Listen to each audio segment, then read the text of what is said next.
To hear around their Zantac drug. This is something that was accused of cancerous effects as well.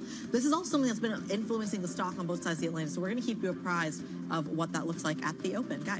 Okay, here we go. It is time for the open. Drum roll. It's going to be exciting. Tomorrow morning is going to be exciting. This morning, I'm not entirely convinced, but it is time for the opening trade. Yesterday was light volume. We are waiting for NVIDIA, 4:20 p.m. Eastern time. That's kind of 9 o'clock our time. We're going to wait for those NVIDIA numbers to drop. This morning, therefore, I don't think you're going to see much in the way of action. I'll be interested to see what the volume numbers look like today in terms of comparisons with yesterday. So here we go. FTSE's up by 0.1%. Stock 600 is up by 0.1%. Everybody else is still snoozing, waiting for these markets to open. We'll see what happens. But I don't expect you're going to see much at an index level. Single stock stories, I think that GSK story is interesting. It's going to be interesting to see maybe there's some positioning in some of the tech stocks in advance of NVIDIA. But it looks like thus far we are seeing a fairly quiet open, Ollie. Yeah, well, Guy, give us a chance here if we can. So let's look at the sectors and what's going on this morning. I mean, basically everything is up this morning. It's being led by media, technology, up about 0.4%. Financial services, all of that is up. We actually only have two categories that are losing this morning. It's retail and basic resources.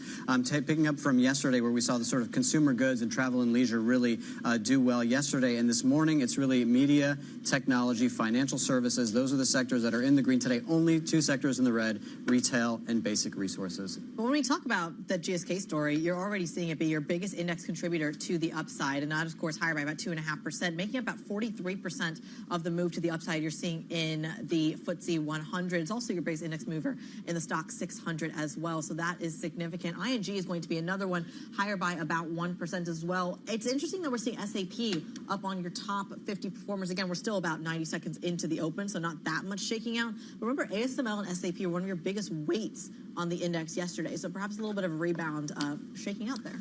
It's interesting that Novo's down today, so I wonder if there's a portfolio effect. People are taking money out of Novo and put it in GSK this morning. Yeah, well, I'm also going to add, speaking of biotech and pharma and all that, the healthcare space, Novartis as well is one that we're keeping an eye on because they met their one of their endpoint targets as well. It was at least in the pre-market trade, or pre-market indications showing a pretty big move. It looks like it's higher by about 0.5% there. So there's a lot going on in the biotech space. I'm just waiting for my AVAT to load up to see exactly what the volume looks like on Christmas Day. Maybe the day after Christmas Day. You're doing this to annoy me. I know you are. Of course I am. I know you are. I know you are. And I'm just going to stop responding. Do you want to call it NVIDIA Day or do you want to call it Christmas Day? It's either one or the other. They're horrible. They're both. We're going to work on our branding. We could call it Wednesday. Let's call it Wednesday. It's riveting enough. But of course, to Guy's point, it is, dare I say, NVIDIA Day. It's what everyone's watching from a micro and macro perspective. We were just talking to Claire Playdell-Bovary on the impact, on the ripple effects of the story. Take a listen to what she had to say.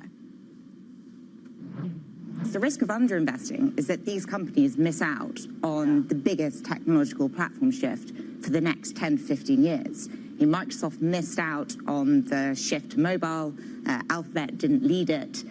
These companies can't afford to not be in the race. And that's why we're seeing 210 billion or thereof slated in CapEx from just 4 of NVIDIA's largest customers. Claire Playdell-Bovary, fund manager over at Lion Trust, joining the program earlier on why companies cannot afford to miss out on the shift to AI. So that momentum squeeze, it feels like, that's been driving the market, partially in addition to the fundamentals. Let's get another take here. Lucy Baldwin, Global Head of Research over at Citi, joins us around the table this morning. Good morning. Okay, so it's NVIDIA Day. I guess I have to say that. Fine. I'd argue tomorrow's NVIDIA Day, but whatever. Talk to us, though, about the shift to the upside. There's so much pressure around getting involved, even though it's still kind of unclear what the return and what the timeline of that return looks like. In your view, how do you play that uncertainty? Yeah, good morning. As you say, it does feel like it's NVIDIA Day. It's sort of move over, pal. It's Jensen's turn to move some markets. And Call it Jensen Day. Yeah. Cool. I'm up for that. No, and I think it's, all eyes, as you say, are on it from macro to micro, right? And I think when you think about what's happened in the first half of the year, I mean, I know it's been a wild ride for markets, but, if you look at the performance that we saw in the S&P, broadly speaking, you had 5% of the 15% up coming from NVIDIA. You had 5% from the rest of the Mag 7, and then the other 5% from the other 493 names, right? And so investors have to get this right from a tech AI perspective when it comes to the US market. And I think when you look at, say, the second quarter results that we've just gone through, right, it was amazing to see the Mag 7 delivering 38% earnings growth and the other 493 names delivering 5%. I know obviously we've got the big one today, but that's where we're standing at the moment. And that 5% relative to that 38% growth doesn't sound very exciting, but when you look under the hood, that's the first quarter for more than 6 quarters now of actually seeing that cohort actually positively inflect, right? We've had all these rolling earnings recessions going on across the US market. Yeah. So it's been an awful lot to grapple with. So, when we look to the end of this year, we've still got our 5,600 target for the S&P.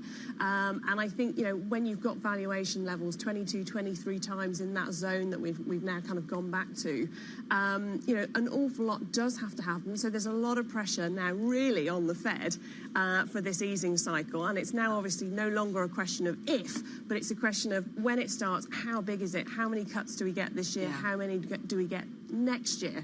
And obviously expectations there have shifted a huge amount during the course of this year. Well, if we get, let's say, and stick with me here, a little bit of domino effect, if we get, say, an A+ report from NVIDIA today and followed by perhaps the ripple effects you're going to see in the rest of the stock market, not just your hyperscalers, but around the world, that's going to show up in financial conditions. That's also a case for Jay Powell to potentially hold. And yet you're talking about a potential 50 basis point cut there. How does he, or how does the Federal Reserve really compute the ripple effects of what happens in the stock market via financial conditions? Yeah, and I think when you look at what we're forecasting, because as you say, we've got an expectation that we could get this supersized 50 basis point cut in September. We've also got a second 50 basis point cut expected this year. And so we're looking for 125 basis points of cuts between now and the end of the year, which is a little bit more than the market is currently pricing in. That's really predicated on what's going on in the labour market. So all eyes are on that, right? So the other big day, other than NVIDIA Day, is going to be non-farm payroll days next Friday, right, on the 6th of September. And that's going to be a really crucial event, I think, for markets if we're going to make new highs, right? And it's whizzed right over the PCE on Friday. Does that not matter?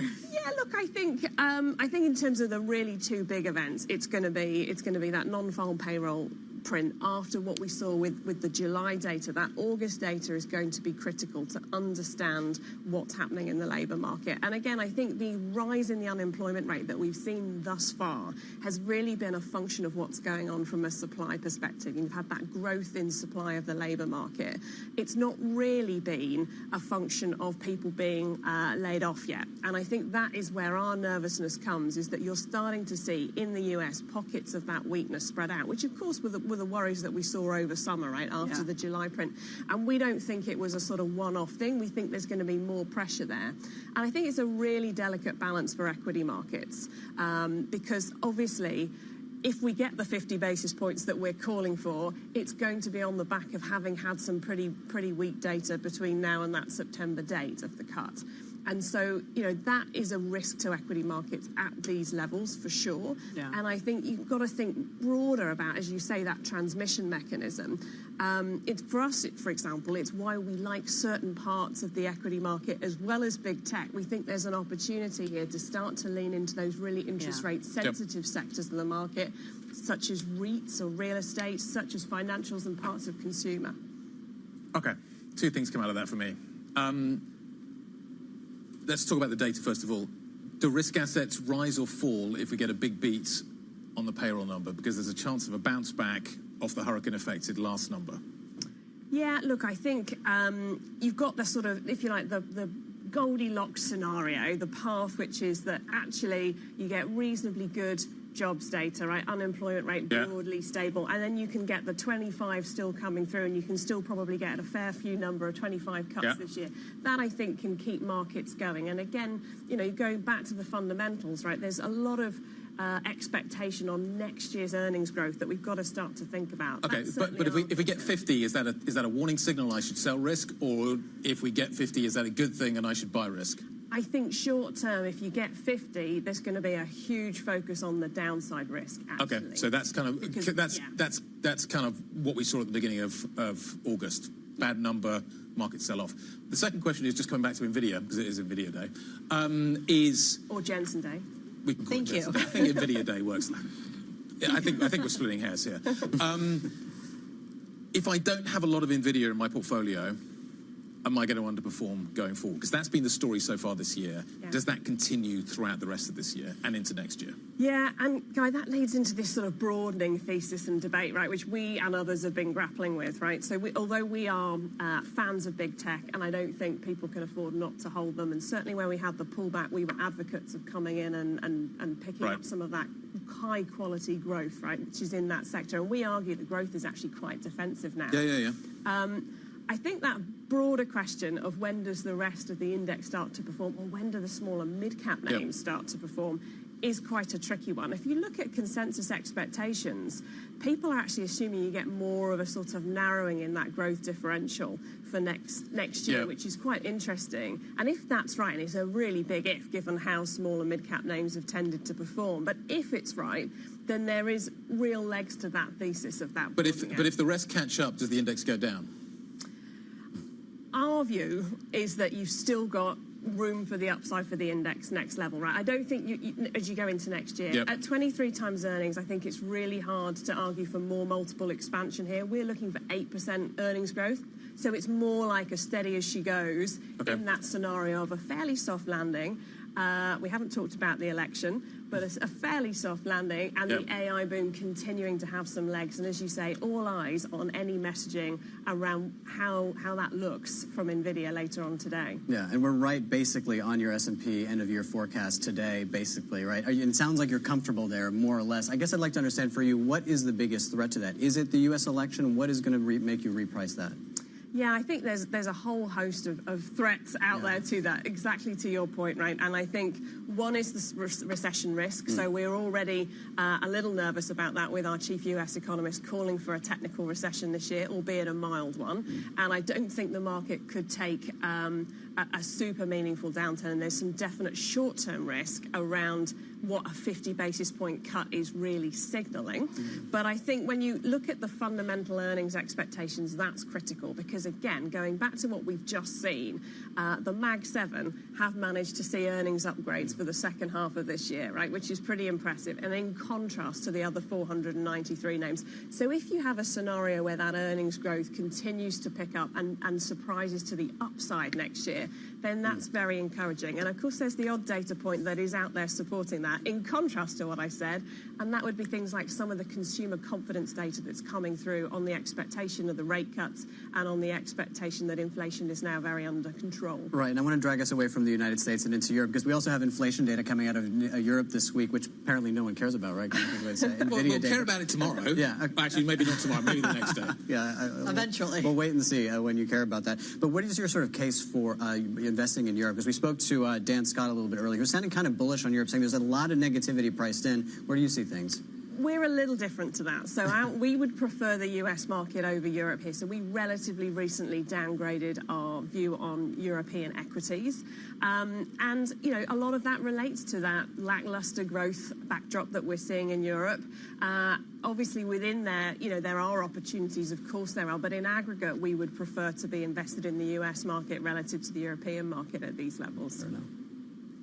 Okay, we're going to leave it there. Nice to see you. Thanks for stopping by to see us. We really appreciate it on NVIDIA Day. Lucy Baldwin, Global Head of Research at Citi. Thank you very much indeed. It's time for a quick look at the Core 6. This is what the major stocks here in Europe are doing. We've talked about the Mag 7 in the States. Let's talk about the Core 6 here in Europe. Ferrari is unch, which is a little surprising, not in the red or in the green. Nova's down a little bit. I wonder if that's GSK. Everywhere else, I think you're basically seeing a market that is flatlining. ASML is maybe one of the names that you want to keep your eye on as we work our way towards those NVIDIA numbers a little bit later on today. There we go. I mentioned it again. Joe, what do you got? What are we watching? A healthcare sector, probably on Joe's radar this morning. Absolutely. So healthcare is on the radar. We're watching GSK, only a gain of actually 1.3% at the moment. We saw the ADRs in the US up around 4%. We haven't quite seen the same reaction in the UK. Remember now, this is coming after the Delaware Supreme Court ruled that it will take a look at the expert evidence used in those Zantac cases. GSK potentially looking at billions of payouts. But that stock has really recovered over the past year or so, given there were some positive updates on those trials. So only a gain of around 1.2%. We've also got Prudential. Now this one over in insurance in Hong Kong. The share slipped as well. They have reported a bit of weakness in some of their Chinese and Hong Kong markets as well, seeing a bit of a decline in the interest payments as well, given the declining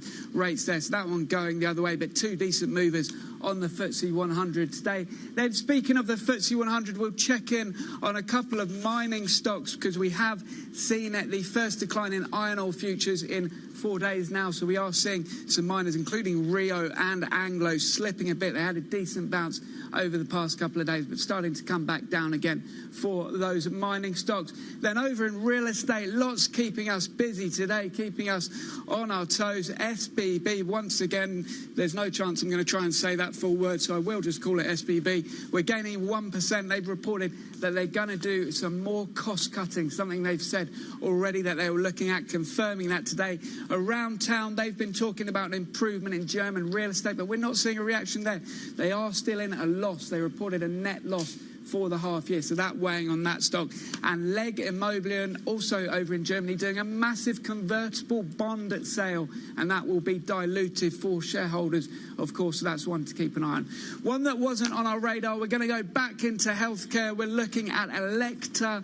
Now, this is in Sweden. It's also oncology, similar to Astra, GlaxoSmithKline, companies like that, reporting really strong orders, according to them, out of a statement, up 8%. That's the best performer on the stock 600 this morning. Then a couple of morning calls to bring you. Firstly, we're going to take a look at Arcelor. This one goes up to buy at Deutsche Bank. They reckon the decline linked to the Chinese real estate market and the decline in steel is actually overdone, and they say that is a stock that now has value. So we're up 1.3% on that one. And finally, back in the UK, we've got Direct Line. This one positive as well. We get Citi upgrading it to buy. They say concerns about the UK motor insurance market are overdone. The market overestimates that. Direct Line rising 1.2% as Citi upgrades to buy this morning. All right, Joe Easton from our equities team, we thank you so much for bringing us some of those early movers. Coming up on the program, Ryanair faces a winter of airfare decline and Boeing production challenges. We're going to hear from the CEO, Michael O'Leary, next. But it's not just Ryanair that's been impacted by those delays over at Boeing. Here's what the CEO of Africa's largest carrier, Ethiopian Airlines, had to say. We didn't want to wait for Boeing to deliver the ordered airplanes. And now we are leasing airplanes from the lease market. According to the current agreement, we will be receiving 4 MAX airplanes starting in November.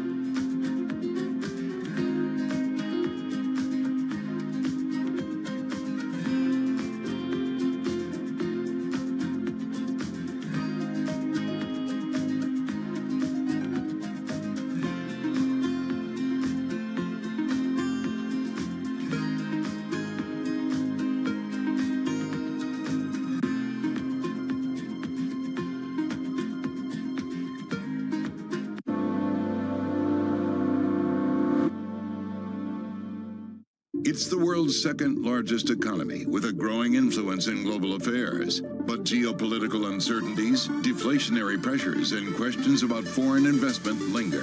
Bloomberg, the China Show, brings you the unmatched expertise you need to keep track of breaking news, in-depth market analysis, and the most influential newsmakers in and around China. Bloomberg, the China Show. Weekdays around the world, right here on Bloomberg. Context changes everything.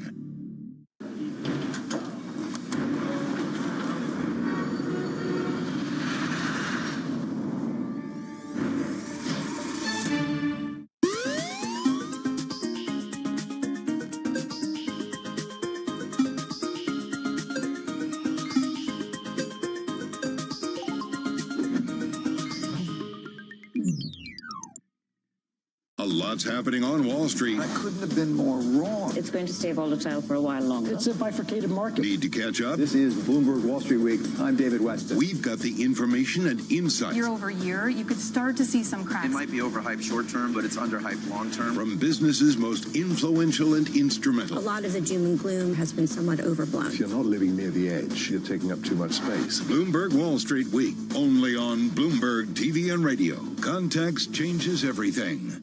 Always on the heartbeat of the tech spread across global markets. The real-time data aspect is going to be important. We're going to bring you expert analysis on that. Sure. Don't miss Bloomberg's interview with the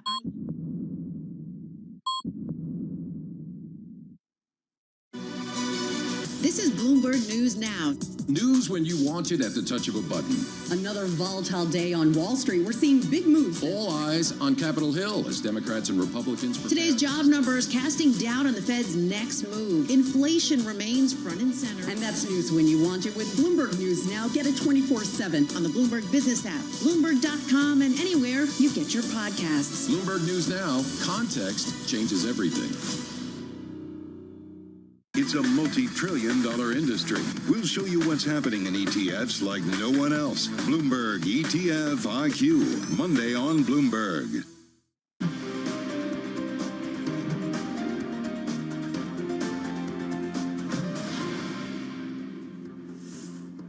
Welcome back to the opening trade. We are 20 minutes and 45 seconds into the session this morning. You can see Eurostock's trading up 1/8 of 1%, I should say. They're really green on the screen across the board there, except for, I guess that's the FTSE there. It's a little far away, yeah, because it's basically dead flat after a day of catch-up there in the markets on Monday when they were closed for the bank holiday. But a little bit higher. Stocks in Europe catching a bit ahead of, yes, Guy, the main event today, NVIDIA Day.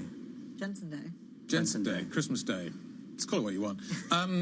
European stocks have been climbing, though, over the last few days, which is actually interesting. One of the stocks that stood out yesterday, Ryanair, having a really solid session. Absolutely. So O'Leary's in town, MOL, Michael O'Leary. Had to go and talk to him. So I managed to find him, track him down in Victoria.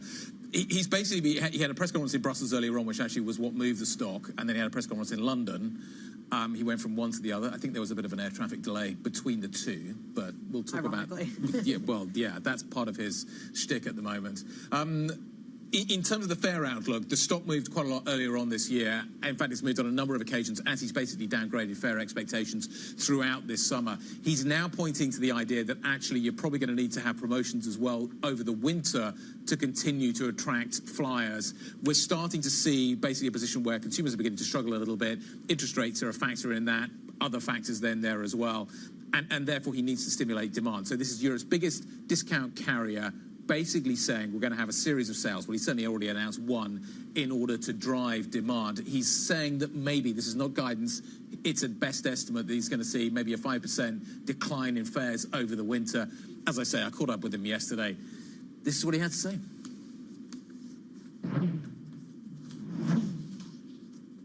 Pricing is still down, fares are getting cheaper, but the decline has leveled off. And I think that's reasonably good news for our shareholders. What does the winter look like? Too early to say. You know, we will have about 8% capacity growth this winter. I think pricing, I think it's reasonable to believe pricing will continue to be down, but I think maybe down.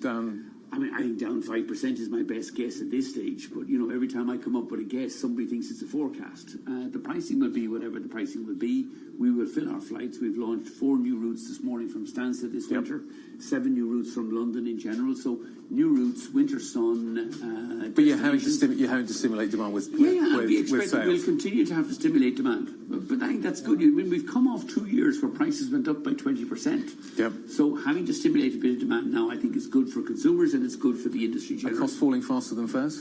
Our costs are falling at the same rate as fares. We're taking new aircraft from Boeing. They're burning less fuel, less CO2 emissions. There's more we'd like the new government to do. We think Labour should scrap APD. Yep. It's a government that's committed to growth, and nothing would deliver growth in the UK economy faster than scrapping APD, which is a tax on air travel.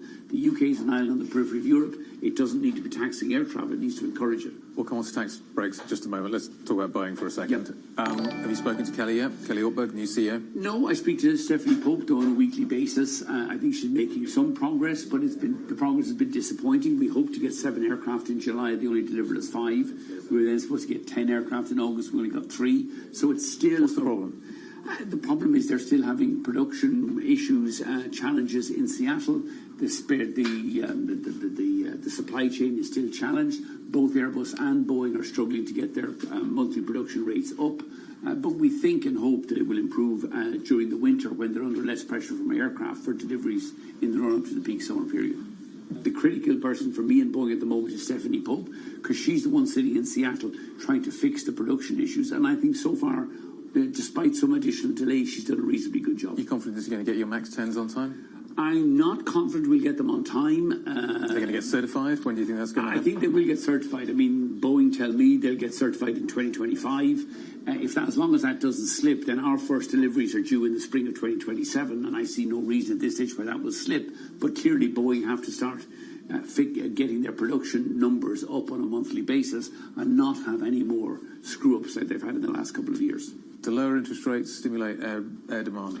I think no, but lower interest rates would stimulate a bit more consumer confidence, a bit more consumer spending. And there's no doubt that higher interest rates this summer have depressed consumer spending. And that's why we blame, while we're carrying more passengers this year, people are paying lower airfares. There is some price resistance out there, and we think lower interest rates would ease that into summer of 25 and summer 26. Ryanair CEO Michael O'Leary talking about the demand story and what he's ticked off about. He's ticked off about a lot of things right now. He's ticked off about Boeing and the fact that he's not getting his aeroplanes on time and the schedule is slipping. He's ticked off about taxes. What he's really ticked off about as well is air traffic control delays this summer, which have been epic. And last year we were dealing with strikes, French ATC strikes. This year it's just been a lack of staffing, he argues, at critical times during the flying day that have basically caused huge delays for a lot of people flying on his airline, other airlines. He says one of the key jobs of the Commission when it comes is to fix that. That is going to be a priority for Ursula von der Leyen, though he's pretty he's not anticipating a great deal on that front. I don't think those are some high hopes coming out of Brussels. I thought that last bit of the sound was quite interesting, where he said that interest rates could help spur that demand, which makes sense, but I didn't realize it would show up that quickly in airfare, because there's also a point that Jeff Curry over at Carlyle had made, the former head of commodities over there. Yeah, I find it interesting, though. So what can we read from the macro there? Ryanair down 18% this year, Lufthansa down about 30%. So, you know, maybe the consumer is shifting a little bit. Anyway, coming up next, the National Security Advisor Jake Sullivan and top China diplomat Wang Yi have had meetings to try to steady ties. That'll be next. This is Bloomberg.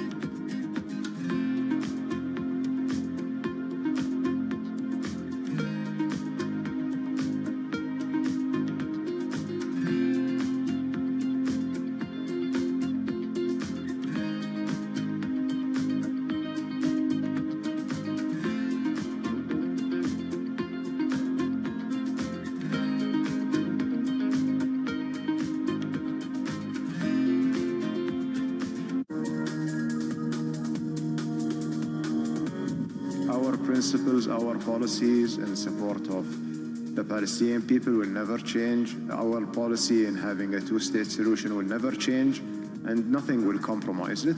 And as long as we are, having the capability to be helpful, we will do it. We did that between Afghanistan, between Taliban and the US. We did that between different parties in Lebanon and Sudan and others. And that's basically the core of our foreign policy. It's been built based on mediation, on trying to help in resolving conflicts between the party. There are countries or people might not like it, but we don't ask everyone to like it, just to understand it.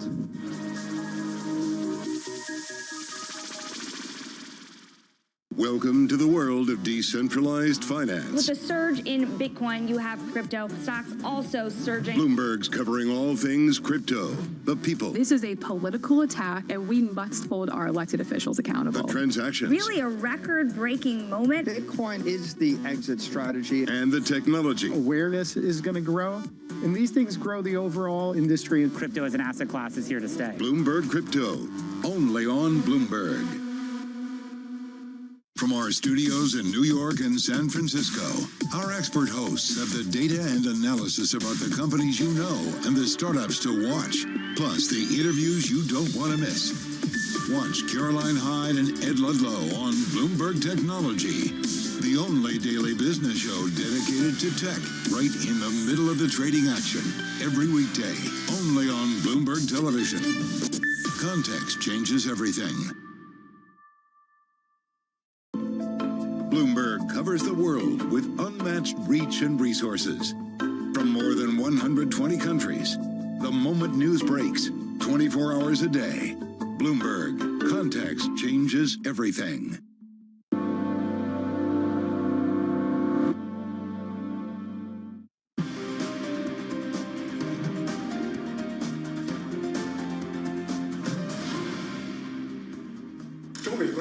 Over the past few years, bilateral relations have gone through twists and turns. The key is to keep the overall direction of mutual respect, peaceful coexistence, and a win-win cooperation. Implementing the common understanding between our two presidents as their San Francisco meeting is our important responsibility. President Biden has been very clear in his conversations with President Xi that he is committed to managing this important relationship responsibly. That from Jake Sullivan, and who is in Beijing right now, meeting with Wang Yi, the Chinese foreign minister. Perhaps not the most exuberant sort of press conference, but certainly a good sign that these two are talking at a time when tensions are very high between the United States and China, as well as with Europe and China, and that is being expressed in terms of trade, tariffs, and all those sorts of barriers. So we thought we'd take a look at the EU trade relationship with China over the last decade and what a difference a decade makes in terms of trade. When we look at the exports to China in Europe, it was about $135 billion in 2013. And the imports were about, a $250 billion. Fast forward 10 years, and you see that the exports have grown, relatively into China from the Europe, but it's still below what the imports were. And you look at this number here in terms of what Europe is importing from China. It is absolutely huge. It's €500 billion annually. This is the sort of imbalance that many of the sort of people in Europe are concerned with. Same with the United States. It's exactly what you're talking about. In terms of what is most traded, in terms of what the Europeans export most to China, I think we have the next board on that. It's mostly cars, right? And these are not EVs. These are the big engine cars. They're coming mostly from Germany, and this is the big concern for many here in Europe, that China could target them next. You also have medical goods and machinery. These are sort of the big sort of categories. When you look at the actual trade balance, though, this is still all deficit in terms of China. China still sells more of each of these categories to Europe. And when you look at the countries that are most exposed, you will not be surprised to learn that Germany is absolutely number one. About 100 billion euros worth of stuff is exported from Germany into China every year. And then you have France and the Netherlands sort of coming up behind there at about 20 billion. And then it really drops off after that. So this is the trade relationship that is in focus here. And the U.S. National Security Advisor Jake Sullivan right now is in Beijing as tensions between the two nations rise. It is the first visit by an official of his rank in 8 years since 2016 in the backdrop of the upcoming election in the United States, the struggling Chinese economy, and of course that's sort of all being expressed in escalating tariffs. So we're joining us now. We're very pleased to be joined by Elizabeth Eggleston, Assistant Professor of International History at the London School of Economics. So I'd like for you to just place us in the context of where we are right now with the U.S.-China relationship, and how significant is it that Jake Sullivan is in Beijing right now? Hi, it's lovely to be here. I mean, the context that we're in, as you've outlined, is extraordinarily fraught. And the larger picture is, as you're pointing out, a huge amount in terms of trade, in terms of international politics at stake. And so these back-channel conversations that have been going on now for since early 2023 are really crucial for allowing leaders in both countries, both the United States and China, to speak with candor. I think it's really important to recognize the role of back-channel conversations and candor in allowing for the larger bilateral relationship to unfold. So at the moment, this is a really important part of the larger picture of US-China relations. And trying to plug Europe into that, because I think for many Chinese companies, and many of the ones that I have spoken to, had really hoped that sort of Europe would play a more diplomatic role, would take sort of less of a sort of partisan side with the United States. They were hoping to sell into the market here. You have not seen that materialize. Where do you think that Europe wants to position itself in this debate, in this discussion?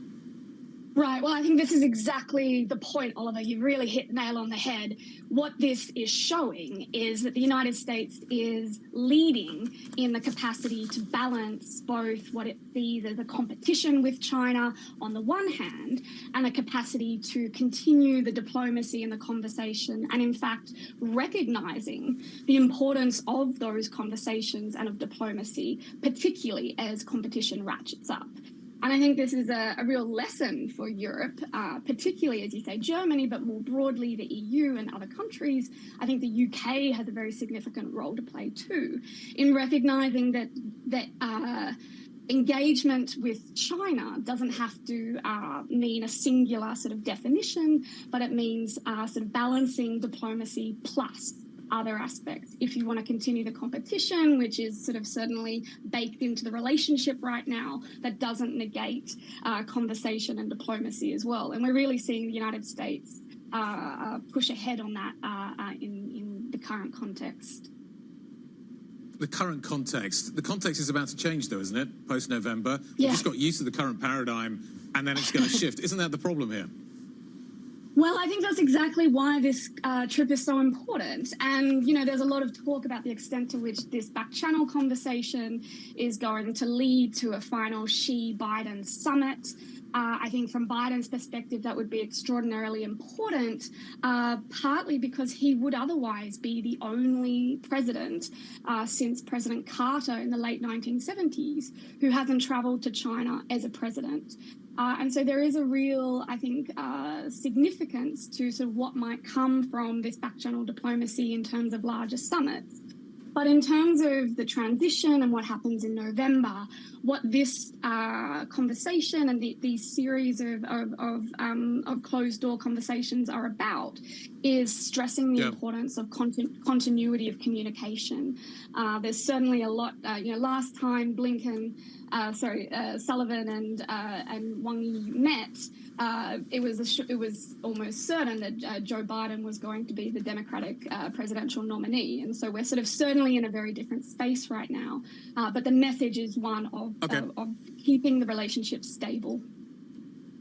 Okay, so if the objective here is to make sure that the back channel persists, what else can be done? How much policy can be preserved out of the current administration into the next administration, regardless of who wins?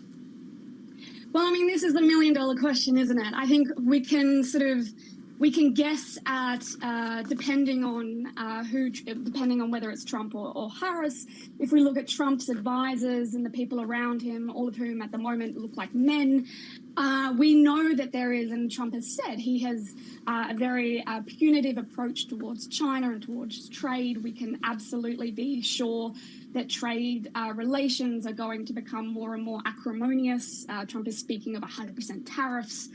Under a Harris administration, again, these are questions that are unclear at the moment. Her current advisors are not experts in China or Asia. There is certainly a large amount of sort of question marks there, but I think if it were a Harris presidency, we would see far more continuity than change between the Biden and the Harris administrations. Elizabeth, walk us through kind of the nitty-gritty here. I mean, I know we're talking about tariffs, regardless really of what administration takes over from Joe Biden in January, but what does that actually look like? Are we still talking about targets and tariffs and purchasing requirements in the agricultural space? Is there going to be more of a focus on tech? Can you walk us through kind of the sector-by-sector read-through or breakdown of what might see the most pain? Yeah, I think at the moment we're getting indications of, it's certainly from the Biden administration, of what's particularly of concern, right? So electric vehicles have been on the cards for a number of years now. That is very clear. The sort of advanced high-tech chips are increasingly being targeted. We're seeing with Biden's new sanctions on goods going to Russia, the larger way in which international trade, not just sort of bilateral trade, is being used to sort of marry multiple foreign policy objectives at once. So with the Russian sanctions, that is obviously related to the war in Ukraine, but it also has flow-on effects on China as well. And so I think what you're going to see more and more is the interconnections of these international trades. One example that I think, if I may, that's particularly interesting is the way that the EU has regulated its electric vehicles more broadly from China versus its regulations on electric vehicles coming from Tesla. So that's a really interesting example in which the Tesla cars made in China are being taxed at a tariff much lower than the larger Chinese-owned companies entering the EU. And so that is raising really interesting questions about the nationalism behind a company. And so even though a Tesla car made in China is, it's a Chinese-made good, it is being treated differently. And I think we may see more of that kind of nuance and finesse in terms of corporations and companies themselves going forward. Yeah. It's certainly one we're going to keep an eye on. The other piece of it, and you kind of hit on this briefly, is the other kind of financial mechanisms, the financial levers that China can pull. And I'm specifically talking about the use of the yuan in terms of reserve currencies, Chinese buying of treasuries, among others, or even kind of buying more goods from the likes of Russia or India or other parts of the world, as opposed to from the United States when it comes to exports. How much kind of truth, how much concern is there really in that China can pull back on some of the spending that the U.S. depends upon from a financial perspective? Yeah, this has been an issue that's been going on for a number of years, and it's certainly been something that's been speculated about for even longer. And I think there is a short-term hurt that comes from this for certain spaces, but at the moment, the long-term picture, to me, doesn't seem to be a particularly significant challenge to the US dollar. I think there would have to be a much larger global shift in order for that impact to really hit the United States. It's certainly hurting in the short term, but the long-term picture at the moment still doesn't seem to be any particularly structural change. And that may... I think where the change may occur is if the structural changes of international trade more broadly and the ways in which supply chains operate, if they do become far more bifurcated, if it becomes a world system in which you have a really clear divide closer to what we had during the Cold War, then that kind of role of the US dollar versus the yuan or Bitcoin for that matter, or sort of other forms of currencies, they may actually start to really hurt. At the moment, we're still living in a globalized world, and that is perhaps shifting, but it hasn't happened yet. And I want to ask you more broadly about the U.S.'s sort of strategy vis-a-vis China, which the Chinese will call basically a strategy of containment, and they've said so for a very long time. I was also speaking to some senior executives at a very large Chinese company who said that there is this sort of joke in China, where particularly that began with Trump, they referred to him as Chuan Jiangguo. You'll probably forgive me for that, but it means Trump, the builder of nations, in the sense that as the U.S. tries to isolate China or tries to block it on certain things, it has to sort of domestically build out all of this production in terms of chips, in terms of all of these other sectors. Do you think that there is a part of this U.S. strategy that could really backfire in the long term?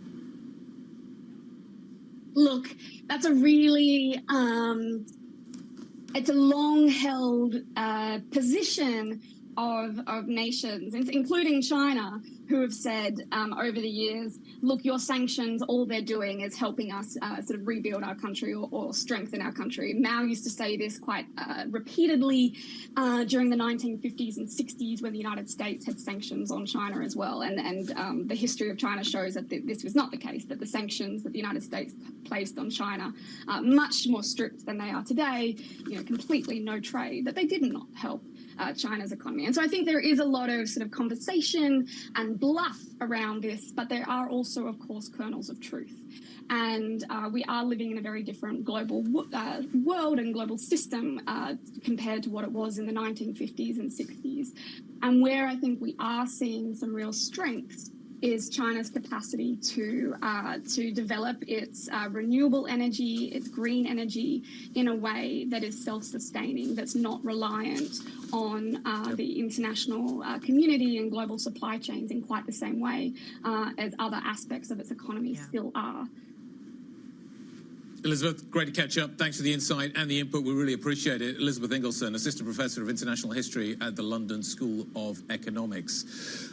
Let's turn attention to what is happening in Europe today. The UK Prime Minister Keir Starmer is in Germany. He's got another meeting with the Chancellor, Olaf Scholz. He's aiming to advance, of course, talks on cooperation deals covering everything from security to technology to clean energy. Negotiations, though, unlikely to be completed before next year, and on an agreement surrounding defence, we may get something a little bit sooner, maybe in the next few months. I got excited about this meeting this morning, and then I realised they've already met like 4 times. Yeah. Is this the 5th time they've met since he became Prime Minister? Something like that, yeah. Most recently, I think it was, maybe it was NATO or the EPC. When were you at Blenheim? Blenheim, yeah, that was, I don't even remember, it's like a month ago.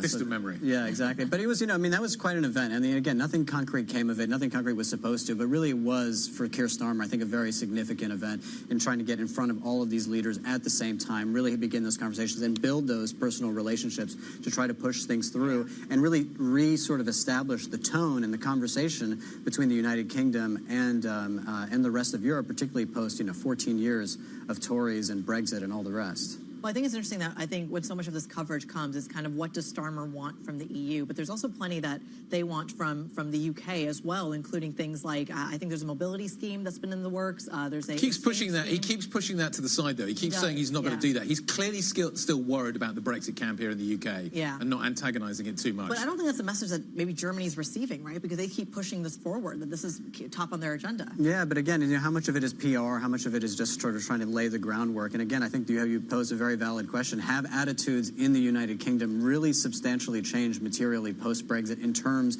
of the relationship that the UK wants with Europe? I don't know that that's very clear. And of course, you need to have this sort of mandate to do something material on that, which I don't know that he has. I think the problem is that the Venn diagram overlaps with the immigration debate. Right. And the free movement of people and that story and how that's going to evolve here in the UK. Immigration, as everywhere it is in Europe, is a huge issue. If you introduce more free movement of people, do you get an input of people into the UK, which further complicates matters? I don't know, but it does feel as if the Starmer government is increasingly aware of the limitations that is going to pose. The immigration piece is so interesting because when you look at some of I'm bringing it right back to the economics here, we talk so much about the fiscal and the fiscal spend that's shown up in the periphery that's been pushing it. In some of the countries, it's actually been immigration that's been pushing it as well. The fact that they do have this labor market influx is actually helping grow, and that's something you see in the States. I was about to say, that's been really represented in the States. Yeah, you see it in the Netherlands, you see it in Spain here. I think you see it, there's a little bit in Portugal and Italy as well in terms of kind of that migration. But you look at the Netherlands, huge debate there on immigration. Right, ASML is a big part of that. Well, look at what's happened with the governments and the government formation that has been such a struggle around that issue of immigration. And it may be the top sort of conversation going into these elections in Germany this weekend on Sunday, where you get votes in 2 regions where the far right and the far left both are united on one point, and that's anti-immigration. Well, a topic here in Europe, a topic over here in the States, which brings us to another story that we're monitoring on the other side of the Atlantic. The special counsel investigating Donald Trump is pressing ahead with prosecuting the former president on charges of trying to overturn the 2020 election. Now, special counsel Jack Smith has updated his indictment after the Supreme Court ruled Trump was at least partially immune from prosecution related to his official acts as president. The Republican nominee saying the new indictment should be dismissed immediately. This is a really big deal from a voter standpoint because some of the independents that were leaning towards the right, perhaps, have actually polled as more sensitive to these criminal indictments. So when you see the fact that this is now re-upped after that immunity agreement coming out of the Supreme Court, this is a big deal that people could actually vote on. And I think it's not just the only story coming out of the states in the space as well. We have a debate. We have a CNN interview coming up tomorrow. Kamala Harris and Tim Walz, their very first joint interview to the press. This is a big deal. They've resisted so far. Yeah. I keep policy lights. Don't take risks around policy. I think it's been one of the key messages coming out of that camp. You don't know what's happening below the surface in terms of policy formation. It's obviously happening relatively quickly. But that CNN interview could be one of the first opportunities really to get an idea of actually some of the granularity that we're watching. Yeah, and you wonder how much of that could potentially be obviously a downside risk to them. Because Precisely. the only sort of things that they did put out, the population did not react excessively positively to the Kamala's economic plan. And we might get some just early polling coming off of that. Remember, the next debate happens September 10th. And coming off of that, by the way, the debate rules have also been agreed upon. We're going back to muted mics with both candidates, so that's exciting. When there was concern that there would be no debate at all. So a lot going on in the next couple of weeks in U.S. politics. Maybe we'll start to get an idea of the policy. I think is so interesting. Ollie's point about the kind of the economic story, but I wonder who the pushback on the economics came from the economics community, not from the wider population. Yeah. No, they loved it. They ate it up. Precisely. Yeah. Which I think is really interesting. Why get granular? Is that a risk really worth taking? Yeah, but, again, you're running for office where you're going to be setting policy, so you kind of have to at a certain point. Well, you look at Keir Starmer, really light on policy going into the election. Yeah. I mean, arguably not the sort of most democratic way of going about things. Okay, this is politics. We want to talk about the transition team, but I think we'll leave that for later. Okay. The RFK, latest news overnight, That's anyway. a whole other can of worms. Curry has diverted us. We're talking about politics. Well, we really should be talking about the fact that it's NVIDIA Day. The company's earnings, 4:20 p.m. Eastern, that is when they're going to drop. We'll talk about them more. Investors very much holding their breath. This is the most highly anticipated set of corporate numbers that we always watch out for. Is it more important than, say, a Powell speech? You could argue maybe it is. Anyway, we'll debate that next. This is Bloomberg.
biggest risk in property and casualty, is that now climate change? Yeah, so absolutely. When you look at natural catastrophes, the number of events has significantly increased, and not only the very big events like hurricanes, but also what we call secondary perils, so wildfires, floodings, and drought.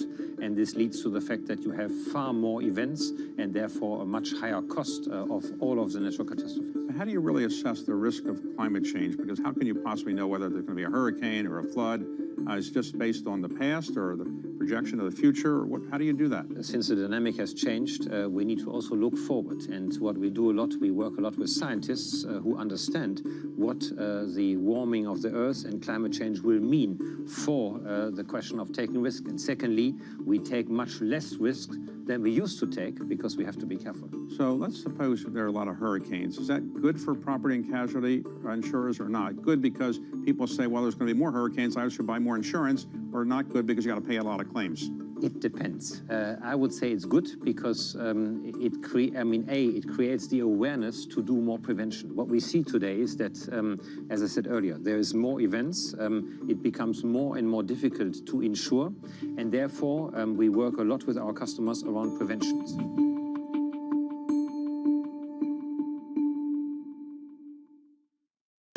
Good morning. This is Bloomberg Surveillance. Welcome back to the opening trade. This is Bloomberg Technology. This is the Asia Trade. You're watching the close. Welcome to Balance of Power. This is Bloomberg. Bloomberg loves earnings. I know it's like your Super Bowl, right? I can't wait. It's like opening presents in the morning. All right, it will be exciting. Nobody covers earnings like Bloomberg.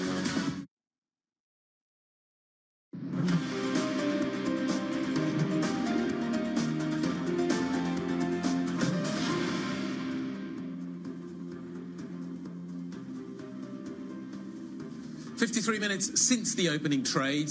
In terms of the session and how it's developing, not much to write home about. Yesterday was epic in terms of its absence of volume. Today, I suspect, will be similar until a little bit later. Europe is going to miss the boat. We'll have to deal with it tomorrow because it's all about NVIDIA.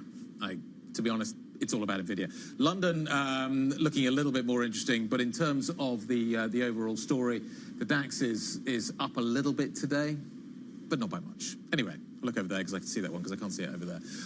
Let's talk about the NVIDIA numbers, second quarter results, third quarter forecast, which is going to be more important, crucial barometer for AI spending, critical for the tech sector. Robert Lee joins us now from Bloomberg Intelligence. In terms of what we are anticipating today, we're clearly seeing huge amounts of spending from the hyperscalers. They are spending because the risk is greater that they don't spend than they spend. What does that tell us about where we are in this kind of AI process? No, that's very right. It's fear of missing out, which I think is driving a lot of the behavior in the market at the moment. And I think as one of your guests said earlier, I mean, these companies, the hyperscalers, the large tech platforms, not just in the States, but particularly here in China, they're locked in a bit of an arms race at the moment, trying to grab market share in the early days of this industry. So I think that's what's is driving behavior and will continue to drive behavior, over the next 12 months or so. But at some point, I think we'll get a day of reckoning because, in my opinion, these companies are not monetizing their services anywhere fast enough at the moment. And, are someone like me who specializes in tech, how many AI services do I subscribe to at the moment as a subscriber? Of course, I play around with them and there's plenty of free-to-use products out there, but I pay nothing. And just based on a straw poll of people I've met over the last couple of weeks, out of about 10 people I've asked, only one is subscribing. So monetization, I think, is a key issue, which will probably raise its head tonight, and I think is the main issue to focus on over, the coming quarters. These large customers that are spending tens of billions on CapEx per quarter need to start monetizing at a much faster rate. Robert, 30 seconds here. I'm putting you on the spot. In addition to monetization, I also feel like diversification and adoption, to your point, are key issues. Where are we on that? What might that ripple effect look like? 30 seconds, if you can. So, again, it's the hype that's driving things at the moment, the fear of missing out. I think NVIDIA's trying to diversify its customer base because it's a very concentrated one, overly dependent on the hyperscalers at the moment. AI chips and products are a very expensive business to get into. It remains to be seen how many companies out there have the budget to invest in this, particularly, again, when there are question marks about their ability to monetize. Robert, thanks for updating us. We're going to look forward to continuing coverage throughout this entire event. Robert Lee from Bloomberg Intelligence joining us on NVIDIA. NVIDIA NVIDIA. We're going to sit down with NVIDIA's CEO a little bit later on. Jensen Huang, Ed Ludlow is going to be talking to him. It is going to be a conversation you do not want to miss. Bloomberg Technology special coverage, 11:30 p.m. UK time. We've got the numbers coming out at 4:30 Eastern, 4:20 Eastern, probably is a more accurate story. We are going to count you down to that. We're going to continue to count you down to those key events. The Pulse is up next. I'll be walking you through the next hour. This is Bloomberg.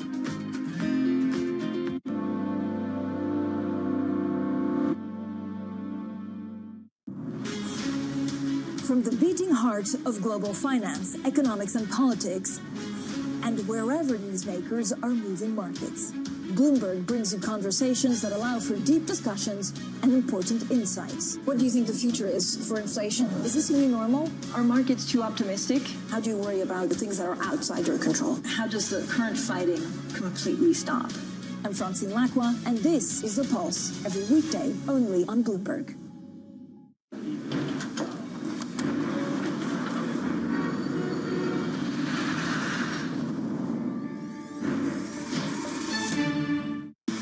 Bloomberg Surveillance covers the latest in global markets and the political events that influence your world. Join Jonathan Farrell, Lisa Abramowitz, and Anne-Marie Hordern only on Bloomberg. Context changes everything. Morning, this is Bloomberg Daybreak Europe. I'm Tom McKenzie in London. These are the stories that set your agenda. Taking you from the U.S. market's close to the overnight session in Asia. We'll walk you through what you need to know to kickstart the European trading day. Live from our European headquarters, we bring you the day's top market-moving stories, unmatched expert analysis, and on-the-ground reporting from across the continent. Tune in every weekday at 6 a.m. London time, only on Bloomberg Television.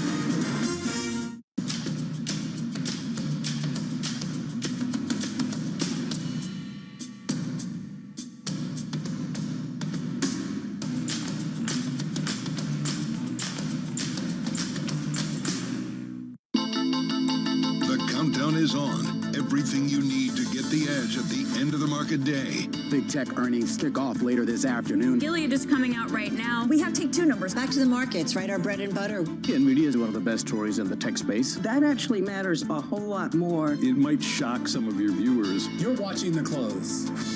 Get ahead of tomorrow's trading with The Close. Weekdays on Bloomberg. Context changes everything.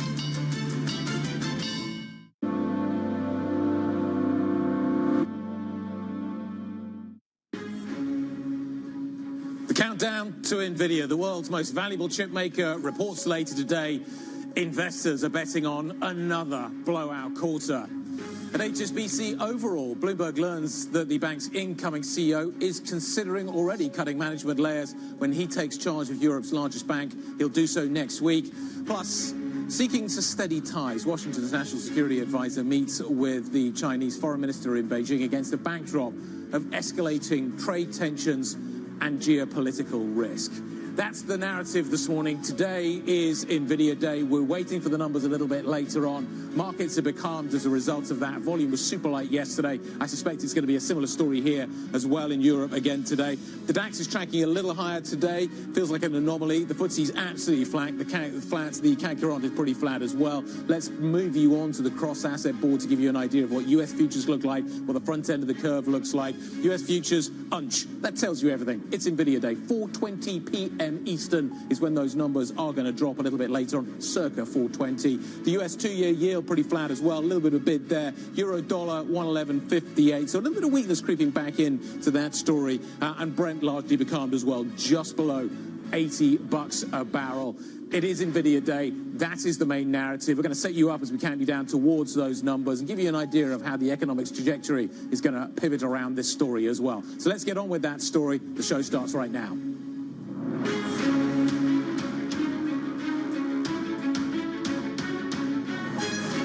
Newsmakers and market movers. This is The Pulse with Francine Lacqua.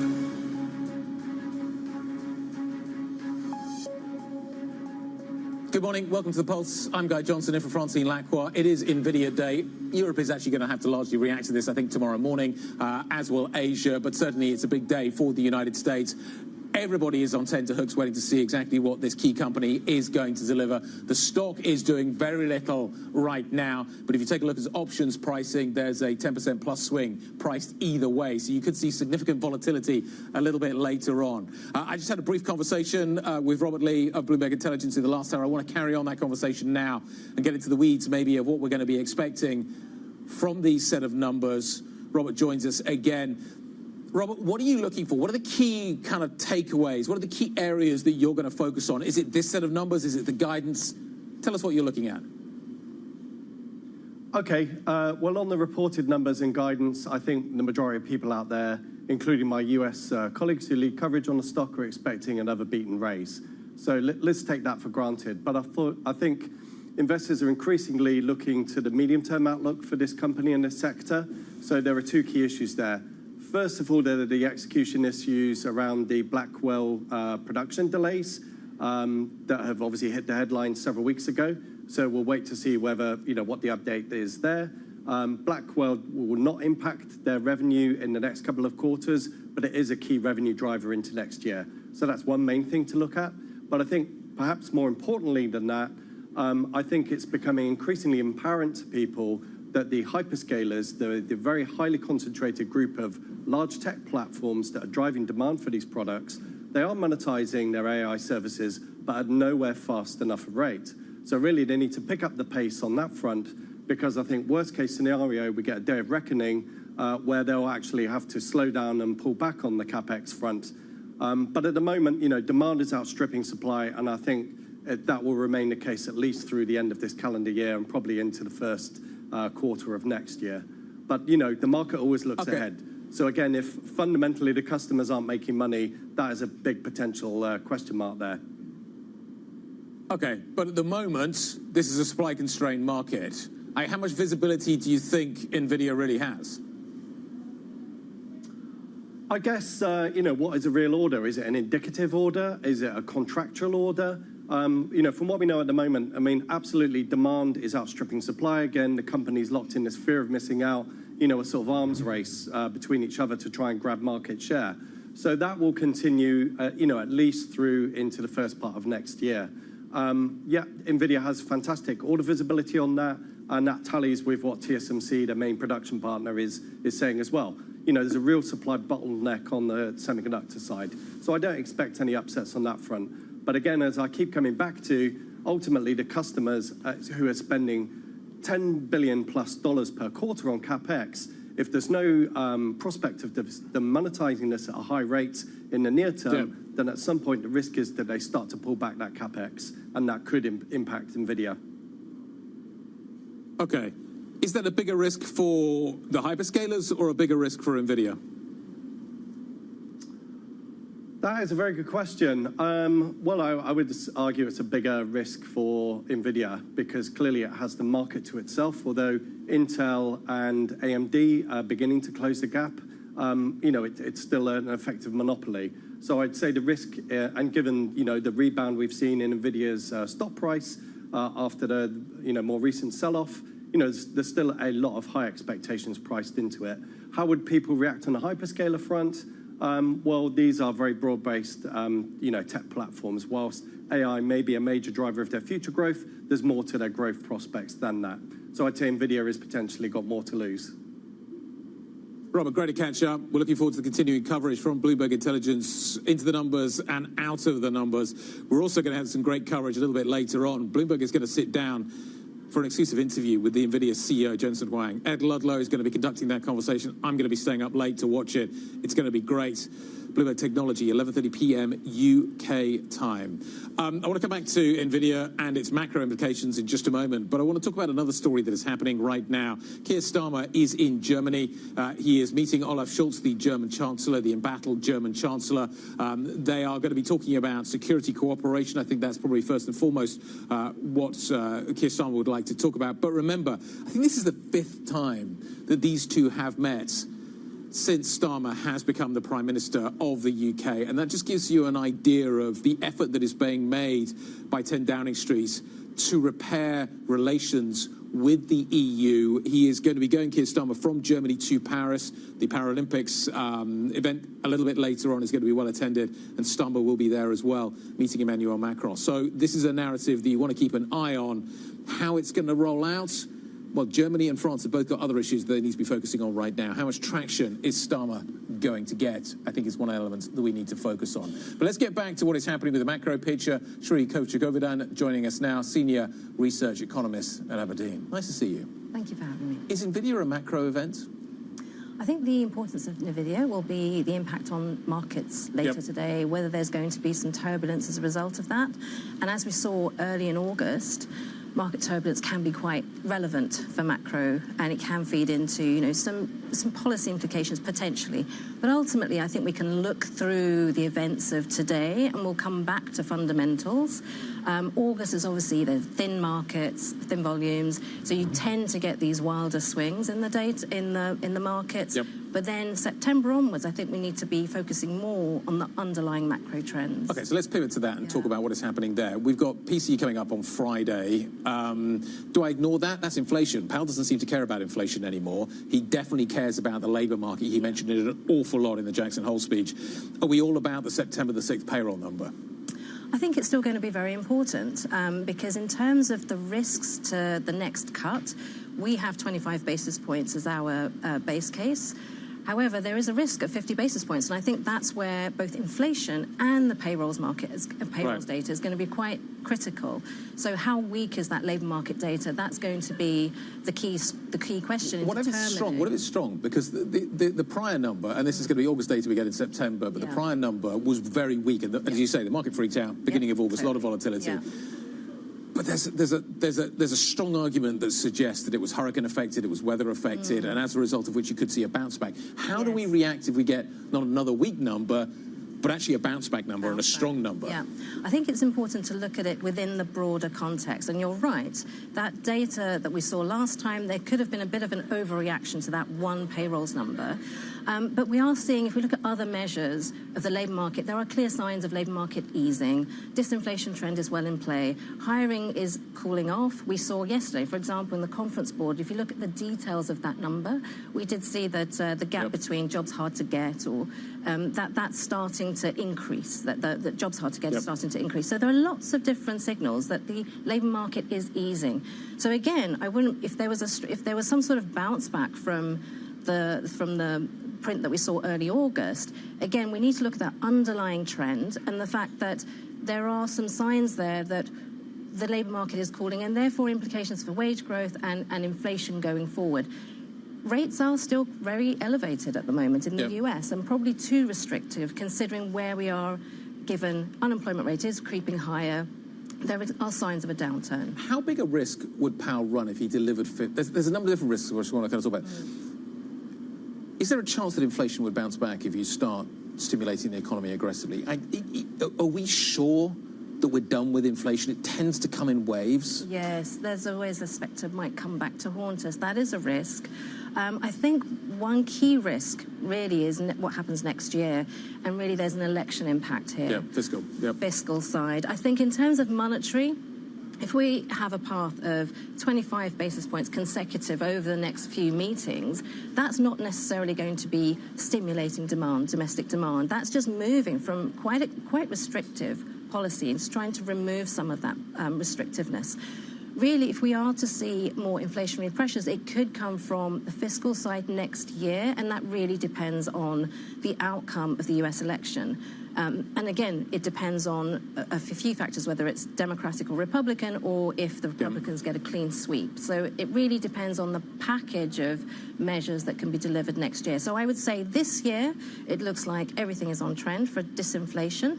But next year, obviously, there could be some question marks in terms of the ultimate path. Let's address that question from a European point of view. I was speaking to Michael O'Leary yesterday, who runs Ryanair. He was saying that he thinks that actually we've seen some weakness in demand this summer because interest rates have been high. And he says if interest rates get cut, you may see sort of demand coming back. Is that why European central banks are sounding more cautious? Because they're not as convinced that the inflation genie is back in the bottle? Yes, I think they are going to be. We do expect another couple of cuts from the ECB. Yeah. However, it will be a more cautious pace. I think when they went in June, you know, they'd all sort of talked themselves into a bit of a corner there in June. It was very difficult to navigate that press conference after that ECB meeting. So it's very clear. They gave a clear message of cautiously proceeding with easing path. The inflation picture there obviously a little bit more sticky. But there are, if we look at the overall growth picture, there are signs of weakness, particularly in Germany as well. So I think the case for easing is starting to build, even for the ECB. Bank of England? Bank of England, I think that, you know, obviously we had a very finely balanced rate decision last time, 5-4 vote, just about in favour. So I think there, you know, clearly there's a lot of indecision within the bank and debate within the bank. You know, we had some stronger growth numbers. The Q2 GDP was fairly resilient. And in terms of, you know, the labour market there, you know, again, there's some signs that things are starting to ease a little. But again, cautiously moving forward, a little bit more, the same as the ECB, perhaps not perhaps I'll wait until November before the next cut for Bank of England. There is a greater case. Rather than for the US, it seems to be a clearer path. But I'd say in the rest of DM, the easing cycle is underway, but at a slower pace. And does it ultimately therefore go as far? How far can the Bank of England go? It's really interesting. There's housing data today saying that actually more and more houses are coming onto the market. People are expecting a revival in the housing market based on the idea that rates are coming down. Are we getting overexcited about how far ultimately rates will come down? Yes, potentially that is a risk there. I mean, the pickup in the housing market is potentially, you know, has been a bit sooner than you would expect. Yeah. But that's, I think that aside, yeah, I think for the Bank of England, we really have to, again, data dependency is a key quote, and that's something that's really going to be dependent on the labour market dynamics, wage growth as well. So really, you know, the housing market is part of the signal of, you know, people don't want to wait too long before they re-enter the housing market. But I think wages and labour market more key. Sri, great to see you. Thanks for talking about CS. We really appreciate it. Sri Kochagovidan, Senior Research Economist, joining us from Aberdeen. Thank you very much indeed. What are we going to talk about next? The new HSBC's CEO could start his tenure next week with a management shake-up. We're going to talk about the details as to what could be happening here next. This is Bloomberg.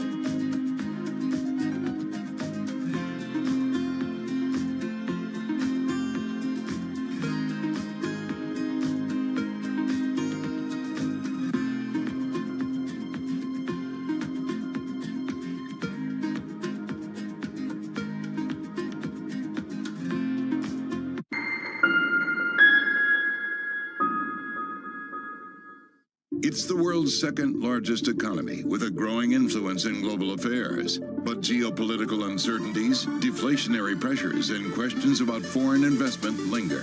Bloomberg, the China Show, brings you the unmatched expertise you need to keep track of breaking news, in-depth market analysis, and the most influential newsmakers in and around China. Bloomberg, the China Show.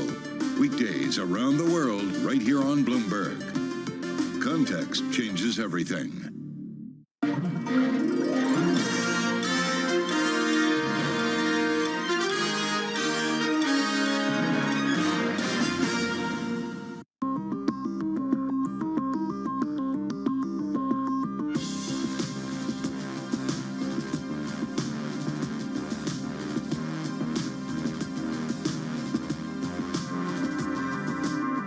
A lot's happening on Wall Street. I couldn't have been more wrong. It's going to stay volatile for a while longer. It's a bifurcated market. Need to catch up? This is Bloomberg Wall Street Week. I'm David Weston. We've got the information and insight. Year over year, you could start to see some cracks. It might be overhyped short term, but it's underhyped long term. From businesses most influential and instrumental. A lot of the doom and gloom has been somewhat overblown. If you're not living near the edge, you're taking up too much space. Bloomberg Wall Street Week, only on Bloomberg TV and radio. Context changes everything.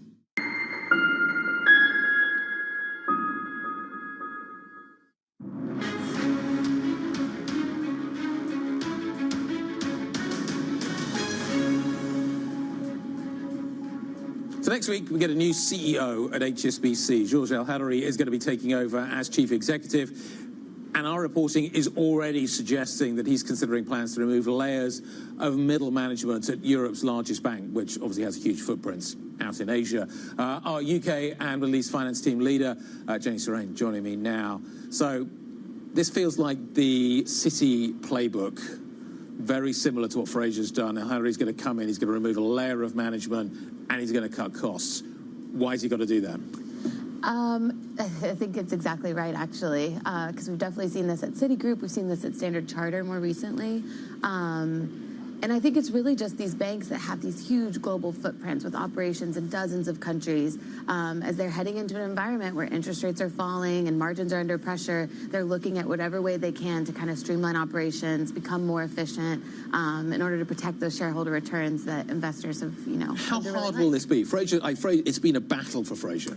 So how hard would it be for El-Hadary? I think it'll be interesting because there's a lot of different routes you can take with a restructuring like this. And I do also think another big important thing is he hasn't actually announced, what his team is going to look like, what his deputies are going to be. And so I think there's still a lot that's in flux, and it's still early days. Fraser went and kind of had to go the route of, heavy job cuts and really a painful reorganization.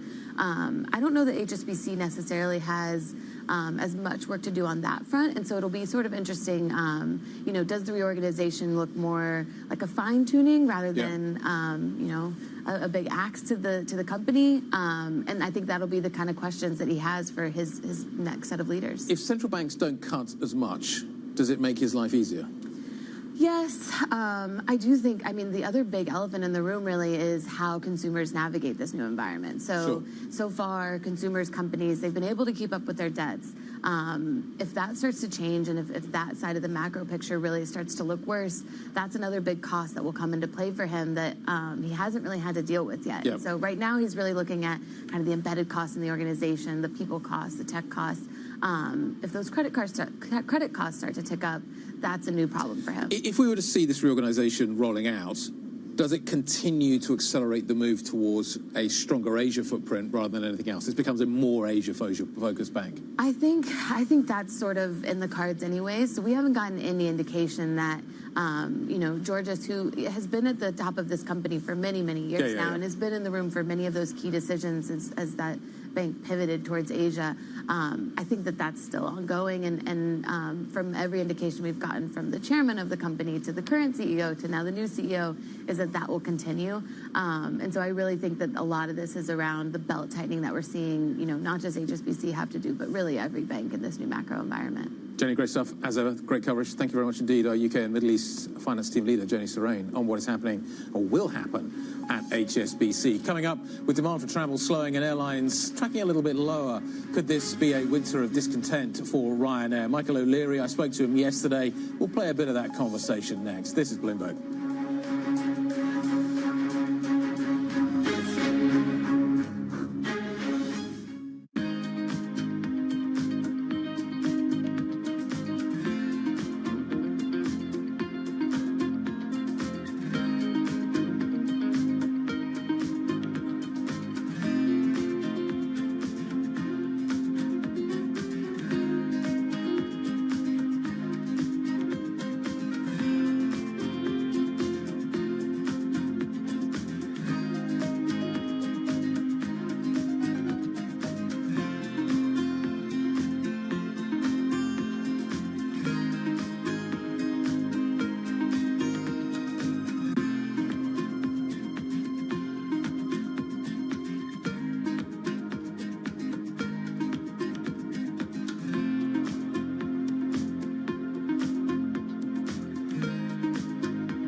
U.S. jobs numbers are released. Bloomberg has the report under surveillance with crucial data and expert analysis at terminal speed. Nobody covers jobs day like Bloomberg. This is Bloomberg News Now. News when you want it at the touch of a button. Another volatile day on Wall Street. We're seeing big moves. All eyes on Capitol Hill as Democrats and Republicans prepare. Today's job numbers casting doubt on the Fed's next move. Inflation remains front and center. And that's news when you want it with Bloomberg News Now. Get it 24/7 on the Bloomberg Business app, Bloomberg.com, and anywhere you get your podcasts. Bloomberg News Now. Context changes everything. Or other authorities. Could face bigger challenges next. It was going to keep winning the World Cup. This is a 3. As the economic picture. Covering the intersections of Hollywood, Silicon Valley, and beyond. Welcome to the world of decentralized finance. With a surge in Bitcoin, you have crypto stocks also surging. Bloomberg's covering all things crypto, the people. This is a political attack, and we must hold our elected officials accountable. The transactions. Really a record-breaking moment. Bitcoin is the exit strategy. And the technology. Awareness is going to grow, and these things grow the overall industry. Crypto as an asset class is here to stay. Bloomberg Crypto, only on Bloomberg.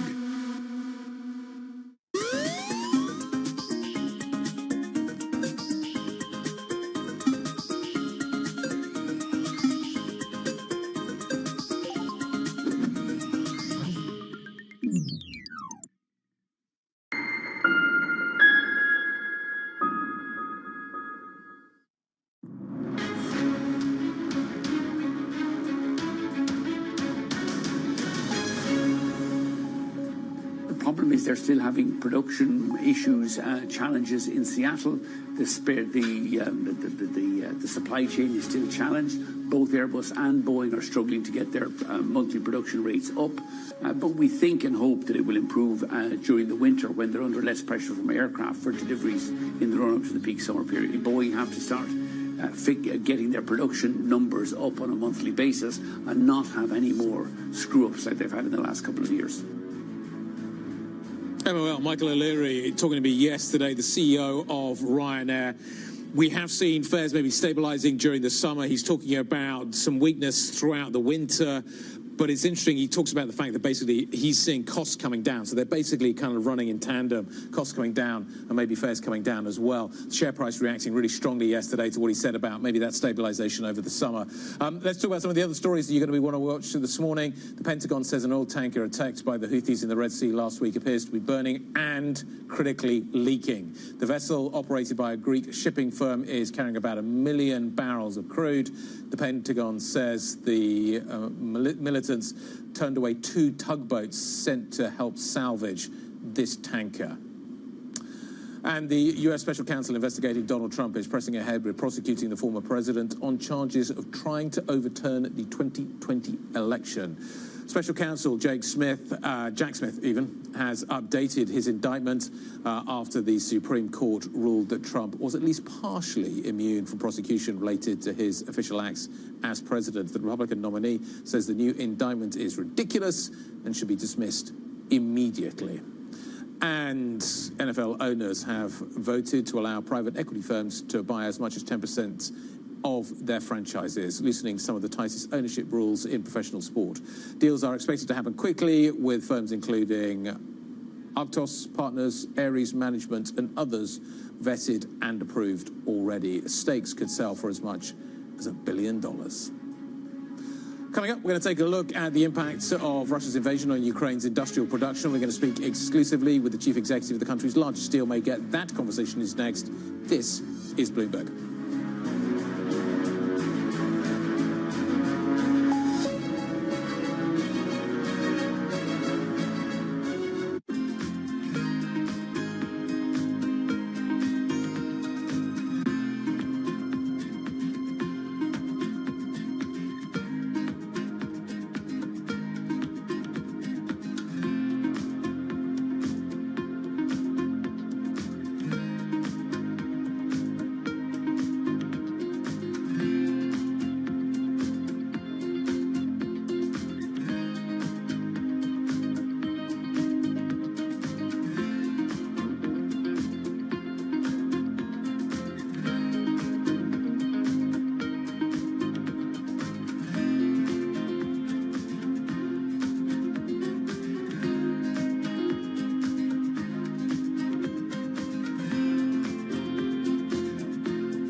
names in global leadership are on Bloomberg. We are 40 million. We're a big country, and we really depend on the aid from the world. And we depend on the aid and the position and the stance of the US. So I would like to understand, what would it mean to finish war fast? If Trump knows how to end this war, he should tell us today. Because if there are risks to Ukraine's independence, if there are risks that we will lose the statehood, we want to be prepared for this. We want to understand whether in November we will have the powerful support of the US or we'll be all alone. Only our lives are at stake here, and nobody can just trade our lives. Nobody covers the top global leaders like Bloomberg Television and Radio. From our studios in New York and San Francisco, our expert hosts have the data and analysis about the companies you know and the startups to watch, plus the interviews you don't want to miss. Watch Caroline Hyde and Ed Ludlow on Bloomberg Technology, the only daily business show dedicated to tech, right in the middle of the trading action, every weekday, only on Bloomberg Television. Context changes everything. Always on the heartbeat of the tech sector. Spread across global markets. The real-time data aspect is going to be important. We're going to bring you expert analysis on that. Sure. Don't miss Bloomberg's interview with the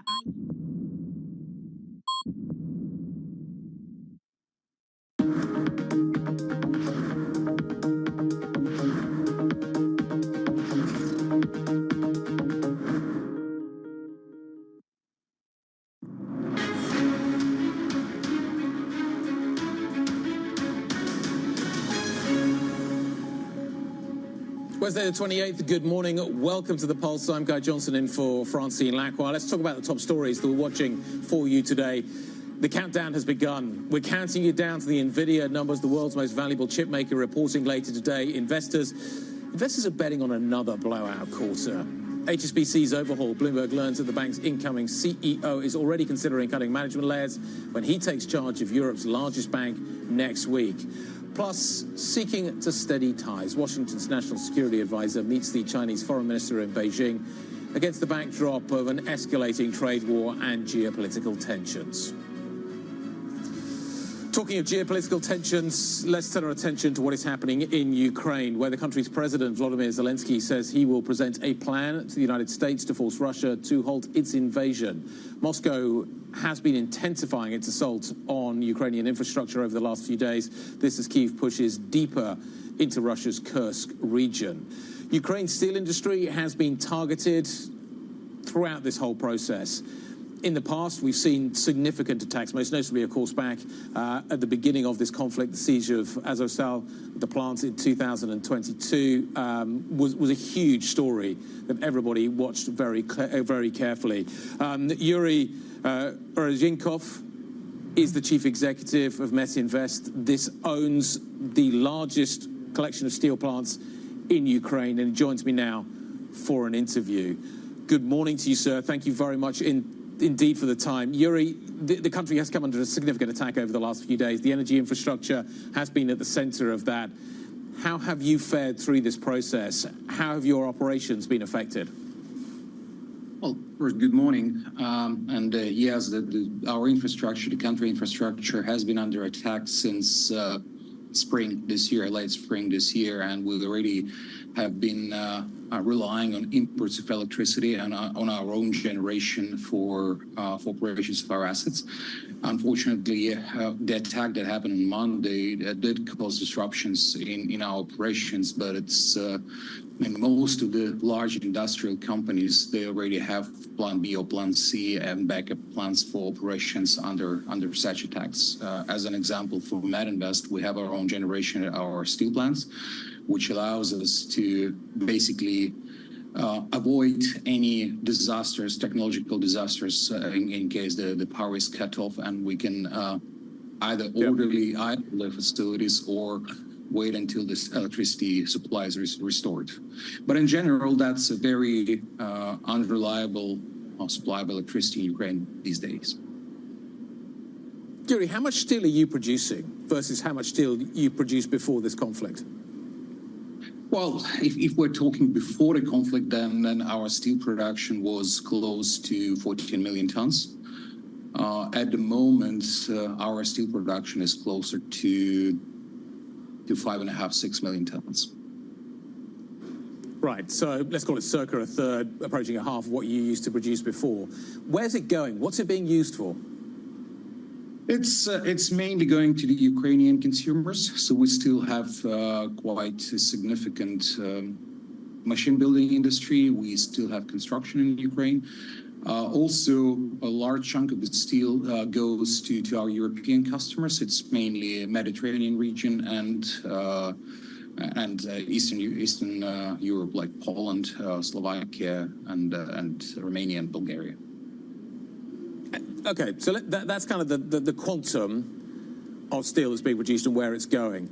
If we were to see a peace deal, how quickly could you get back to the 14 that you were talking about before? How long would it take you? Well, it's virtually impossible, to be honest, at this point in time, because this 14 million tons, that includes the production of 2 large steel mills in Mariupol, which is Azovstal and Delich, which have been completely destroyed. And restoring those mills doesn't make economic sense at present. We will be looking at building the new mills based on the green steel production, EAF or smelter-based with decarbonized steel production, and that will be the future of the Ukrainian steel industry. By the way, at the moment, we are working on building such a mill in Italy.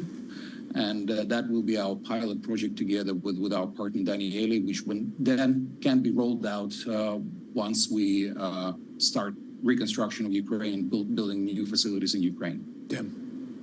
How much steel would that require?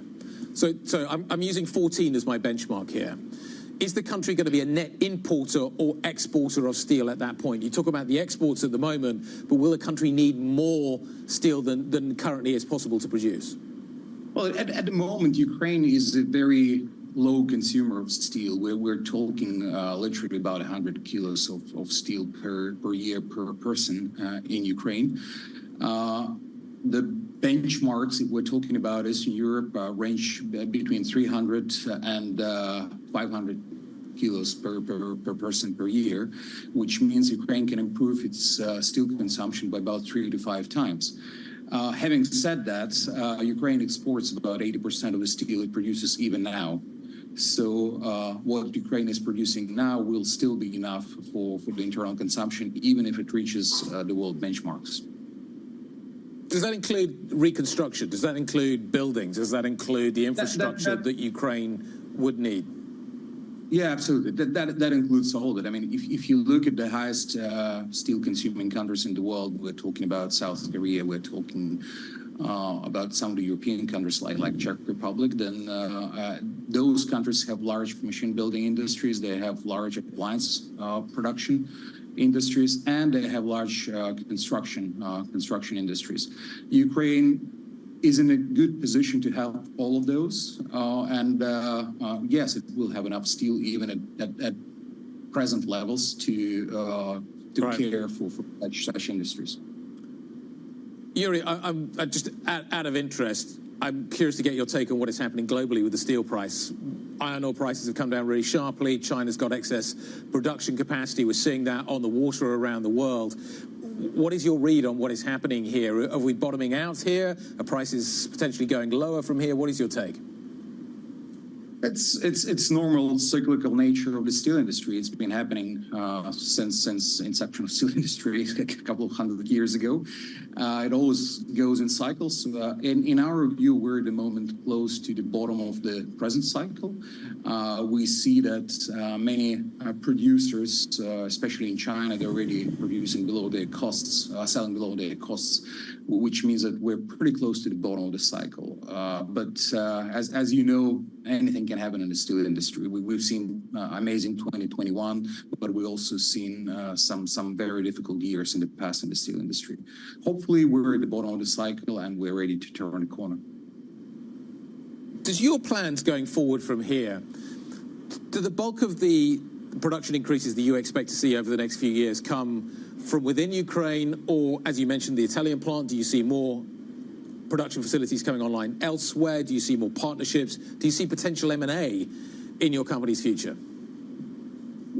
Metinvest still has the ownership of pretty good resource base here in Ukraine in Kryvyi Rih, which can be improved to basically cater for the green steel production in Europe.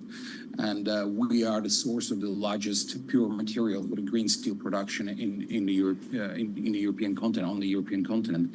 So our strategy is both develop green steel products inside of Ukraine.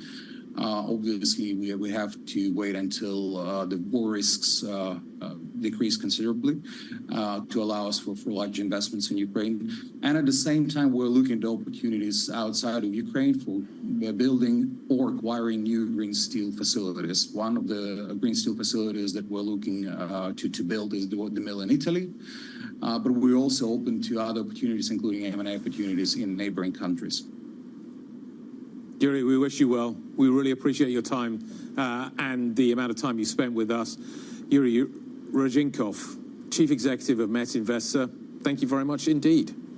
We're going to turn our attention back now to what is happening with NVIDIA. It's a big day. Numbers come out at circa 4:20 p.m. Eastern this afternoon. What should you be expecting? We will discuss that next. This is Bloomberg.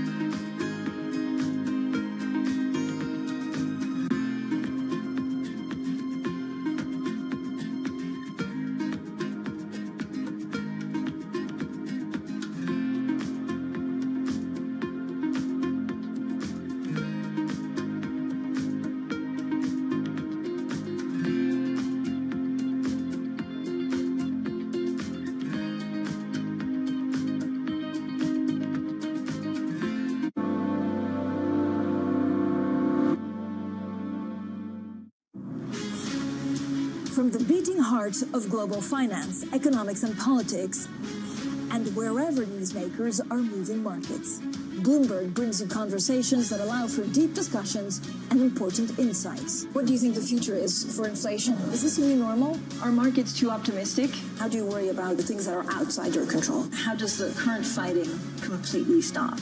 I'm Francine Lacqua, and this is The Pulse, every weekday only on Bloomberg. Your fixed income fix. Watch Bloomberg Real Yield every Friday right here on Bloomberg. Context changes everything. Bloomberg covers the world with unmatched reach and resources. From more than 120 countries, the moment news breaks, 24 hours a day. Bloomberg. Context changes everything. Morning, this is Bloomberg Daybreak Europe. I'm Tom Mackenzie in London. These are the stories that set your agenda. Taking you from the U.S. market's close to the overnight session in Asia. We'll walk you through what you need to know to kickstart the European trading day. Live from our European headquarters, we bring you the day's top market-moving stories, unmatched expert analysis, and on-the-ground reporting from across the continent.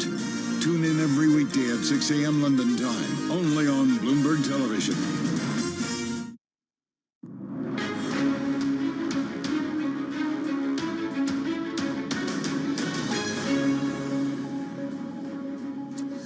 So as I say, 4:20 p.m. Eastern is when the NVIDIA numbers are anticipated to drop. Unsurprisingly, the stock is not doing much pre-market into that. We've swung around positive and negative for kind of the last hour or so.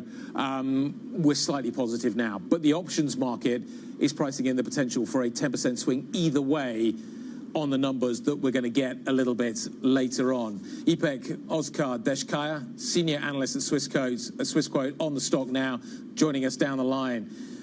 Ipek, thanks for the time. What are you anticipating? It's a huge day. What are you looking for? Well, actually, it's a big day, and it is probably the biggest day of this earnings season. It's the season finale. Now, the market expectation is between 27 to 32 billion US dollar worth of sales from NVIDIA last quarter. NVIDIA itself gave a guidance for 28 billion US dollars, and we actually think that given the fact that the big technology companies have continued to spend big on AI, and given the strong results from TSM, the 30 billion US dollar mark for the second quarter sales is totally within reach.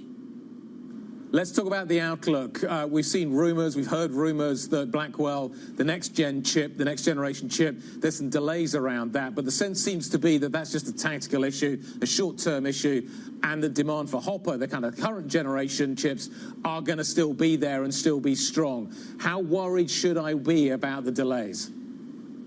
Well, actually, NVIDIA still does have very popular chips to sell and continue making money. Yet, we also know that the Blackwell issues means that they are expected to delay the launch of this next generation chips for at least 3 months, and that's due to design and manufacturing issues.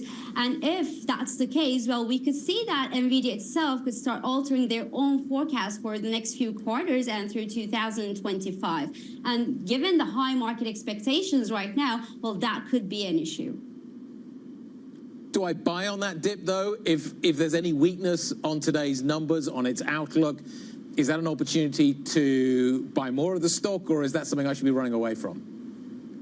Well, actually, the current valuations are very high. So the PE ratio is about 75, and everything, the big AI story is already baked in. So obviously, we won't be seeing probably another 1,000% rally from NVIDIA. That has never happened, or it's just very, very rare to see that. And right now in the market, we start just feeling a certain AI fatigue, especially from the investors of big technology companies that make up to 40% of NVIDIA's revenue, who are not really happy with the return on investment on these AI investments, both in terms of the timing when these investments are going to start bearing fruit, and in terms of the positive impact on the profitability. So I believe that if we start seeing a sizable downside correction, I think that there is room for it to continue. But anyway, we cannot really give any bad call for NVIDIA because we have seen extraordinary results over the past year and a half, but the risks are always there.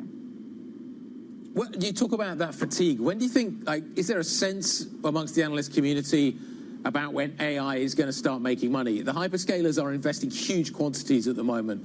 When is that going to deliver?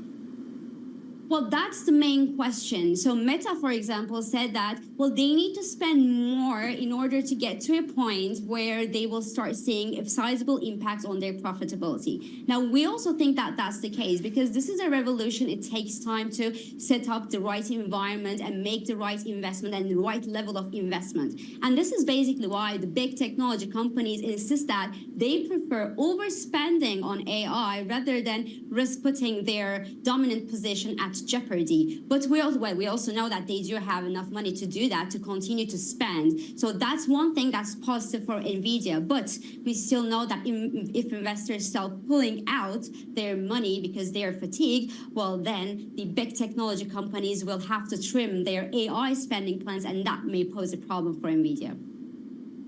NVIDIA feels like it's a monopoly at the moment.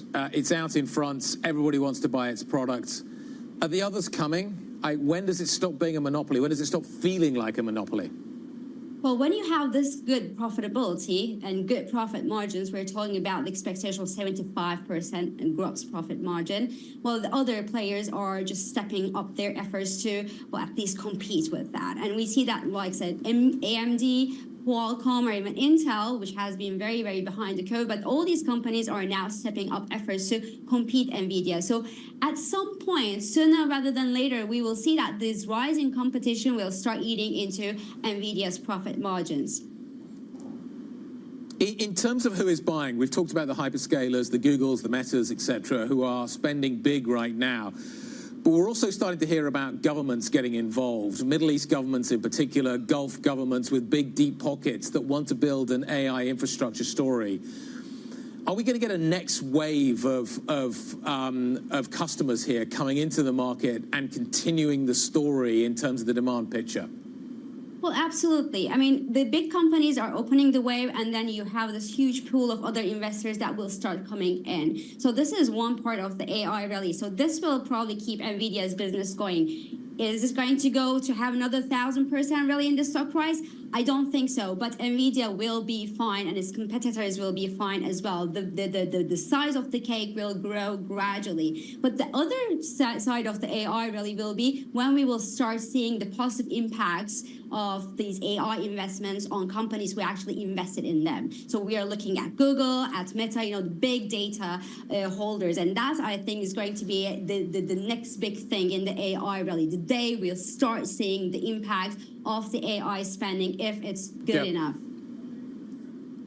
And Apple, with its event coming up at the beginning of September, we want certainly to watch out for there. Who else in the ecosystem should we be paying attention to? NVIDIA can't do this on its own. It needs to have an ecosystem around it, the ASMLs, etc. of this world, the TSMCs. If NVIDIA does well or badly today, what's the read across into those other stocks? Well, obviously, we have seen that these other stocks have been rallying as well. NVIDIA is just designing its chips, and someone has to manufacture it for them. And NVIDIA has made this decision in order to only design and not care about the manufacturing of their chips so that they could focus on other aspects of their offering, like offering an ecosystem and a platform where people could actually build what they need for their AI needs. So I really believe that because NVIDIA has made this choice and it has been a good choice, that's could be a good way to go for its competitors as well. So all the ecosystem, the supply chain will continue to benefit big from it.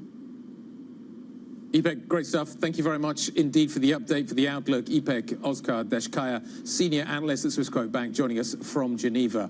Bloomberg's got some great coverage coming up a little bit later on. We're going to be sitting down exclusively with the NVIDIA CEO, Jensen Huang. I say we, I mean Ed Ludlow. Bloomberg Technology, a special, 11:30 p.m. UK time, a little bit later on today. Coming up, we're going to talk about geopolitics. Jake Sullivan is in China. He's there to try and steady ties with Beijing. Chips, the war in Ukraine, the South China Sea, all in the discussions that we're going to be seeing happening there. We'll talk about what we should expect next. This is Bloomberg.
Is on. Everything you need to get the edge at the end of the market day. Big tech earnings kick off later this afternoon. Gilead is coming out right now. We have take two numbers. Back to the markets, right? Our bread and butter. NVIDIA is one of the best stories in the tech space. That actually matters a whole lot more. It might shock some of your viewers. You're watching The Close.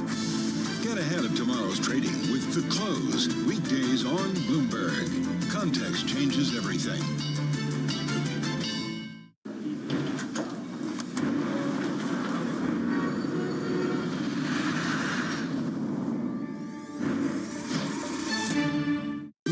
Good morning. This is Bloomberg Surveillance. Welcome back to the opening trade. This is Bloomberg Technology. This is the Asia Trade. You're watching The Close. Welcome to Balance of Power.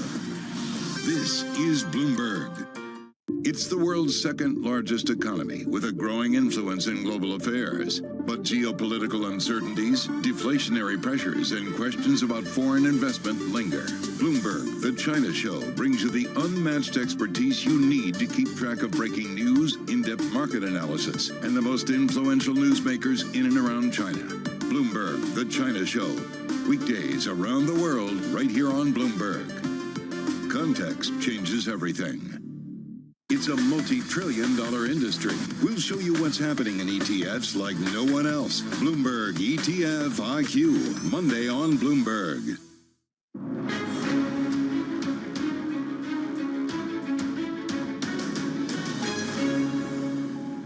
President Biden has been very clear in his conversations with President Xi that he is committed to managing this important relationship responsibly.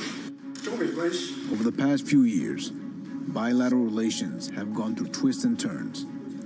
The key is to keep the overall direction of mutual respect, peaceful coexistence, and a win-win cooperation. Implementing the common understanding between our two presidents as their San Francisco meeting is our important responsibility. The U.S. National Security Advisor Jake Sullivan and following him, the Chinese Foreign Minister Wang Yi, talking about the importance of their meetings that are taking place in Beijing. Jill Deeses joins us now, who is covering this for us. We got talks yesterday, talks continue today. What are we expecting?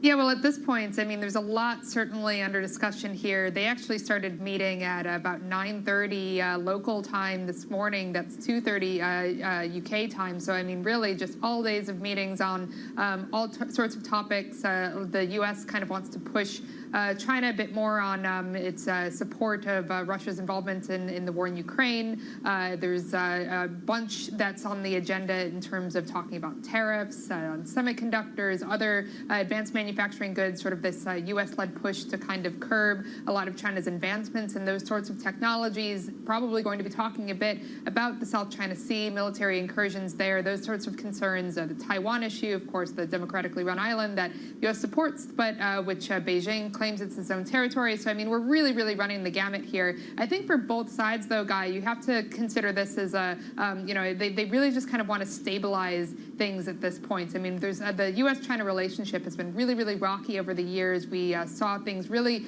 kind of boil over about a year and a half ago under the Biden administration that led to pretty much a period where neither side was really talking at all. We've now sort of restarted things here to the point where Wang Yi and Jake Sullivan actually meet fairly regularly every few months or so, although this is Sullivan's first trip to Beijing, first time that we've seen the National Security Advisor in China since 2016. So I think at this point, its stability is kind of a major priority for both sides. Am I correct in thinking that Biden's never been to Beijing? And is this the prelude to maybe that happening? Well, look, I mean, Biden hasn't been to Beijing as president, right? I mean, Biden as vice president certainly, you know, visited China. I will say that, no, I mean, he hasn't been, obviously, the pandemic sort of, you know, potentially maybe curtailed some of that, although we obviously can't discount the you know, idea that some of that is maybe related to tensions. Whether this actually results in maybe a Biden trip to China, not sure. I mean, he is at this point the outgoing, you know, president no matter what, considering Kamala Harris is now at the top of the ticket for the Democratic Party. But what I think it could potentially portend here is maybe a Xi-Biden meeting at some other point. There's a big forum later this year that they could potentially meet on the sidelines of. Maybe we see some kind of action there between Biden and Xi before the end of the year. As you say, and I was incorrect on this, President Biden has not been to Beijing. Vice President Biden has. Obviously, he had a big geopolitical story before he became president. Jill, great stuff. Thank you very much indeed. Jill Deeses joining us on that Jake Sullivan trip. It is NVIDIA Day. We are watching those earnings. We've got a great conversation coming up with Jensen Huang a little bit later. Manus Cranny is going to pick things up from here. It is time for the Bloomberg Brief. This is Bloomberg.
about quantum computing? People talk about that. Is that something that I should be looking at investing in? I've made a lot of mistakes, betting on these new technologies like AR, VR turns out to be not so big, 3D printing turns out to be not so big. My estimate is $100 trillion was invested in today's dollar in the PC, CPU-based infrastructure. All this is going to get ripped out to put $100 trillion or more in our GPU-based infrastructure. In that sort of quantum of numbers, I feel that the quantum computing is going to be very small. You always are worried about, I presume, geopolitical events. So are there some geopolitical events you're worried about right now? Yes. I don't know why, but for some reason, I love thinking about black swans. And at the office, everybody thinks I'm weird because I'm always thinking about what can go wrong. But underpinning the AI is the chips. And the chips, despite the CHIP Act, which I think was a good idea for the US, I still think like 80% or so of the capex of TSM is in Taiwan. And so at the leading edge, a lot of capacity is in one very small area. Forget that it's just in China, it's in a very small area. I think that's very risky. Lots happening on Wall Street. I couldn't have been more wrong. It's going to stay volatile for a while longer. It's a bifurcated market. Need to catch up? This is Bloomberg Wall Street Week. I'm David Weston. We've got the information and insights. Year over year, you could start to see some cracks. It might be overhyped short term, but it's underhyped long term. From businesses most influential and instrumental. A lot of the doom and gloom has been somewhat overblown. If you're not living near the edge, you're taking up too much space. Bloomberg Wall Street Week, only on Bloomberg TV and radio. Context changes everything. Bloomberg Surveillance covers the latest in global markets and the political events that influence your world. Join Jonathan Farrell, Lisa Abramowitz, and Anne-Marie Hordern only on Bloomberg. Context changes everything. Bloomberg loves earnings. I know it's like your Super Bowl, right? I can't wait. It's like opening presents in the morning. All right, it will be exciting. Nobody covers earnings like Bloomberg.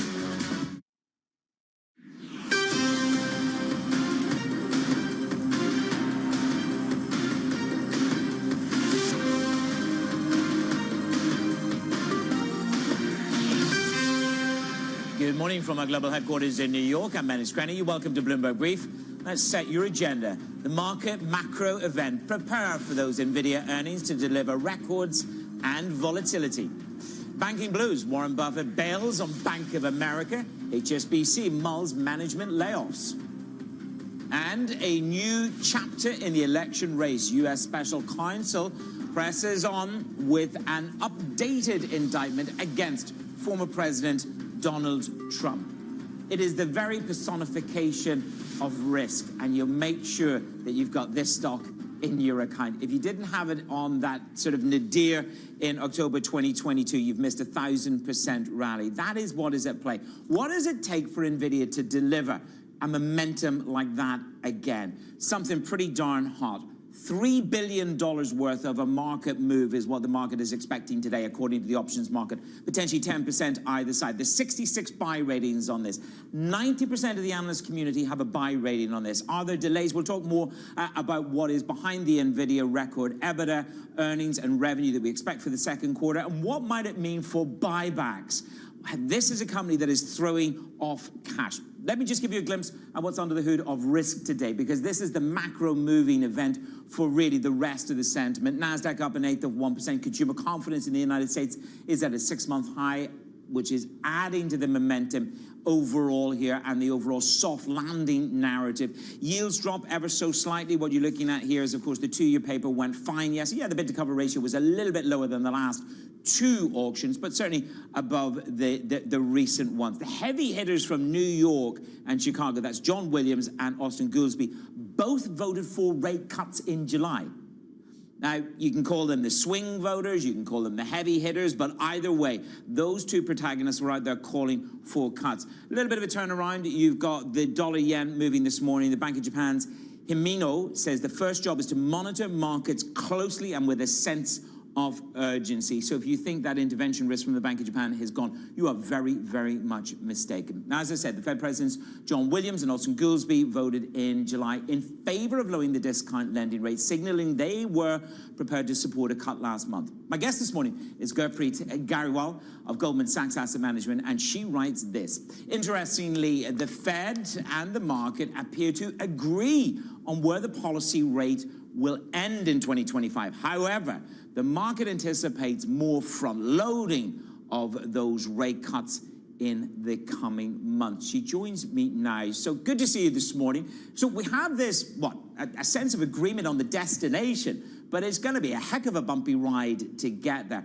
How significant, let's just square away the top line this morning. How significant is it that New York and Chicago presidents actually voted for a cut in July? They are the swing, they are the heft, they are the shakers and the movers at the Fed. Hi, Manus. First of all, great to be with you. Look, I don't think it's surprising that we did have Fed officials that were inclined to be supportive of easing back in July. And there's always going to be diverse opinions on these sort of committees at central banks. I think the reason why we didn't see a cut back then is that the Fed hadn't guided to that. They didn't want to unnerve the market and alarm the market. Since then, we have had more data. The Fed has been able to accumulate more confidence in the case for easing, and it's very clear in all of the Fed rhetoric that we've received over the past week or so, including Chair Powell's Jackson Hole address. There is less concern about inflation, there's more concern about the labor market, and there is limited tolerance for any further weakening in the labor market, which would be, quote, unwelcome. So I think it's very clear that we are going to see the Fed initiate that cutting cycle in September. And I think the key question is the magnitude or the pace of that easing. And the key determinant for that is really going to be what we see happen in the evolution of the labor market. And you know, in your learning from the earnings, and I know that that's the title of part of the research, the learning from the earnings is that, you know, there's minimal talk about layoffs. You know, it's not high on the agenda, and it's not showing through on many of the data pieces either. Yeah, exactly. That's a great point. What we've seen is that companies are no longer discussing labor shortages. And so that does indicate that the labor market is in better balance. It corroborates a lot of the macro data that we see. And we here at Goldman Sachs Asset Management love to marry the micro and what our corporate credit and equity analysts are saying with the macro and what our US economist is saying. And that is supportive of that macro disinflation story. But at the same time, you're not seeing a sharp uptick in the number of companies discussing layoffs. That's actually low. The number of companies discussing recession is also low and contained. And actually sentiment on the consumer improved in the latest quarterly earnings reports. And so I think the signal from corporate America is relatively constructive on the economy and is supportive of an ongoing expansion. But the movement that we've seen in some of these bond markets, it's acted as a hedge, it's a geopolitical bolstering, but you are still a protagonist of the steepener overall. So just how much breath is left in that trade? Once we get going with the assumed cuts in September, which I know you're going for 3 clips of 25 basis points in the back quarter, which is a little bit lighter than what the market thinks at the moment. Look, I think we have some sympathy with what the market is pricing. What the market is pricing for the next 5 meetings is some probability of the prospect of a 50 basis points rate cut. We think that seems reasonable. I think right now, the data and what we see in the labor market is supportive of a string of 3 25 basis points rate cut. But we do think that there is a low bar for that to be increased to a 50 basis points rate cut at one of the upcoming meetings, including potentially September, should we see any signs of further weakness in the labor market. Chair Powell and other Fed officials have indicated that. And I think, you know, big picture for investors, what we think is important to keep in mind is that we do anticipate around 200 to 250 basis points of adjustment in the Fed's policy rate over the coming year. That is supporting of steepening exposure. But at the same time, you're seeing, you know, inflation is in check. The labor market is loosening, not collapsing, and the Fed is clearly committed to elongating the expansion. In that environment, in that regime, you know, the credit fundamental picture is still solid. You still want to be earning attractive rates of income on sectors like corporate credit, securities credit. But at the same time, we've moved to this regime where downside growth risks are dominating upside inflation risks. And so you probably want to balance risk asset exposures with bonds. We have seen bonds have been able to deliver that stability sort of factor in recent growth concern wobbles. We saw it in the regional bank crisis last year. We saw it earlier this month as well. And so we think it makes sense to retain risk asset exposure, but also balance that with bonds. And look, obviously, I know that you've thrown in there that you could get a 50 basis point cut in September. Many people are saying, look, if they do that, it's a sign of something much more malevolent coming down the pike that perhaps that we don't see, but it's not necessarily your base case. Can we just touch on the other risk, which we've now all decided has gone to dust, which is inflation? And this is a debate I've been having over the past couple of days. The five-year forwards, nicely drifting lower. My guest yesterday were saying, look, there's still a risk that you could have a resurrection of inflation next year. The growth scare is very, very clear there at the beginning of August, the drop in the break-evens. So as a house at Goldman Sachs Asset Management, you don't see any indicators of the risk of inflation reasserting itself in 2025. It's a dragon that's been vanquished, is it? Look, as economists, we've been incredibly humbled during this pandemic era, and so we can't ever say no to any potential scenario, and so we're always alert to upside risks to inflation. A few things that I would make is, look, we now have more clarity on what the drivers of that inflation shoot were. There was uniform price increases, there was a change in inflation psychology, change in wage demand, corporate price setting behavior. We've now seen that in earnings reports, actually coming back to the learnings from earnings. Companies are indicating less pricing power. They're trying to increase their bottom line through greater sales rather than increasing prices. At the same time, core goods is experiencing deflation again. That's back to what it was pre-pandemic. You're seeing wages normalize, inflation expectations in check. That should support further slowing of services inflation. And so all of these dynamics and, our proprietary indicators do corroborate that. They do support normalization in inflation. That's not to say that inflation is going to return to the low inflation regime of the last cycle. We are in an environment where there are structural forces, reshoring, uncertainty in supply chains, etc., that does argue for a higher inflation regime, and as a result of that, a higher rate regime. But ultimately, that's opportunistic for fixed income investors. Gurpreet, thank you so much for being with me this morning, keeping an eye on the steepness and hunkering down for the September rates meeting. Gurpreet Garewal of Goldman Sachs Asset Management. Other stories trending on your Bloomberg terminal this Wednesday morning. This is what we got for you. Apple, they're cutting about 100 jobs in the digital services group. The biggest layoffs will be in the teams handling Apple Books app, the Apple Bookstore. Apple Books has become less of a priority for the company. NFL owners loosened strict ownership rules and voted to allow private equity firms to buy stakes in their franchises. The move is expected to attract billions of fresh capital and boost team valuations.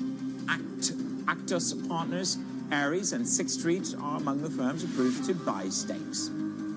UK homes up for sale hit a 7-year high. That's according to a report on the property website Zoopla. Sellers are growing more confident about finding the buyers that borrowing costs are about to ease. And coming up, the main event of the day, NVIDIA, the drum beats. It's heard across Wall Street and beyond. The results matter. We bring them to you live on Bloomberg.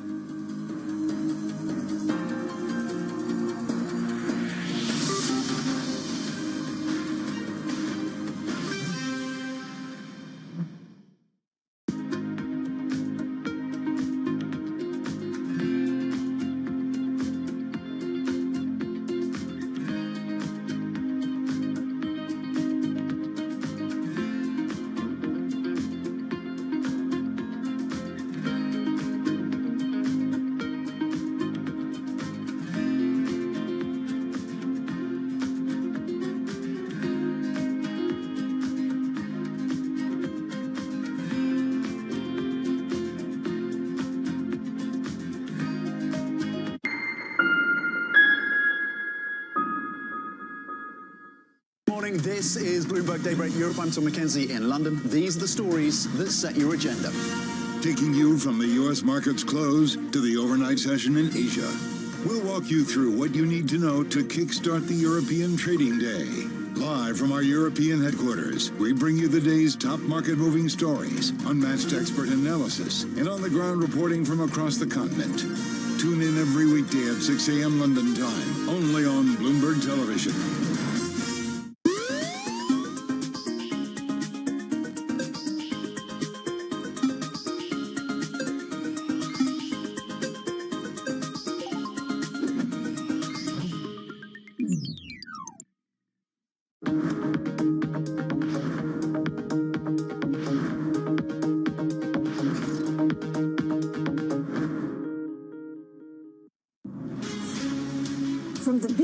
heart of global finance, economics, and politics, and wherever newsmakers are moving markets.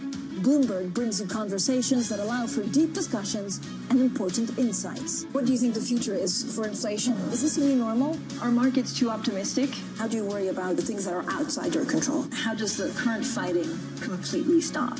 I'm Francine Lacroix, and this is The Pulse, every weekday only on Bloomberg.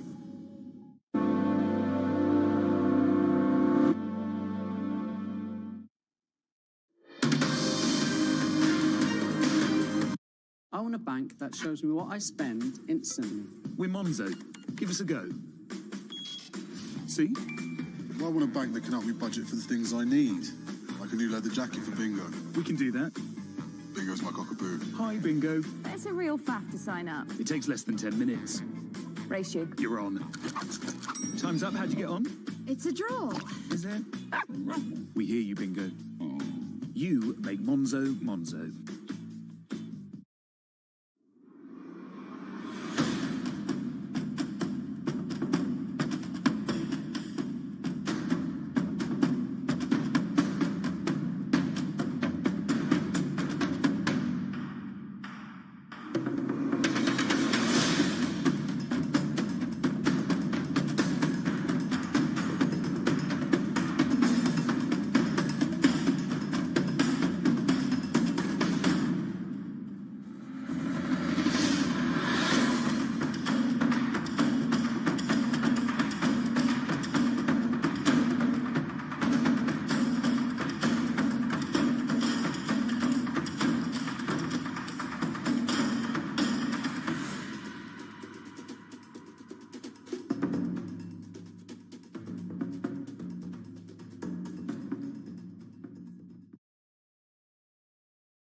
You know, the thing won't work.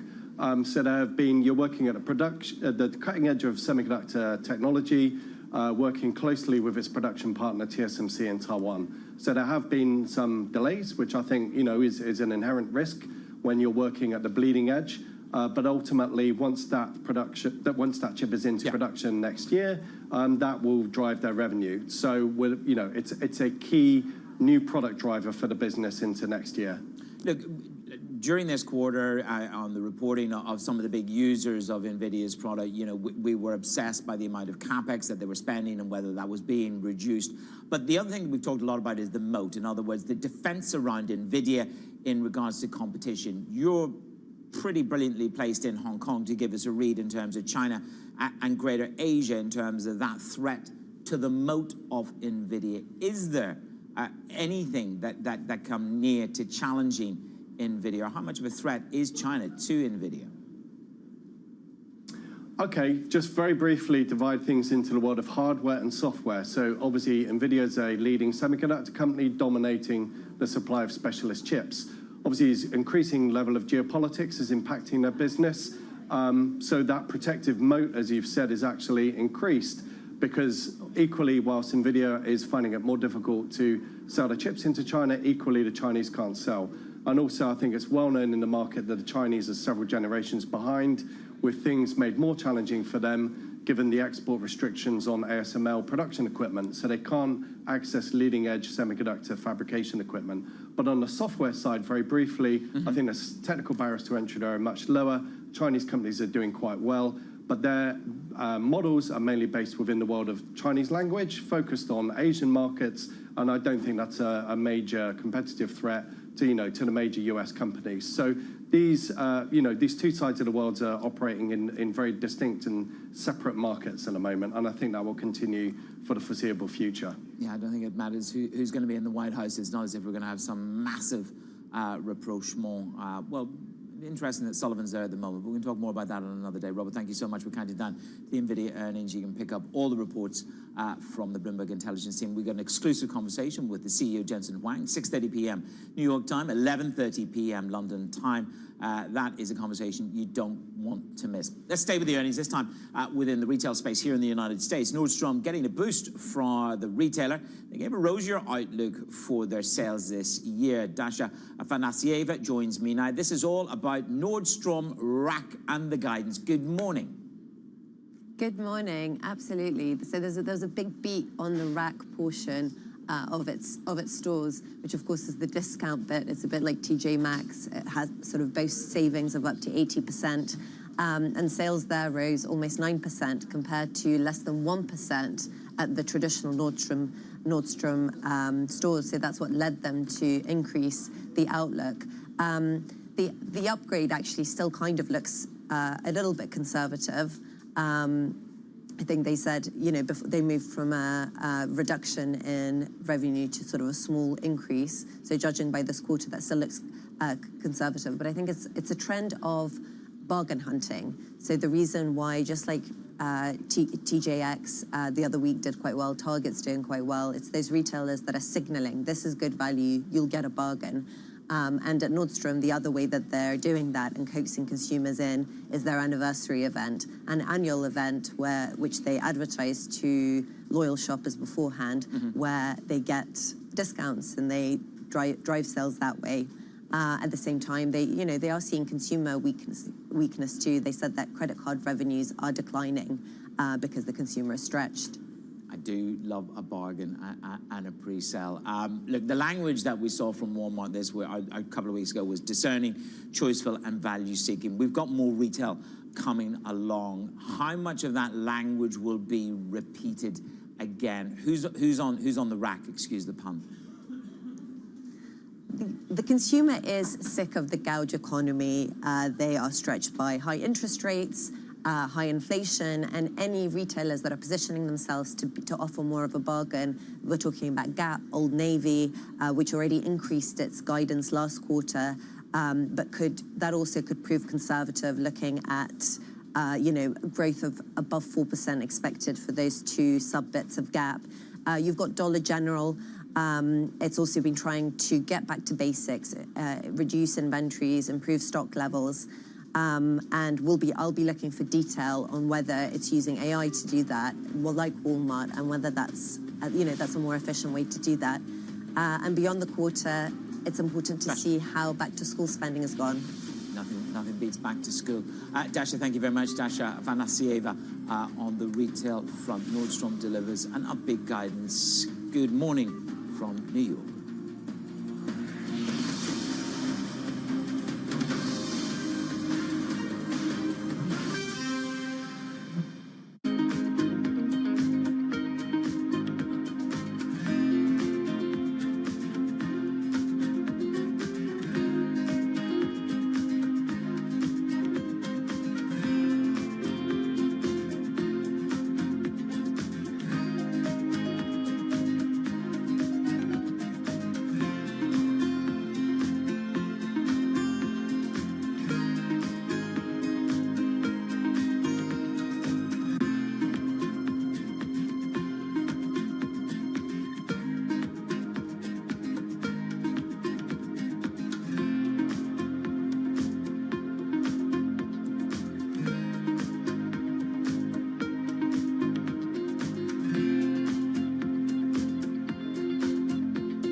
Top names in business are on Bloomberg. The challenge for us now is not very much on the product, it's on the ramp-up of the production system. We turned the industry down to almost zero during the pandemic.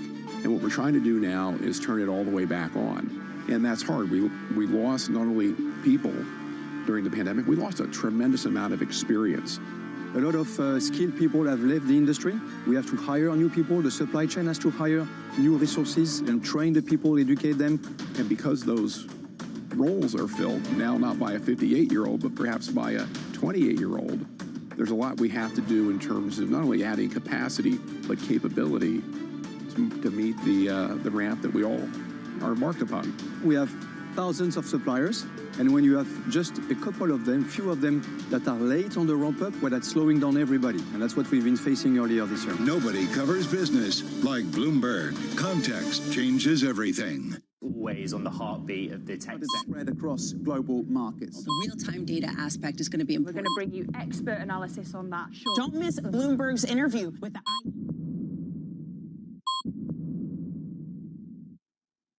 Lots happening on Wall Street. I couldn't have been more wrong. It's going to stay volatile for a while longer. It's a bifurcated market. Need to catch up? This is Bloomberg Wall Street Week. I'm David Weston. We've got the information and insight. Year over year, you could start to see some cracks. It might be overhyped short term, but it's underhyped long term. From businesses most influential and instrumental. A lot of the doom and gloom has been somewhat overblown. If you're not living near the edge, you're taking up too much space. Bloomberg Wall Street Week, only on Bloomberg TV and radio. Context changes everything.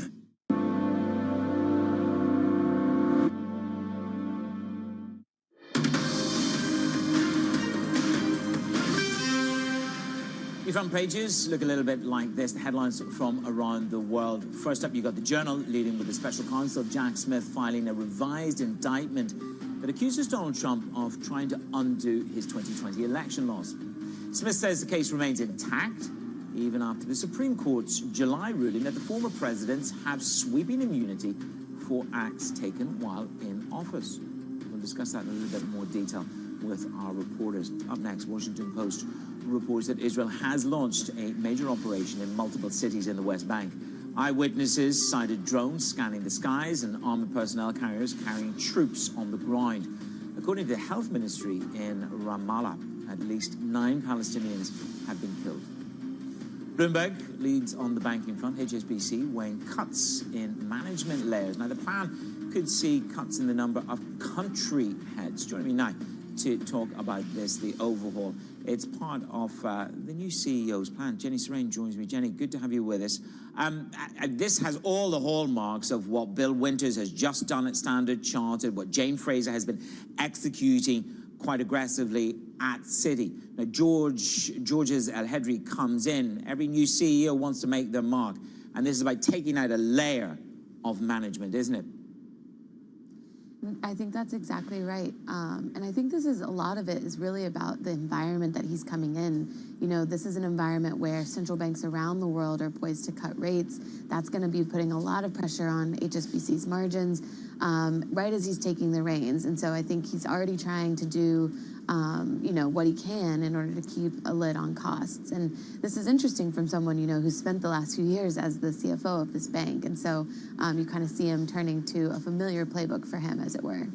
Well, Warren Buffett, we understand, is bailing on a little bit more of his Bank of America stock. I mean, he's been chipping away at this over the summer. Now, we never really know what the motivation is for somebody like this to do or to act, to rebalance, to change their overall perspective on a stock. But it's certainly a flag to the market, isn't it? I think that's right. And I think, you know, we actually see a lot of investors looking at their holdings in bank stocks right now, kind of trying to decide how they're going to play these next few years.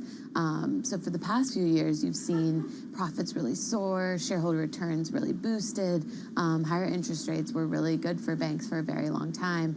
Now that's coming to an end. And I think the question really remains, you know, can these banks navigate and do as well as they have done in a period where their margins are just necessarily going to be coming under pressure? And so to your point, we don't really know exactly what's driving Warren Buffett to bail on Bank of America, or at least, I guess, sell a small portion of his stake in this bank. But, you know, I think it's a question that a lot of investors in this space are really putting to them right now. Well, let's be fair now. He's been long of that at $5 since 2011, and you're trading at 39.67 this morning, virtually unchanged on the back of that. So it's not a bad run. Depends where the average is. Jenny, thank you so much.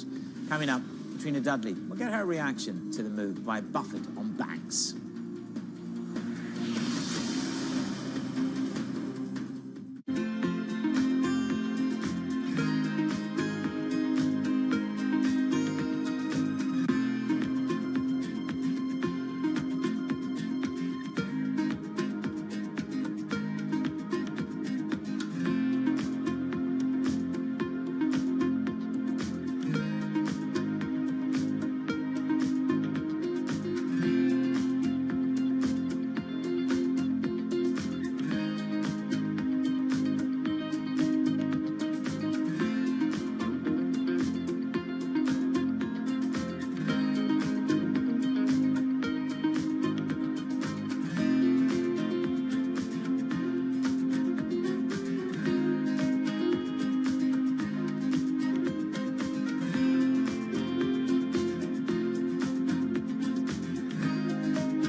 Fixed Income Fix. Watch Bloomberg Real Yield every Friday right here on Bloomberg. Context changes everything.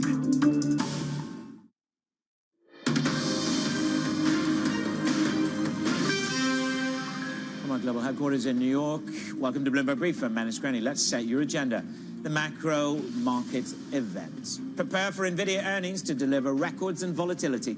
Banking blues. Warren Buffett bails on Bank of America. HSBC mulls management layoffs.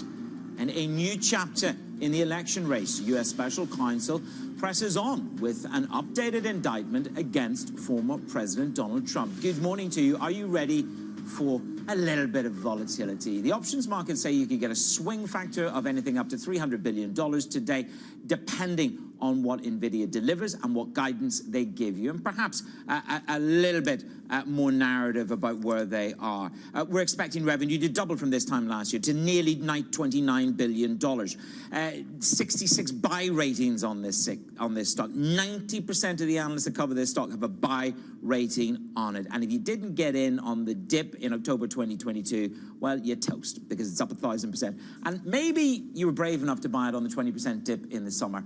I know I wasn't, but there you go. That is what makes a market. The rest of the market looks a little bit like this. That NVIDIA is a single macro event over all stocks. I can tell you this, Bank of America's clients ditched their stocks for the first time in 3 weeks last week, and they took a little bit of money out of tech. Yields still sub 390 at the moment on bonds. The two-year auction went fine yesterday. $70 billion worth of 5-year paper coming today.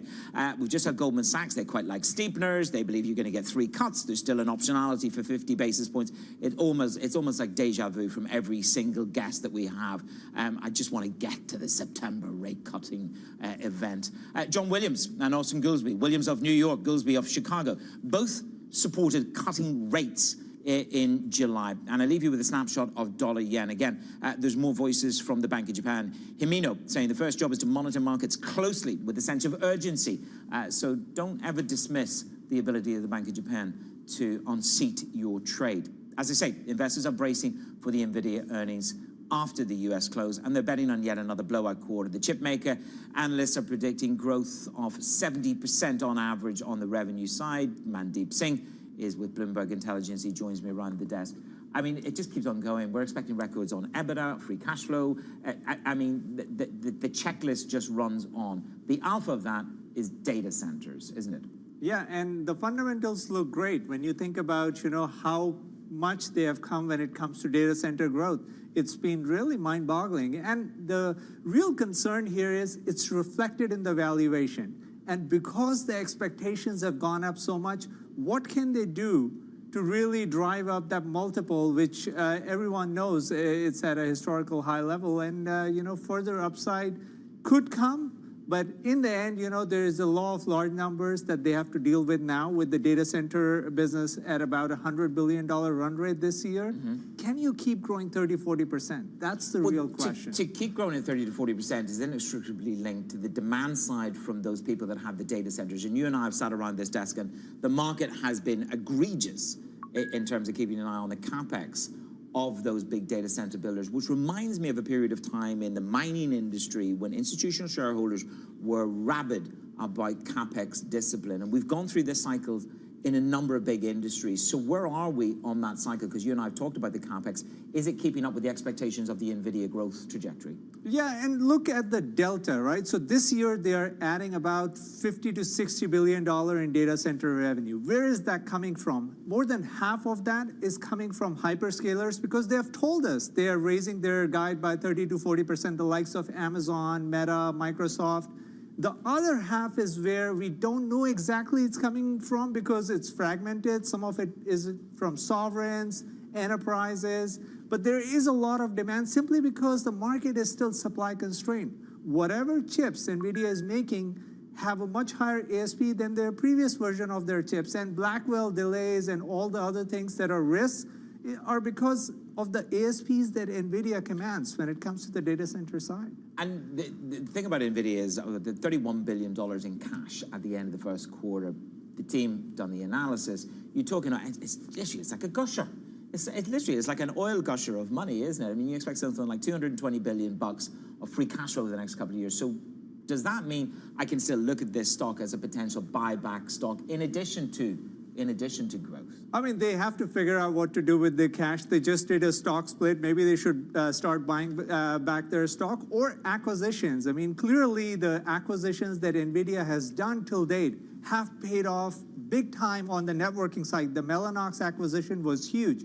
So clearly they are ahead when it comes to the product dominance that they have, you know, and it will likely continue because when I look at competition, whether it's AMD, Intel has got a lot of problems that they are dealing with. There is no competition, and that's the part that should comfort investors investing in the valuation. But clearly, valuations are stretched, and any disappointed when it comes to, you know, the upside going into the next quarter or the next 2-3 quarters will result in compression. So that's a big risk here. Okay, well, certainly we're going to get a little bit more insight into the mindset of the CEO later on. Mandeep, thank you so much for being with us. That is Mandeep Singh of Bloomberg Intelligence. Tune in tonight. We've got an exclusive conversation with the CEO, Jensen Huang, 6:30 p.m. Eastern Time. Ed and the team, we're looking forward to that. We'll get some guidance from Jensen Huang, the man himself. My guest on Markets this morning is Katrina Dudley, Senior Investment Strategist at Franklin Templeton. Good to see you, Katrina. How much oxygen or mind space does NVIDIA really take up for you? I mean, to deliver 1,000% from its nadir is pretty stunning. Just put that framework around for me. How important is today? We talk about it.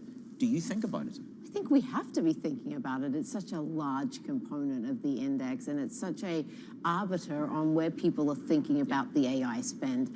And I think as you just heard, you know, the AI spend in the hyperscalers we can track and we can see what they're saying. It's that other part of the market we're also focusing on. And the AI spend there is not just the CapEx discussion, which I know on the hyperscalers is what we're really focusing on. From an AI perspective, we're actually now looking at the second derivative effect. And what does AI bring to a company? What does it do in terms of its earnings? And how is it able to accrete efficiencies to companies? And is that something then that you translate across into when you look at the other companies, the impact, the drip down or the sort of the trickle down effect of AI in terms of delivering efficiency, in terms of delivering product innovation? I think what we're actually looking at is how this is marrying with some of the employment data. And I think that that's the really interesting trend, because we haven't seen, you know, we've seen the revision to the employment number that you saw, but we also have seen this thing with companies are holding on to their employees, and they're not letting them go. And that was very interesting, because in AI, we would have thought that there was a substitution effect, but there hasn't been that substitution effect. And I think that that's really encouraging, because it means that I think companies are relatively right-sized. Yes, you're going to hear pockets like the HSBC's laying off people, but I think relatively speaking, companies are pretty well-sized for what they need, and they're going to start to see these efficiency gains come through, and that'll drive earnings growth. I think one of the lines, actually, I can look at my phone and put it out on Instagram. So they're coming for IQ, not EQ, which is, I think, one of the interesting aspects when we think about AI. It is that. It is Larry. It's actually Larry Summers is on my Instagram. That just forgot. They're coming for IQ, not EQ in the first instance. I love what you talked about the marketplace overall, and I'm going to quote you on this, which is, it feels more like Goldilocks breaking into the house of the three bears than stumbling into Armageddon. Now, a little hint of Armageddon at the start of the summer, okay? But talk me through your sentiment on that. What do you mean by that? Because if you take a look at it, everyone is very concerned about what is the signal that's coming from these rate cuts. And there are actually two ways you can interpret one event. The first is what we call that kind of Goldilocks scenario, is that the Fed is cutting because they've got the room to cut. We're in an expansionary environment, and they're just making those adjustments, that kind of tinkering. And if you think about it, why is that like Goldilocks? Because it was just a little too hot, and it was just a little too cold, and then it was just right. And we think about it, that's where we think of the Fed. The other camp, and that's where you get that kind of Armageddon and you get the black side scenario, are the people who are saying, you know, these are rate cuts that are in response to an economy that is slowing faster than the market is expecting, and that we're going into a significant deceleration. And we don't believe we're going into that Armageddon. We think that we're going into Goldilocks. We think that, you know, we're landing a plane and we're trying to get back to trend growth, but it's going to be bumpy, and that's the volatility. So it's going to be a shallow cutting cycle, this one. Yeah, I think the market's forecasting 4 cuts by the end of the year. I don't think we're going to see quite that many. Okay. You know, the consensus was that if they had the data in payrolls in July, maybe they would have cut, but that's history. How much of a canary, if I can call it that? We've got this story, Bank of America, Warren Buffett, reducing his overall position in Bank of America. Now, you've been long the stocks for $5 since 2011, so I don't think, you know, anybody can throw a brick at him, but he is scaling back incrementally from his position in Bank of America. We don't know the reason for that. But just take that as a narrative. It either reflects net interest income is going to fall, perhaps bad debt is going to rise, it's going to be a soft landing, as you say. When you look at banks, given the scenario you've just outlined, you're obviously not that negative on banks in the scenario planning that you've got in your head. As you talk about that scenario and walking it through. But the other thing is as you say, just taking one action by Warren Buffett and using that to construct an entire portfolio is such a difficult thing to do, because when you're sitting in the PM's shoes, you're looking at a whole lot of risks, and what are those risks in your portfolio and how they interact. And it's the same way as you sit here and we talk about the different parts of the market. It's so easy just to narrow in on NVIDIA and talk just about NVIDIA, but we need to think about those follow-on effects, and we also need to think about the other 499 stocks that make up the S&P 500. And I think that we're increasingly starting to see breadth come into this market, and that's something that we're very encouraged by. The other thing that we're starting to see is that the market is driven much more today by idiosyncratic stock returns. So about 2/3 of returns are now idiosyncratic. That's a great environment for someone like myself. We're the stock pickers, so we like to think that it's actually you doing the work, getting your hands dirty, that will drive the returns going forward. So on breadth then, it's interesting because the equal weight made an all-time high a little bit earlier in the week. I know that we're still sort of struggling with some nuances here about where all-time highs are, but that breadth, just expand on that a little bit for me. We're obsessed about NVIDIA today, and I think rightly so, because the market is anticipating a $300 billion swing. But where do you look for return in breadth? Look, I think what you've highlighted, though, that $300 billion swing. I'm glib about it, aren't I? Yeah, it's like that's a couple of companies, combined markets. Yeah, exactly. So I think that the fact that we're just so nonchalant about the swing that could drive NVIDIA, and obviously that is going to be the driver of what happens in this market, and so we've kind of got to put that to one side, because when we talk about NVIDIA needs someone to buy their products, and that is the rest of the economy, because NVIDIA doesn't just exist in this vacuum. So what are these other companies seeing? What are they looking at? And in terms of that, we've seen some adjustments in different parts of the sector. We've seen a little bit of weakness in the consumer, but we've seen a little bit of strength in other parts of the consumer. So I think that the rest of the market is actually doing okay. And that's what we need to continue to see, is a market that is doing okay, because to me, that is trend line growth. And trend line growth, when you've got a Fed that is cutting, is actually good. Okay, I shan't be so glib with the 300 billion swing around factor. But you're right, but that just does show you the psychology of this market, and it can turn on a dime, quite literally. And I think we should be a little bit more respectful of it. I think that we need to respect the market, but we also need to understand what's happening. Katrina, thanks a million. Let's see what's delivered. And of course, we'll catch up with Jensen Huang later on today. Katrina Dudley of Franklin Templeton coming up. Fresh indictment against the former President Trump. We'll dig into how it could affect the election. That's next on Bloomberg Brief. Good morning from New York.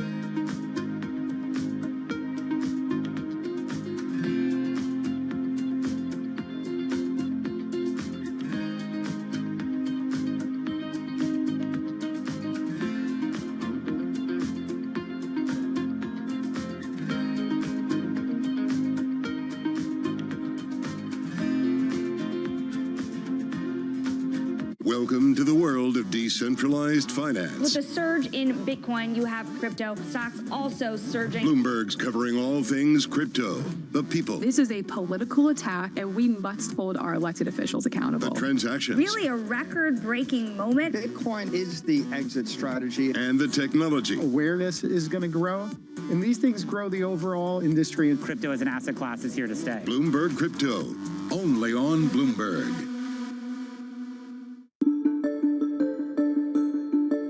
Why should I want to invest in the pharmaceutical industry? Is it going to continue to grow as it did last year? And what about your own company? Do you think it's going to have good growth prospects over the next couple of years? I think the reason to invest in the sector is the science. I mean, when you look again, if I go back into the history, for most of the last century, we were only giving people pills and small molecule drugs. Then we discovered that we had this whole world of biologics, and we could treat diseases with biologicals. More recently, we've discovered that we can reprogram your cells, we can edit the genome, we can use these RNA therapeutics to completely transform areas of medicine. Those technology areas are at their very nascent stage, and what we're going to find is they're going to open up whole new areas of growth from our business standpoint and a human health impact standpoint. We hope that as we work in our areas like cell therapy and RNA therapeutics, we will also be able to climb to a whole other level of market cap over time. From our studios in New York and San Francisco, our expert hosts have the data and analysis about the companies you know and the startups to watch, plus the interviews you don't want to miss. Watch Caroline Hyde and Ed Ludlow on Bloomberg Technology, the only daily business show dedicated to tech, right in the middle of the trading action, every weekday, only on Bloomberg Television. Context changes everything.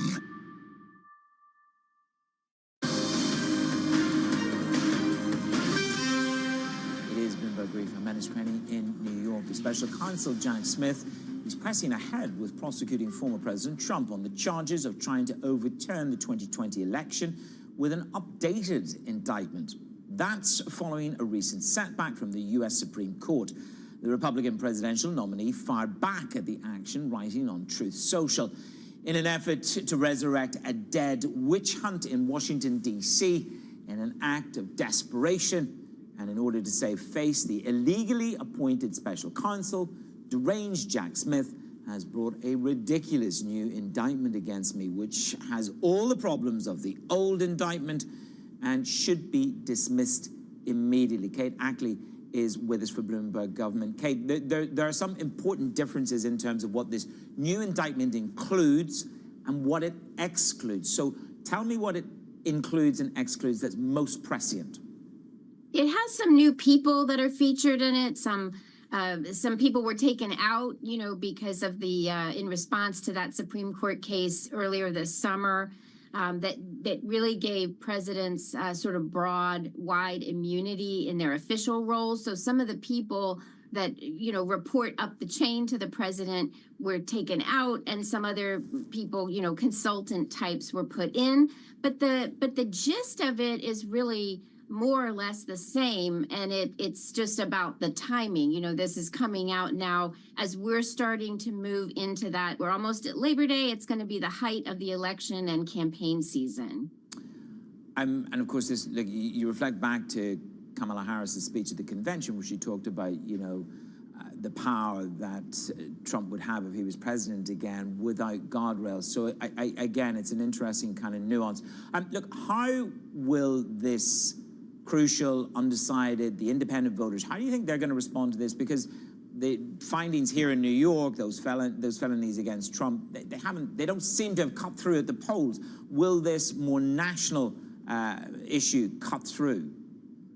That's really the key question. I mean, we've seen over the past year, as Trump's legal woes sort of mounted, it really solidified his base in support of him. I mean, during the Republican presidential primary, these cases that came, these indictments, not just this one, but one in New York and other places, seemed to solidify support from his base.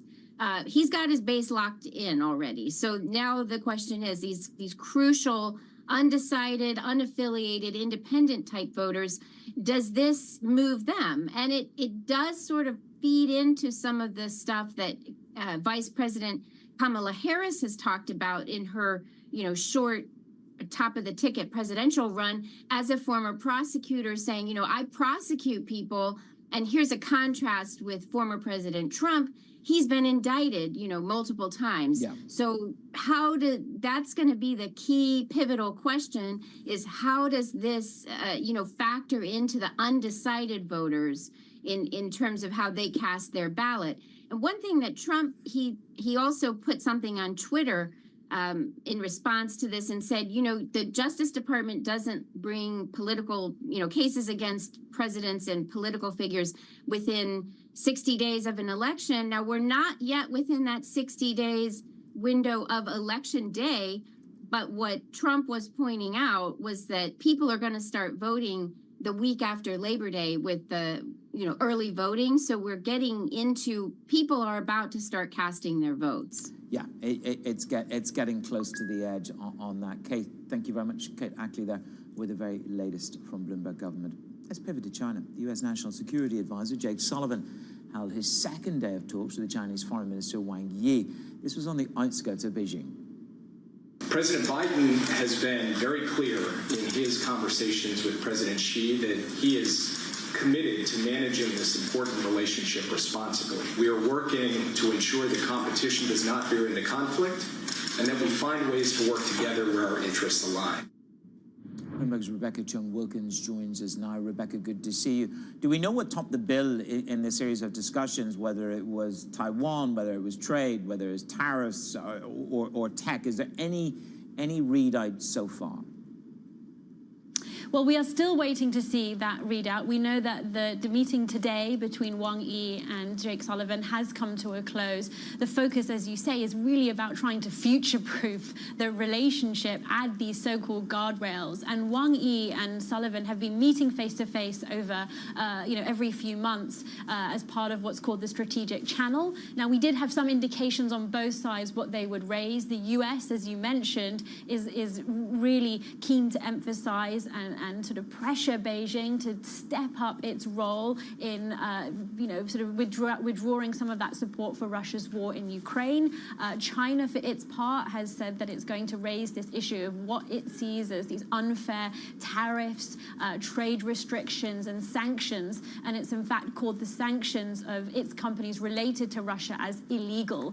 So certainly we expect that to have made up some of the meat of the conversation that's happened today. And the significance of Sullivan's visit at this point in time, yesterday we talked about, the political tinge to this, but is that being elevated in the narrative? I mean, Biden has a long been a Sinophile, so what does this say about the political timing of this?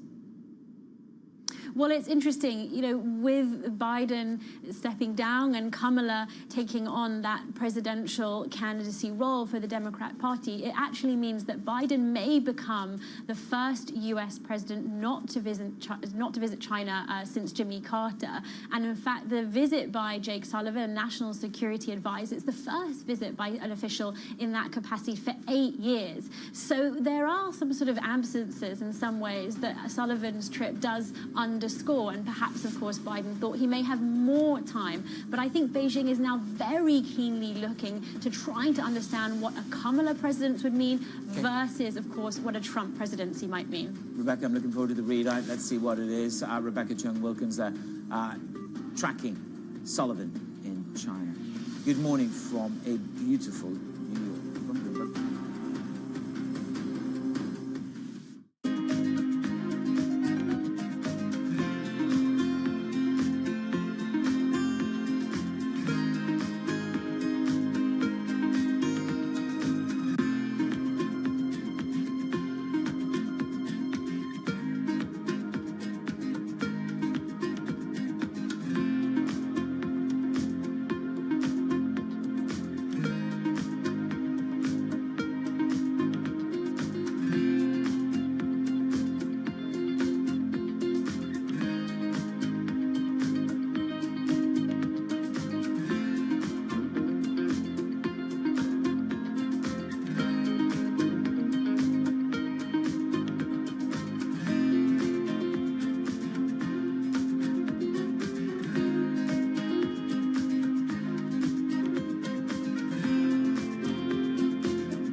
everything you need to get the edge at the end of the market day. Big tech earnings kick off later this afternoon. Gilead is coming out right now. We have Take-Two numbers. Back to the markets, right? Our bread and butter. NVIDIA is one of the best stories in the tech space. That actually matters a whole lot more. It might shock some of your viewers. You're watching The Close.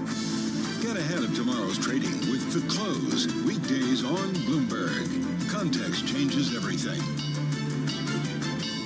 It's a multi-trillion-dollar industry. We'll show you what's happening in ETFs like no one else. Bloomberg ETF IQ, Monday on Bloomberg.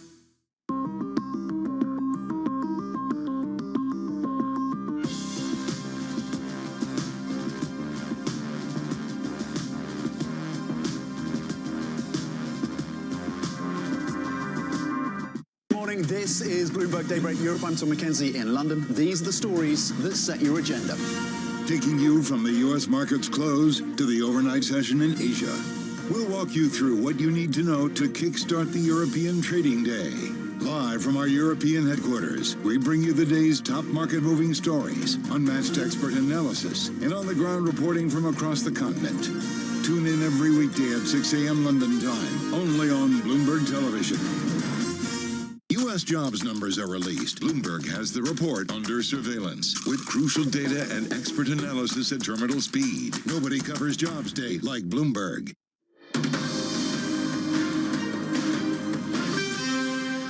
It's a feast for you in terms of the trading day. On deck, we've got a little bit of Treasury auction action, $70 billion worth of 5-year papers coming down the pike.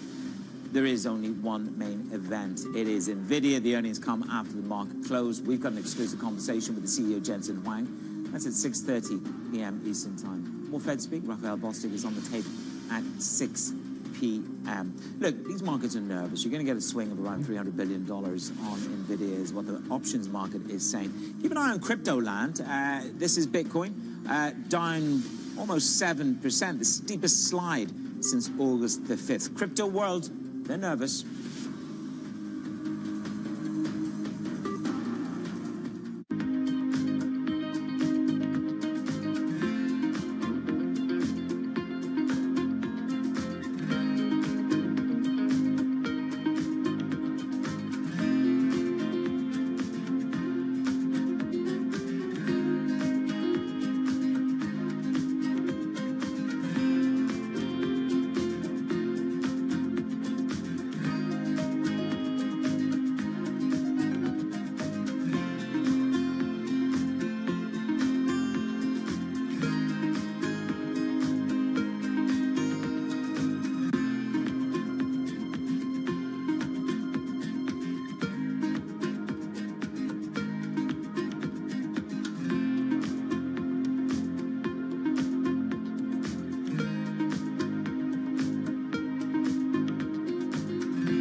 What would you say somebody young who's watching this should do if he or she aspires to be like you? There's one component of our industry that people need to focus on, and it's not technical, and that's communication skills. Focus on being a phenomenal communicator, invest in that. Think about it, we have to convince a company to sell to us. You just don't walk in and buy the stock or tell them, yeah, you're for sale, I'll pay you this price. That takes years of relationship and effort. Why would somebody sell you that billion-dollar software company growing at 20%? Just because? No way. People hang on to these great assets. And then how do you get on the same page with the executive team of that company, even if they're existing or new? It requires just amazing communication. If you go to a cocktail party and somebody comes up to you and says, I have $100,000 I'd like to invest, what do you would recommend that person do with $100,000? What do you think is a good idea to do with $100,000 today? Sometimes they do, and I give them the most boring answer ever, S&P 500.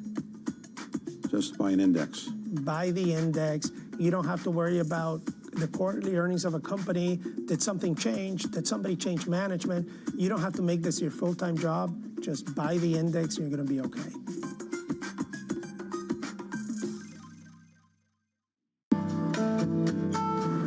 DOJ or other authorities.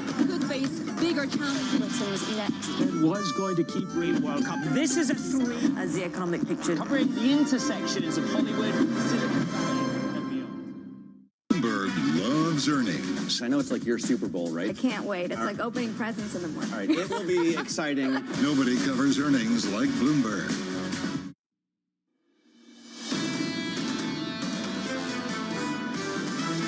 There's this contrast between what the bond market thinks and what the equity market thinks. We believe that there's a balance that's going on, and that's a good thing. We don't think it's a recession, but the economy is clearly slowing down. The chances that this is a slowdown are pretty strong now. What kind of slowdown? Much, much, much less certain. Recession's not the base case. This is Bloomberg Surveillance with Jonathan Farrell, Lisa Abramowitz, and Anne-Marie Hordern. Let's get your trading day started. Live from New York City this morning. Good morning for our audience worldwide. Bloomberg Surveillance starts right now. Coming into Wednesday, still just about within 1% of all-time highs on the S&P 500, following yesterday's very, very mild gains and going into what many people call the earnings report. Heard around the world. Bramo, NVIDIA, coming right up. Yeah, considering the fact that it's been the biggest gainer and the biggest input into the market gains so far this year, up some 174% year to date, up some 1,000% since October of 2022. Question is, what does a beat look like for a company that's expected to grow earnings by some 70% over the period of time? Stock is up by 0.5% this morning. It is up by almost 160% year to date. The run has been absolutely phenomenal. I think we all have the same questions here, Lisa. When will the data center capex begin to let up? How big is this moat around this company? Can they carry on increasing overall wallet share? Yeah, the upgrade cycle and the question of how far it can go, especially as essentially is becoming the new iPhone. It's the new NVIDIA chip and how much you have to upgrade with the new and latest bells and whistles. To your point about how quickly it's adopted and how broadly, one of the more interesting aspects of the Blackwell chip, which is their update that they're going to be talking about, is how much it actually saves energy. How much do you start to see some of the broad-based gains, the broad-based market reactions based on the application of these chips, not just the massive spend by the Magnificent Four, or whatever you want to say, that are really fueling some of these gains? The analysts on Wall Street have built up about this name in a big way. That won't come as a surprise.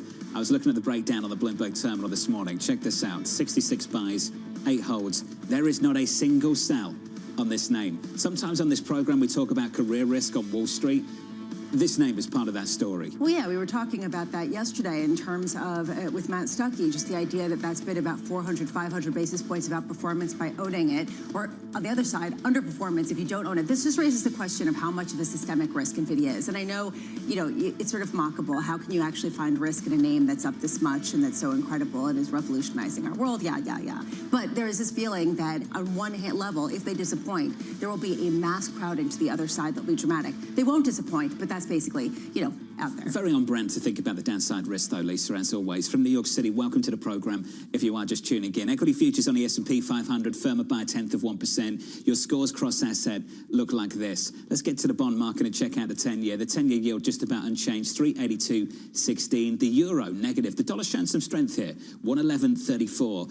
As of yesterday, at one point, we were on course, Lisa, for a 6th consecutive week of dollar weakness, set to avoid that based on this price action. Yeah, I was actually reading a number of stories and analyst reports overnight about the question of how far dollar weakness can go. And it's a heated debate. There is actually a group of people, a cohort that just says this is a pause with a more protracted dollar weakening cycle, especially with the fiscal deficit, especially with the potential Fed rate cuts.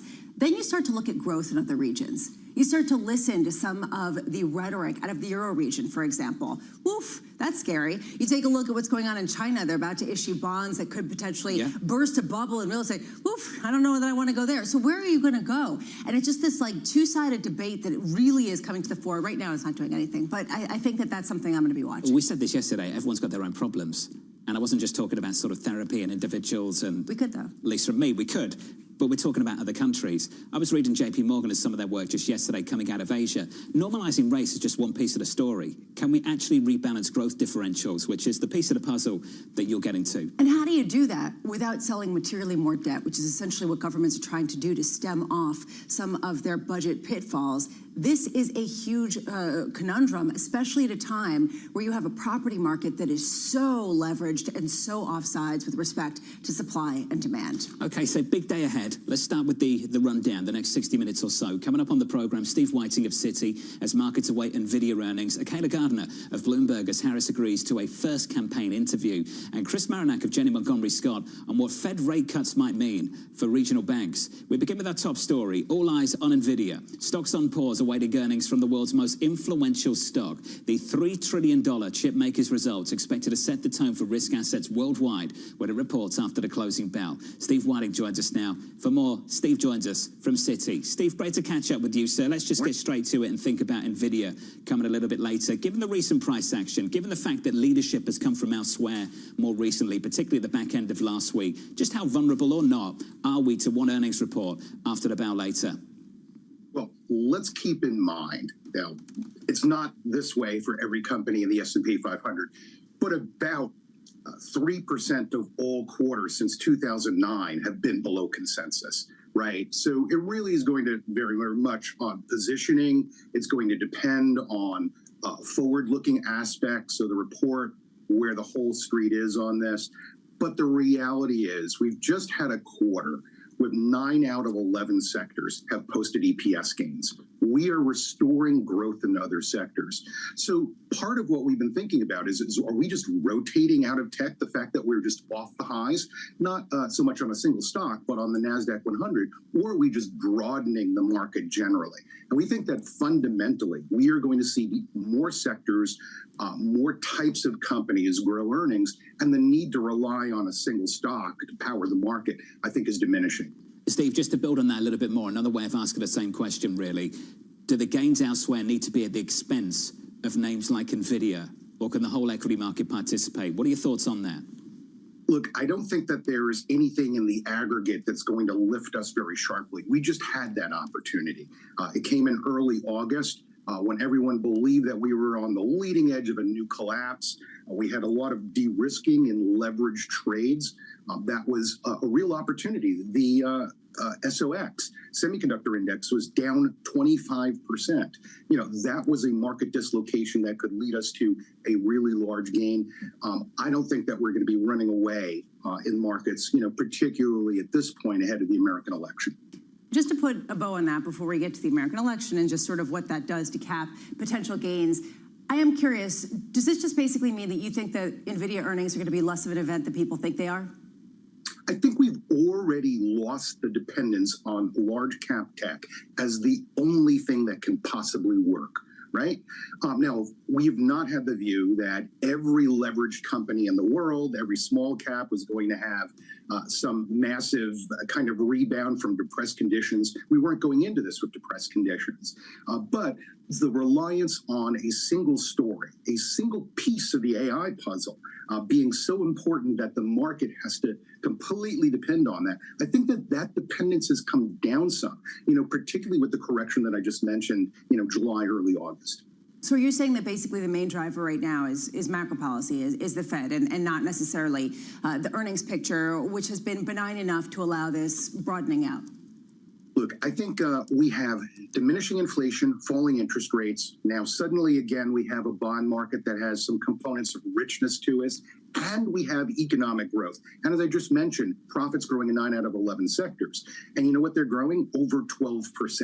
That should be good enough to power gains in the market. But if you think that this is this depressed opportunity, well, we just saw one. And, you know, the reality is we came back pretty hard from that. We should be looking for very mid-cycle kinds of gains. Everyone has some story about the next great big bust or, you know, the huge returns that we can have in some corner of the marketplace. You know, and the reality is we are in a fairly sweet spot that's been priced decently into the market. Of course, if we take a look at relative opportunities, we think that it's equities over bonds, particularly on a global basis. How much are you actually seeing companies report adaptations of artificial intelligence outside of, say, the Magnificent Seven? You know, we talk about it broadening out. And earlier in the year, there was this idea that it would stem from the adoption and sort of the cloud of joy that people were getting from the AI adoption. Sounds like the Harris campaign. Well, what's going on here? The cloud of joy. All right, come on. I'm just talking about sort of the euphoria around AI. I'm just wondering if we're actually seeing it. compared to the build out of AI infrastructure, putting tens of billions of dollars in CapEx from a handful of companies. If you wanted to find a micro level boom, it's in that spending. Yet on a very bottoms up basis, the number of companies that are reporting that AI is material to their revenue is going up. The actual applications are getting more and more interesting. You're going to see it in our business. So I think that it is going to be the case that we're going to see, fairly profound economic effects over the next couple of years. Whether that can make any single company or sector's profits soar, I think it's going to be more diffuse in the economy, and that by itself makes it harder, to call that a couple of companies or the broad stock market is going to have something that you're going to really notice is driven as powerfully as the initial stages of AI infrastructure build out. NVIDIA only one piece of the puzzle for the next 24 hours or so. Let's take a look at the calendar together. NVIDIA coming out a little bit later. Then tomorrow, the big one for the bond market, jobless claims tomorrow morning at 8:30 Eastern Time. All of that in anticipation of September 6th, which is the payrolls report for the month of August. Morgan Stanley's Mike Wilson caught up with us a little bit earlier last week. He said there is potential here for another downdraft. Here's the quote, Steve, that he shared with us. If we get another negative number, the market can react as bad as it did in July at the index level. Steve, do you think we're prime, vulnerable to just another shock like we saw at the start of August all over again? I would argue no. And the issue is, I think since we had this period in early August, that we have essentially de-risked a bit beneath the surface. If we still take a look at large cap tech companies, if we take a look at the positioning that we have in leverage trades. Just think about yen carry trades. One measure that we use in the futures market has come off by 85%. We are not back to the races completely. I don't think that vulnerability is very high. And then we have all of the people just taking a look at historical analogies of, what happens when we're about to have an election. Let's get really apprehensive. So in essence, we're already somewhat apprehensive. So I just don't think that we're in the same position for that kind of hit. Of course, there are shocks that can occur. Just take a look at the global news flow in terms of petroleum supply, anything that can happen to anyone on the campaign trail. But this is a market that I think has taken down its risk level somewhat. It's also brought it back significantly, but it is not at the level that we were in terms of vulnerability in mid-July, for example. Steve, appreciate the input. As always, thank you, sir. Steve Whiting there of Citi, going into NVIDIA earnings after the close a little bit later. After that, catching up with the CEO, Jensen Huang, a conversation you do not want to miss. Ed Ludlow and the chief of one of the most influential stocks on the planet sitting down for an exclusive conversation. Lisa, that is truly must-watch TV. Especially at a time where there's so many questions about whether they can continue with the incredible adoption and incredible growth in spend, especially because you've seen investors push back against some of these big tech companies about how much they're spending, and the companies shoot back at them. You know what? You would be unhappy if we didn't do this. You've touched on the issue for me as well. If we go back to what we heard from Alphabet, and I keep going back to this quote, where he was basically telling analysts, the CEO, Sundar Pichai, was basically telling analysts that the bigger risk here is underinvesting and not overinvesting. And that's going to be the first place I look to. Downstream AI use cases around the NVIDIA story, their biggest customers.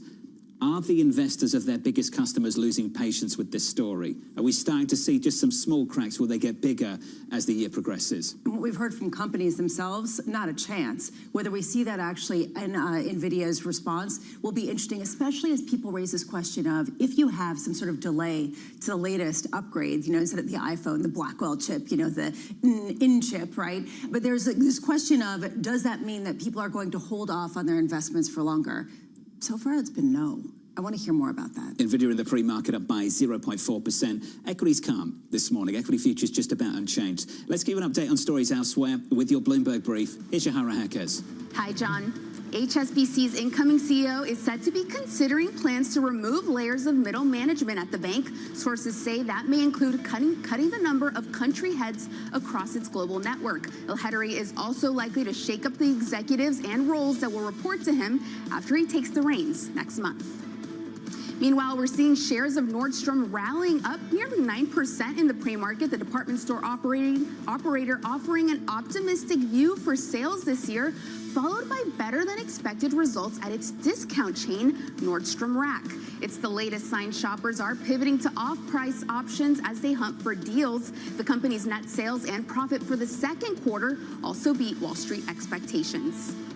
And NFL owners voted to allow private equity firms to buy as much as 10% stakes in their franchises, loosening some of the tightest ownership rules in professional sport. Deals are expected to happen quickly, with firms including Arctos Partners, Ares Management, and others already vetted and approved. Stakes could sell for as much as $1 billion, and teams that could see interest include the Philadelphia Eagles, Miami Dolphins, and the Buffalo Bills.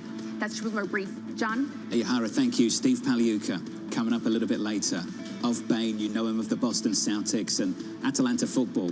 If you're interested in Italian football, we're interested in Italian football. Obviously. Of course. Steve's coming up a little bit later. The opportunities for PE here, Lisa. I just think, look at the NFL and how unique it is in this country when it comes to sports content.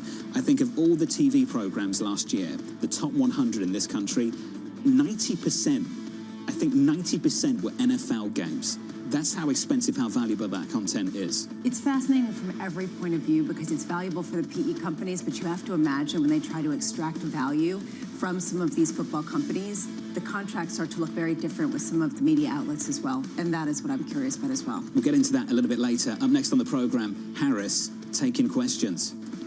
Since we've had Vice President Harris ascend to the top of the ticket, almost everything has been scripted, and those unscripted moments are really where voters are going to have an opportunity to get a sense as to whether or not they're going to vote for her in November. That conversation up next. Live from New York City this morning.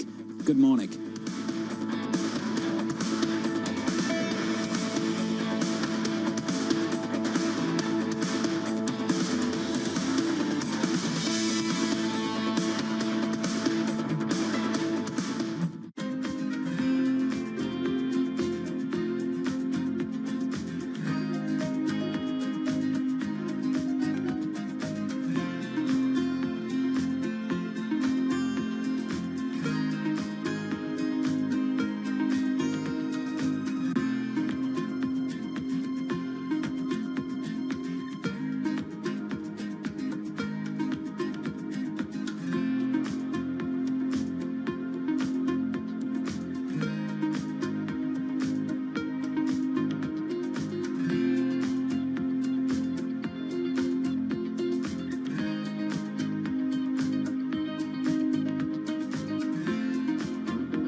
Good morning. This is Bloomberg Surveillance. Welcome back to the opening trade.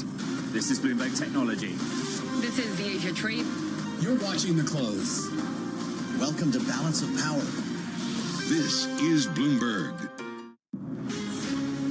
From the beating heart of global finance, economics, and politics, and wherever newsmakers are moving markets, Bloomberg brings you conversations that allow for deep discussions and important insights. What do you think the future is for inflation? Is this new normal? Are markets too optimistic? How do you worry about the things that are outside your control? How does the current fighting completely stop?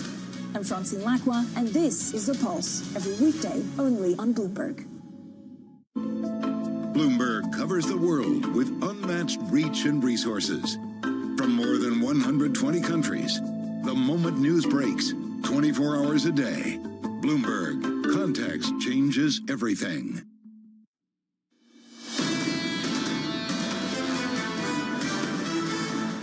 Live from New York City, it's a calm, quiet start to Wednesday morning. Equity futures positive by 0.05%. Things get busier as this session grows older. We've got NVIDIA earnings after the closing bell. In the bond market, yields just about unchanged. The 10-year 381.97. Under surveillance this morning, Harris taking questions. Since we've had Vice President Harris ascend to the top of the ticket, there hasn't been a sit-down interview for her. There hasn't been a debate. Almost everything has been scripted, and those unscripted moments are really where voters are going to have an opportunity to get a sense as to whether or not they're going to vote for her in November. The Trump team sees a lot of momentum in the Harris campaign and want to see if they can disrupt that with those unscripted moments. So here's the latest. Kamala Harris and her running mate, Tim Walz, sitting down for their first interview with CNN tomorrow. The interview coming as Harris faces criticism from Donald Trump and other Republicans for failing to take reporters' questions and avoiding substantive discussions on policy issues. Joining us now, someone who follows the Vice President very closely, Bloomberg's Akela Gardner. Akela, wonderful to catch up with you. Let's just start with the format. What's the reaction to the format in the last 12 hours? Yeah, so we found out this is going to be an interview with Vice President Harris and her running mate, Tim Walz. They're going to be sitting down with CNN. I think most people consider Dana Bash a very serious and tough questioner, so that is something that people were certainly watching for, particularly because President Biden and Harris have really chosen to sort of focus their time in media with influencers, people who are already friendly towards the campaign. So that is the first reaction there, but also the fact that it's a double sit down here. You're meeting with both Harris and her running mate, so that potentially takes some pressure off of Harris. But really the anticipation up until this moment has been because Harris has not really faced serious policy questions about her platform and some of the flip-flops she has done since she ran for president in 2020, really before Biden chose her as his running mate. So she's going to have the opportunity to do that and really explain some of those flip-flops, particularly because Donald Trump has really hit her, as along with J.D. Vance, on her lack of specificity, on her flip-flops, and now she's going to have a chance to really explain that face-to-face here with Dana Bash and CNN. Akela, what's the word in terms of why she chose to make this a double sit-down? You said it takes the pressure off her, but doesn't it potentially open up a liability that she's meeting with her, also with her vice presidential running mate? This question of, is she basically not taking charge, or is she somebody who isn't really in the driving seat? Well, I think for one, they're still very much being introduced to the public. Both Harris and Tim Walz here. I've covered Harris for a long time, and particularly when there was concerns about Biden's age, I had voters know who she was, but they didn't know very much about her. And so I think that is part of the concern here, is that they are both reintroducing themselves to the public. Many for Tim Walz, people didn't really even know him in D.C. He was never really a big name. So they're both sort of trying to establish both of their records here. And I think for Walz, his agenda as well as governor has been under attack by Republicans for being too progressive. So I think both of them have a lot of questions to answer in this regard about why they're now moderating and taking on an agenda that looks a lot more similar to President Biden's. I recommend that people read David Leadhart's column in the New York Times, 21 Questions for Harris, at a time where there are a lot of questions by media, in particular about the flip-flops that you talk about. I'm thinking in particular about immigration, taking a much harder line, or, for example, 4 years ago when she said it is actually wrong and backward to think that more police officers will create safety. A key question now as she tries to double down on this idea of creating law and order. Has she given any indication on the campaign trail as you've been traveling about trying to reconcile some of the gaps in her policy perspectives? I think she really hasn't. She's really largely running on a record that looks very similar to Biden's. But one thing that analysts really point out is in 2020, the party was moving so to the left. She was in support of banning fracking, something that's not really popular in those blue wall states like Pennsylvania. She was in support of Medicare for all, really a public health care system option, something that she's no longer in favor of. And she's now also pushing for that Senate bipartisan agreement on immigration that we saw almost get to the finish line, but Donald Trump really intervened, making sure that did not pass in the House. And now the party is in a different place. The party is very much moderating. Things like immigration have become a real vulnerability for Democrats. So it is, one, a recognition of the politics of the country and what it takes to win. She is Democrats' only chance right now. She is not in a primary. She is trying to win a general election vote. So that means undecided voters, independent voters, and potentially some Republican voters as well. Okay, now let's try and drill down on taxes and what we do and don't know. Let's start with what we do know. What do we know about her position on taxes? We know that she's in favor of not raising taxes on anyone making less than $400,000 a year. Not a huge surprise there for a Democrat. That's the same promise that President Biden made. But she's also in favor of raising taxes on the wealthy, on big corporations. But really beyond that, we haven't really had a lot of specifics. A big question here is also tariffs. Trump, of course, is arguing that he would like to raise tariffs specifically on China. But as we've seen with President Biden's administration, he left most of those tariffs in place, even though he maybe necessarily didn't oppose or agree with them. And I wouldn't be surprised if Harris takes a similar, almost neutral stance on tariffs as well. Questions, of course, about regulation too. Are we going to keep Lina Khan or not? It's a great question. I think a lot of people in the tech industry are sort of hopeful about Harris. She is someone who has been sort of pro-immigration, or not immigration, excuse me, innovation, and she's really worked a lot on artificial intelligence. And so there are some indications that she could potentially be more pro-business or business-friendly than Biden was. I did reporting that she's met with some of the biggest names on Wall Street. CEOs have come to both her residence and the White House, so she's certainly been picking the brains of CEOs and Wall Street, trying to get their assessment of really how the Biden administration and their state of regulation has impacted them. So she's certainly going to be someone who has a listening ear, but again, still a Democrat here. Akela Gardner of Bloomberg. Akela, thank you for dropping by and catching up with us on some of the strategic ambiguity around the Harris campaign. Well, yeah, and here's the issue. Can she have an interview where ostensibly she'll be asked some of these difficult questions where she doesn't give answers or gives answers that are not a potential liability to her campaign? And this, I think, is what you're hearing from Donald Trump's campaign.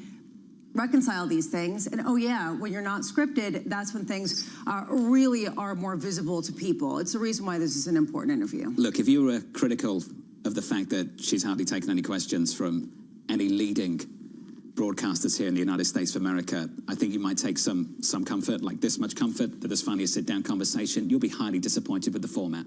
Highly disappointed. It won't cut it. It really won't cut it. This is why my question is this the beginning of others? Or is this it? I hope so. Yeah, I mean, I think that a lot of people do. Did you read about why she chose Dana Bash? No. It was really What's the interesting. story behind that? It was MSNBC was considered too left. Of course. Fox News is considered too right. Okay. ABC already did the debate. Or is going to be doing the debate. You had... what is CNN? Because people would like to know. CNN hasn't done one of the debates, but is considered friendly, but not as friendly as MSNBC. You think CNN's happy with that? This is just what I was reading it, and Dana Bash did the previous debate and was considered, a hard interviewer. Let's see what we get. From New York City this morning, good morning. This is Bloomberg.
Is the Vivian Tom clientele? Yeah, power women, like the dragon women. They're lawyers, they're CEOs, they're all important decision makers, women in the world. Why do you position your products for this group of women? when I started, designing, I always want to do something that is empower women.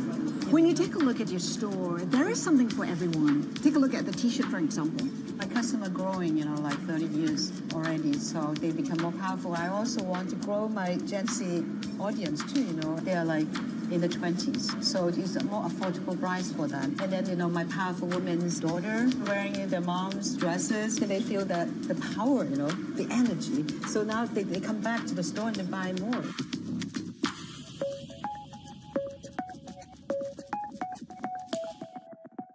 A lot's happening on Wall Street. I couldn't have been more wrong. It's going to stay volatile for a while longer. It's a bifurcated market. Need to catch up? This is Bloomberg Wall Street Week. I'm David Weston. We've got the information and insight. Year over year, you could start to see some cracks. It might be overhyped short term, but it's underhyped long term. From businesses most influential and instrumental. A lot of the doom and gloom has been somewhat overblown. If you're not living near the edge, you're taking up too much space. Bloomberg Wall Street Week, only on Bloomberg TV and radio. Context changes everything.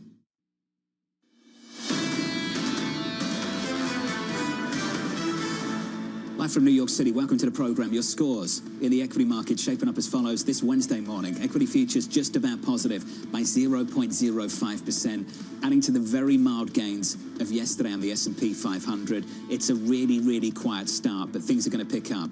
Nvidia, which is up by about 10% this month alone, 10% on a $3 trillion name is not nothing, is it? It's up another third of 1%. This is the stock to watch, Lisa, a little bit later on. If you look at how much it added to the overall S&P 500 since ChatGPT came out, it's pretty astronomical. Question here about whether it can continue that momentum, what a beat looks like. Is a meet expectations a massive miss? Probably, considering the fact that they've always managed to beat and raise quite considerably. And then the second question is, how much of a runway do they actually have at a time where they can't keep these kind of growth rates up? And we haven't yet seen the adaptation that a lot of people were, adoption that a lot of people were talking about, adaptation, adoption. Same thing, It's Brahma. Wednesday, big day. Same thing. Oh, yeah. Mandeep Singh of Bloomberg Intelligence. He can speak. He's going to join us in just a moment. That's an upgrade from Lowering some the people bar on from the set. two of us this morning. It's a long week already. Let's turn to the bond market. Treasury yield shaping up as follows. Mandeep, so much better than that. Yields are lower by 4 basis points. The 2-year, 385.88. Very tight trading range over the last couple of weeks. We're at the lower end of that trading range, on a closing basis at least, on a 2-year yield. Lisa, the 2-year auction went okay. It was strong. People came in. You saw it actually with bids outweighing some of the offers in a more significant way. Key question today, we've got $70 billion of 5-year notes being auctioned off, and tomorrow we've got $44 billion of 7-year notes. Do you see the same kind of enthusiasm for more duration? And I think that's going to be more of a question. We said that yesterday wasn't going to be dramatic. It wasn't. It led a little bit of a rally in the 2-year, but not so much the long end. That's the reason why that's interesting. Things get more interesting when you go from 2 to 5s and then on to 7s, and that's what we'll do over the next 24 hours or so. Jobless claims tomorrow morning. That's when the story starts to change for this bond market as well. We're looking for 232 on claims, 232,000 tomorrow morning at 8:30 Eastern Time. Bang in line with the previous week. And that is when a meet is a beat. Get 232. A lot of people will be very happy with where jobless claims are at. They're not increasing. Even though we're at a bit of a higher rate, it doesn't really highlight this kind of massive decline. HSBC's team, led by Max Kettner, put out a really interesting report. A lot of different analysts are scouring corporate earnings calls and trying to understand the language, what they're saying. They said they're not materially hearing about more layoffs in those earnings calls across the board in the U.S. and in Europe. Raises a question, where are these layoffs going to come from that are going to tick up? And that's one of the things when people challenge some of the gloom and doom and kind of shifting priorities of the Fed, just how much weakness is there really out there? What's the theme of this program been over the last week? Contradictory evidence. Okay, Andrew Honhorst City will find some contradictory evidence to everything you just said. Looking at the consumer confidence numbers and the labour market weakness that's starting to emerge. He said this: there's a growing share of respondents that are saying that jobs are not plentiful and that jobs are hard to get. In our view, the labour market will weaken further this year, which would weigh on consumers. Just more contradictory evidence there. Yeah, and you want to take the flip side. Consumer confidence and the headline number came in at the fastest pace going back 6 months. So, I mean, you put those two things together and there you go. Let's get to the FX market. Somewhat easier. The dollar's stronger today. Euro dollar down to about 111.29, down by 0.5% on that currency pair. Dollar yen up to about 144.40, up by 1/3 of 1%. That's a weaker Japanese yen and a stronger US dollar. The dollar, as things stand, DXY, up on the week by 0.25%. And if we closed here today, it would be the first week of dollar strength going all the way back to July 19th. We've had 5 weeks of it. 5 weeks of it. The Fed came out and perhaps was a bit more dovish than people expected, and it sort of reset expectations for Fed rate cuts. But there's a limit, and the limit is capped by what we see over in Europe, considering the fact that you're not seeing growth there, and there are questions about how much they're going to cut, considering the weakness that they have in the backdrop. So it raises this real question. To me, this is one of the most interesting aspects, given the overweight in the dollar. How much can we actually unwind that? More on that a little bit later. Euro dollar down to about 111.30. Under surveillance this morning, Kamala Harris sitting down for her first interview. The Vice President and her running mate, Tim Walz, speaking with CNN tomorrow night. There was some disappointment with the format, let's put it that way, by the same people who were disappointed by the fact she hadn't sat down for an interview. Look, people will always be disappointed. Is the point valid or not? I would suggest, I think it's a valid criticism. We're all sitting there hoping for a one-on-one conversation, and you get 2 for 1. In this case, 2 for 1 is not what people were looking for. The fact that she's sitting down with Walz, 2 questions. Does she still answer substantively, right? Do we get something more than talking points? Does it become basically a filler kind of interview where there's a lot of noise from both of them and not so many questions? Or is this going to be something where she can actually hang her hat on some real policy positions? Is she going to come out and say, we're going to replace Lena Khan, we're going to change our immigration strategy, and this is why I've changed. This is what we're going to do with taxes and price gouging. This is how it's going to lower prices, considering all of the pushback. We're probably not going to get that, but a lot of people are hoping for that. Shape-shifting's unreal, right? I've changed from my positions in the 2019-2020 primary. Okay, it's a primary. We understand you've got to go to the left a little bit more to try and win it. Struggled to even win it. Didn't even get into the primary, really. Dropped out before the voting started in 2020. So those positions aren't her positions anymore, right? That's what's implied. But some of the positions from the administration are hers, but some of the positions from the administration aren't hers. Is that what we're meant to take away from the last 3.5 years? I would say my question is shape-shifting beneficial for her? Can she actually come out and say, I am a shapeshifter because I reflect the wills of the people, and this is how I shapeshift, and this is sort of my criteria, what goes into that strategy? Is it sort of more of a scenario analysis, not to go to Fed speak, but Sure. a scenario analysis rather than simply trying to state her claims so that people can anticipate what her rule would look like? And I think that's the big difficulty. People don't have a sense of that right now, and that is what they're looking for. We hope this is the beginning of an ongoing conversation about policy. The fact that people are still complaining about the format, this is still an issue. Still an issue, and not going away anytime soon. I want to turn to the latest reports from Bloomberg, here at Bloomberg, on Apple, the iPhone maker, cutting about 100 jobs in its digital services group as part of a shift in priorities for the division. The layoffs include some engineering roles, as well as in the Apple Books and Apple News teams. Now, job cuts at Apple are pretty rare, and I think this really does underline where the emphasis is starting to shift, not just at Apple, but at other companies too in tech. Well, it's interesting that this is coming right after the exit of a longtime CFO that oversaw the shift to services over product. I just wonder if it's as much of a routine kind of stepping aside and shifting back and enjoying his money at a 60-year-old age, because why not? Or if this is actually a shift in strategy for Apple, which has seen sort of lackluster gains in their services relative to expectations. I mean, they have been gaining revenue, but a lot of people were expecting services to lead the charge, and some of the media outlets to really take off and be real competitors to the likes of Amazon and others.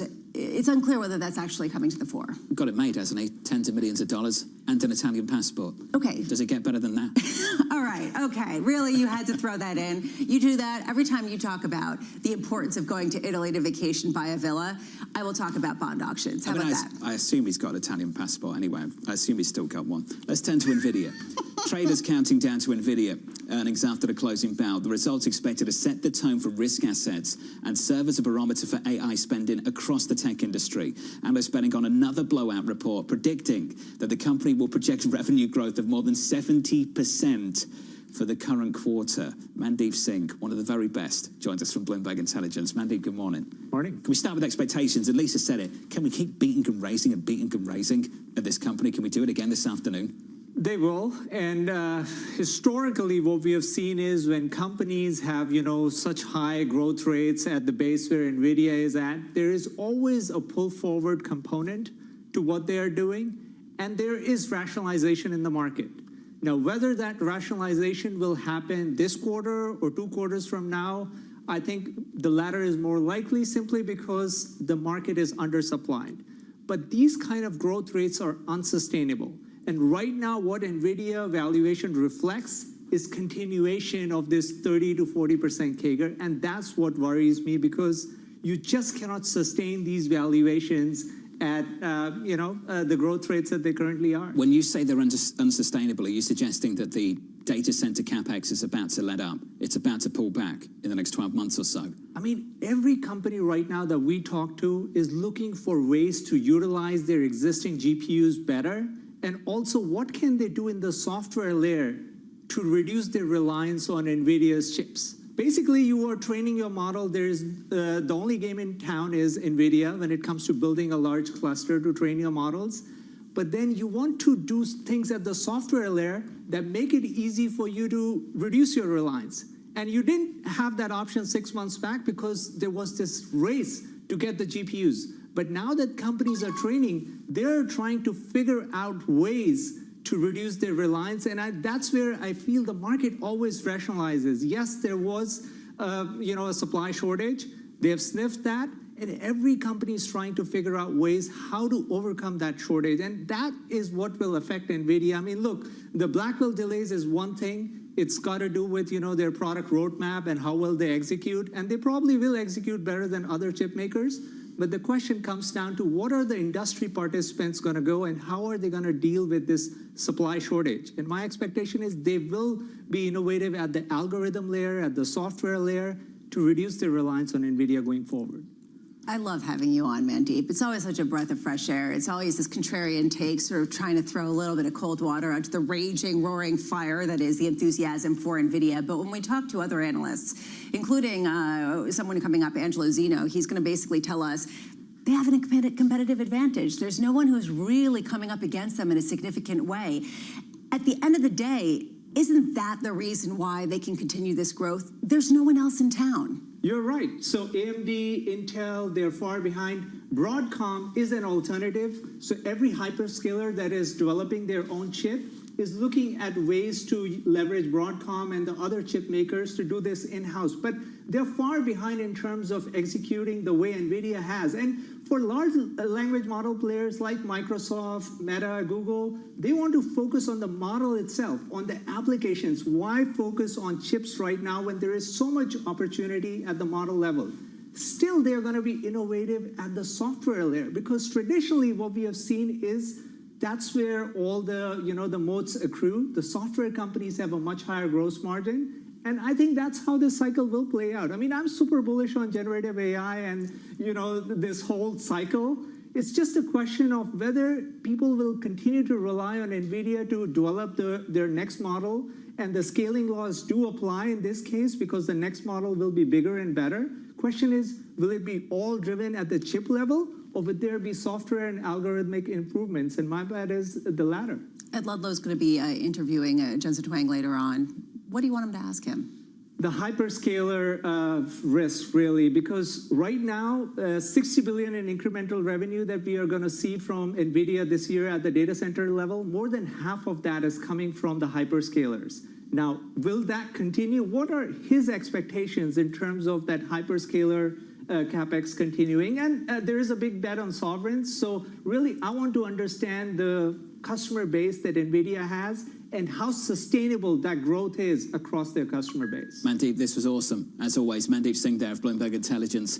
The earnings day moves on NVIDIA over the last 2 quarters had a 9% move last time, had a 16% move the quarter before that. Unreal. Especially when you consider what that means in terms of market cap. We're talking some $300 billion swings on any given day, and it's always been swing up.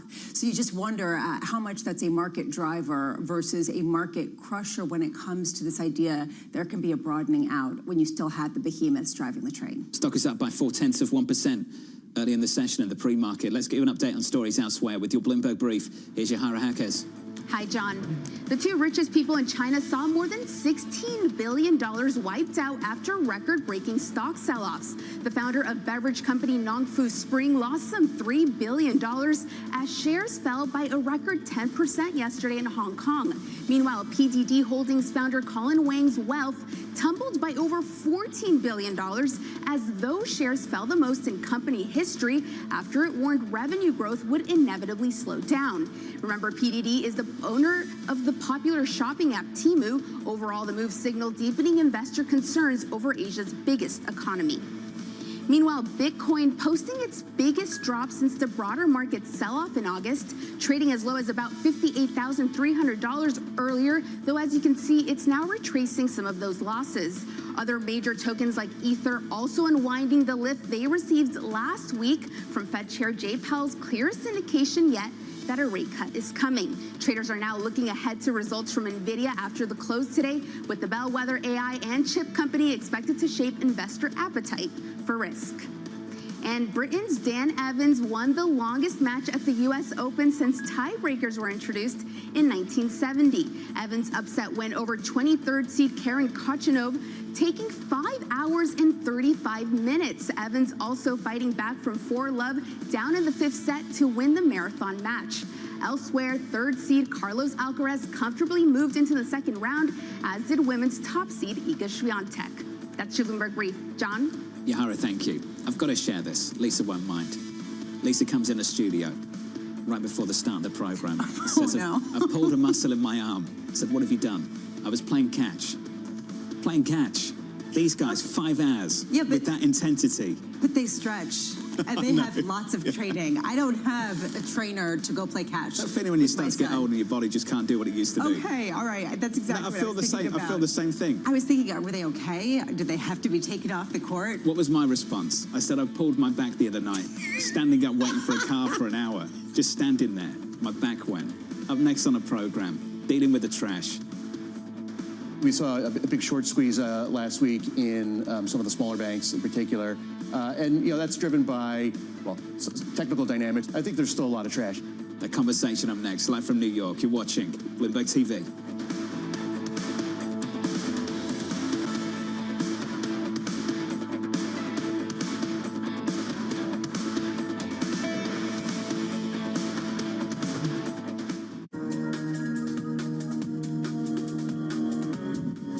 Many global investors that aren't interested in China anymore, but there's a lot that are. And obviously the local investors have money in China and are doubling down on investing in China. Many of the Asian investors, and in fact a lot of the Middle East investors, the Americans are gone away. Therefore, there's an amazing opportunity to put capital to work and get returns which are excess what you would get in other places. Where there is lack of money, there is usually opportunity. So we continue to build out our business in China. It's just where the money's coming from is different. And so we're raising local money in China for investing and bringing those that choose to be there to invest in China. So it's just a different, where the money's coming from is just different.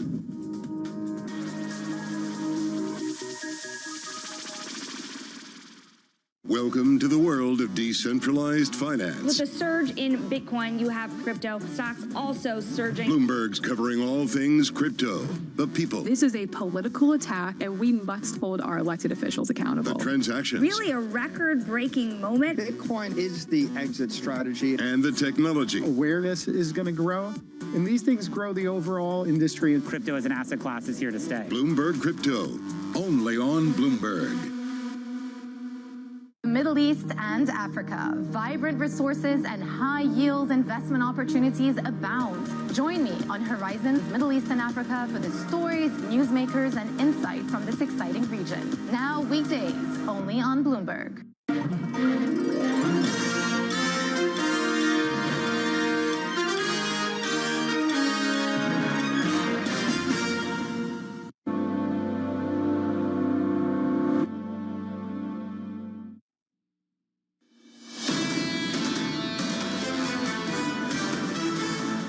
Stocks are positive, just about up by 0.05% on the S&P 500. Bond yields going nowhere, 381.40. The dollar stronger, which really goes against the grain of the last few weeks, the last month, in fact. The euro negative by 0.5%, 111.26 on euro dollar.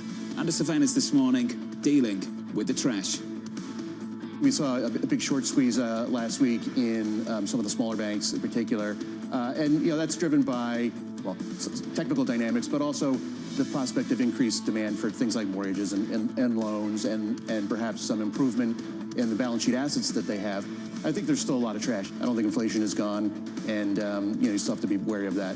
So here's the latest. Let's focus on the financials. The KBW Regional Banking Index hitting a two-day slide following last week's 5% rally. Chris Marinak of Janney Montgomery Scott remaining constructive. Banks are expected to retain earnings and boost capital ratios since loan growth is very modest this quarter. Companies are being careful to extend new credit, and most are wary of new CRE loans. Chris is with us for more.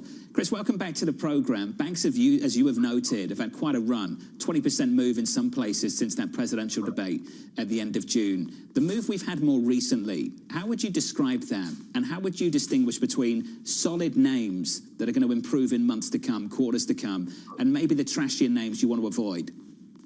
Well, I think there's been some profit taking day to day, John. I think that's normal. For the most part, we're going to be in a trading range until we get into earnings in October. I think the conference season in September should be generally positive. Most banks aren't seeing any new credit quality problems, but credit really is the issue. And I think when you talk about banks being labeled trash, I think that has to do with the perception that credit is going to deteriorate in the quarters ahead. And to some extent, that's dependent on the economy. We still think banks are going to benefit from lower interest rates. And, the official Fed policy cuts, if they start next month, can be very beneficial to the cost of funds for banks, for net interest margins widening. And it's really going to give relief for the real estate loans that have to be worked out. So to some extent, lower rates are going to help the sector. But certainly, we still have an economic cycle to contend with. Chris, when you have a look and sort of dissect the rally of the last couple of months, you noted the end of June and that presidential debate. How much of this has been about a relief rally on lower interest rates, and how much of it has been about political considerations? I think it's much more about the Fed and very little about the politics. I think we have a lot to uncover as it pertains to the election, to the regulatory environment. We still have the Basel III rules that will take place in some shape or fashion. We are going to see tighter capital standards and tighter liquidity for the industry. That's not going to go away. It just might be watered down from the original proposals last year. So we still have more wood to chop, as the saying goes, as time passes. I think the Fed rally in rates has really helped. I think we are going to see evaluation marks at the end of September, which help. But I do think we still have to work through the credit perceptions in the quarters ahead. Chris, John mentioned that 5% rally, which we saw on Friday after the Fed's speech, after the Fed said the time has come to start lowering late rates. I am wondering, we saw the biggest rally, that 5% rally going back to the end of last year. Does that really mean that rate cuts will be positive for these regional banks, even if it comes with slower growth? Well, sure. I think the biggest issue of the past year, particularly when Silicon Valley and the others failed last March, had to do with the cost of funds surging and really that whole catch-up of deposit costs. So that's now come and gone, and we're starting to see wholesale borrowing costs roll over the past 2 months.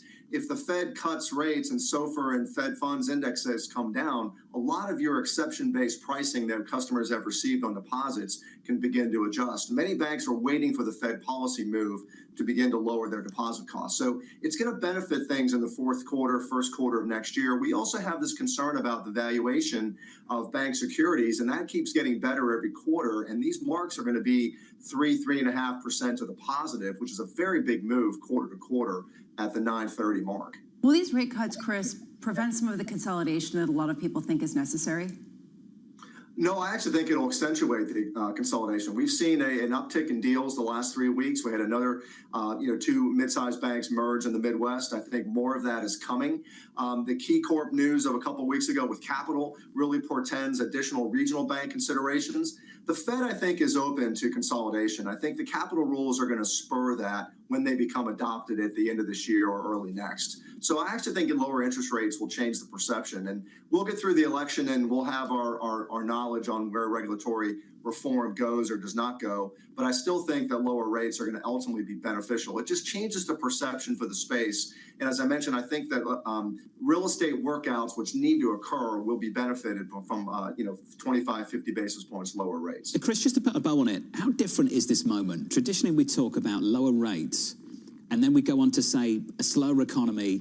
That doesn't sound too good for the financials, for the banks. What is it about this moment? Why is this moment so different? We're talking about lower rates and a slower economy, but banks are going to do well? So banks had pressure on funding heading into 2023. And then when Silicon Valley failed, everything changed and the perception of liquidity changed dramatically. So now that we have banks growing very slowly, the capital retention is going to be greater. We also have the valuation marks improving. But more importantly, you have less pressure on funding. So I think the banks can actually be very successful with zero balance sheet growth, retaining earnings, and having a little more flexibility as it pertains to working through the credit issues that are still out there, particularly in commercial real estate. So, Chris, what are your top bets right now, given the fact that it will lift all boats, but some are going to be lifted a lot more than others? Sure. First Citizens, FCNCA, Fifth Third. We like Synovus at this valuation level, still like Wintrust, WTFC. And I think that even though New York Community was the bane of everyone's worries back in March, the company has come a long way and the stock is still very cheap on a book basis. Hold up, Chris Marinac, let's pick up on that name. What is it about that name that you like? And what's the feedback from clients when you suggest it? Well, I think on New York Community, the losses in the mortgage book and the multifamily book, that is, are much less than perceived. Many of these owners have tax issues if they don't pay. They're not going to default. They've been in their families for generations. They are going to repay. Some of those loans will move and get refinanced from Freddie Mac. I think that ultimately the company's book value is going to bottom around the 1550 range, and the price to book should improve. It's going to take a few more quarters for them to get back to profitability, but the company's credit worries and a lot of their fears about deposit runs just simply were not true. So I think there's a comeback happening on NYCB, which is why the stock's interesting at this level. Hey, Chris, thank you. Chris Marinac there of Janney Montgomery Scott. The final comment regarding NYCB. NYCB was a name we didn't mention too many times this year, but when we did, it wasn't good. Well, it came with the idea of some policy shifts, specific policies in New York City that led to a devaluation, particularly of loans to rental properties because of some of the rent rules, and as well as other properties, residential in New York City. Question here about whether this is a policy view or just looking at the base observations. If you don't get defaults, this looks like valuable stock. It just questions, what is trash, John? Why don't you talk about that? Did you see some of those moves over the last year, since the lows of last year? Oh, yeah. Just had it up on the screen. Some of the moves over the last 12 months on these regional names, absolutely phenomenal. Huge moves. Part of it is because they're coming off such a low base. I mean, they got beaten up so badly and had such low valuations. Question of just how sustainable some of these moves are, given there still is so much skepticism. I mean, there's some people who call them trash. Who would do that? No, I mean, it's just not fair. Who would do such a thing? I'm not talking about all of them. I'm just saying that some of them have just traded higher off the back of the relief rally surrounding the lower rate story. That's it. That's all. And that's trash. It's not a buy everything moment. Well, that's but it has been. It has been. That's actually exactly the question. Should it be? Yeah. It's the question. And is New York Community Bank everything? Yeah, okay. Coming up, trying to get me in trouble, David Rogel of BlackRock, John Lieber of Eurasia, Boston Celtics co-owner Steve Pagliuca, Dan Stroyven of Goldman Sachs, all of that and more. From our studios in New York and San Francisco, our expert hosts have the data and analysis about the companies you know and the startups to watch, plus the interviews you don't want to miss. Watch Caroline Hyde and Ed Ludlow on Bloomberg Technology, the only daily business show dedicated to tech, right in the middle of the trading action, every weekday, only on Bloomberg Television. Context changes everything.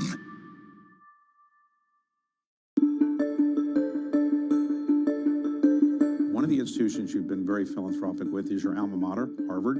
But recently, you've been very public about your criticism of the way Harvard handled the events of October 7th and their aftermath.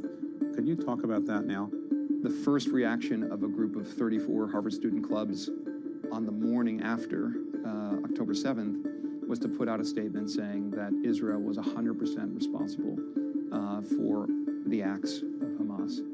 And my view on that was that's ridiculous. You can come out and say, look, I'm very unhappy about Israel's treatment of Palestinians in the West Bank, or you can say, we can talk about the Gaza Strip, but you can't support terrorists, and particularly terrorists that rape and pillage and murder and burn and take hostages. Well, I got actually a text from a CEO in my industry. He's like, Bill, you know the people at Harvard.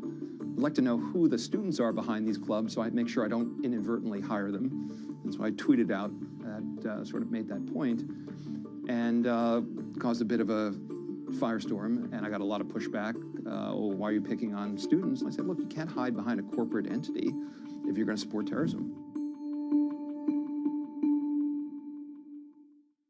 The countdown is on. Everything you need to get the edge at the end of the market day. Big tech earnings kick off later this afternoon. Gilead is coming out right now. We have take two numbers. Back to the markets, right? Our bread and butter. NVIDIA is one of the best stories in the tech space. That actually matters a whole lot more. It might shock some of your viewers. You're watching The Close.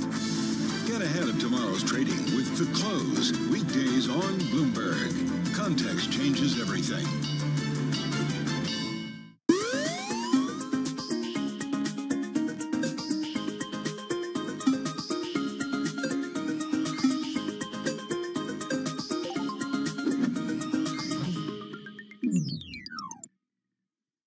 This is Bloomberg Daybreak Europe. I'm Tom McKenzie in London. These are the stories that set your agenda.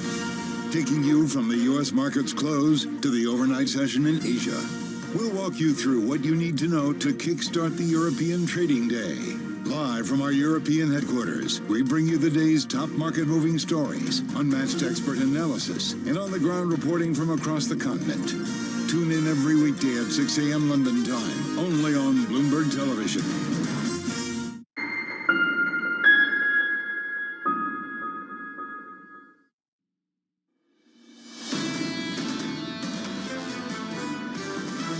Be careful what you wish for if you're hoping for an aggressive cutting cycle on the part of the Fed. We need restrictive policy. It just doesn't need to be as restrictive. Burns on the inflation data right now. There's room for inflation to surprise on the upside. I don't think inflation is gone, and you still have to be wary of that. This is Bloomberg Surveillance with Jonathan Farrell, Lisa Abramowitz, and Anne-Marie Hordern.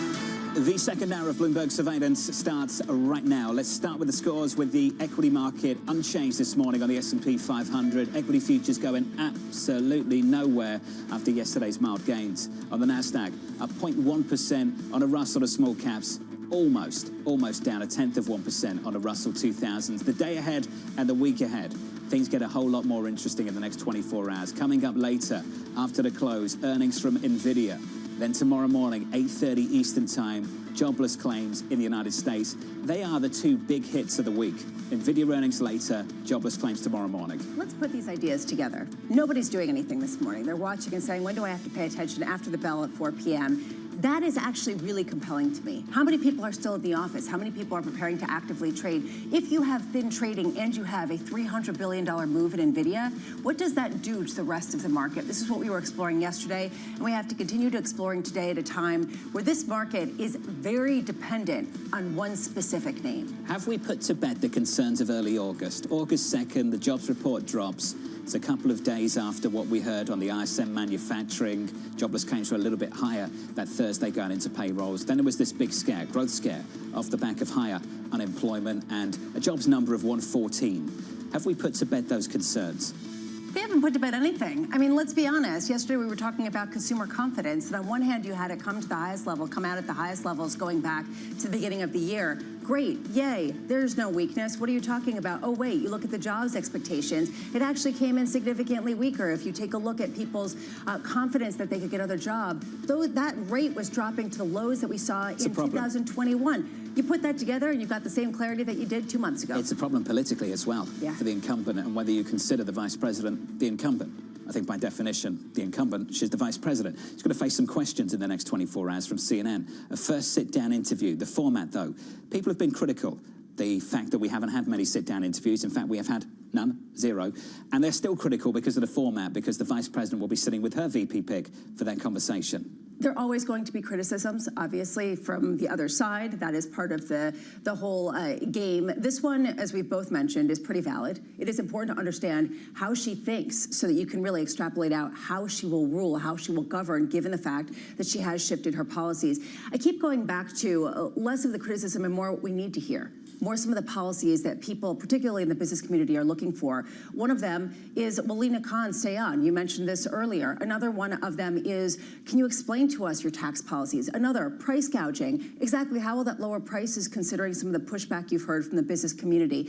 It goes on and on, not to mention tariffs, not to mention immigration. Key questions, which is the reason why people still throw out that this is a huge risk heading into November, considering we just don't know the answers to these questions. We are moments away from a conversation on the fiscal trajectory on this country and what it means for fixed income and the sovereign debt market. Don't miss that. Equity futures right now unchanged on the S&P 500. If you are just joining us, welcome to the program. In the bond market, yields lower by a basis point, 380.84 in the FX market. The dollar showing some strength against pretty much everything in G10, including the euro. The euro down 0.5%.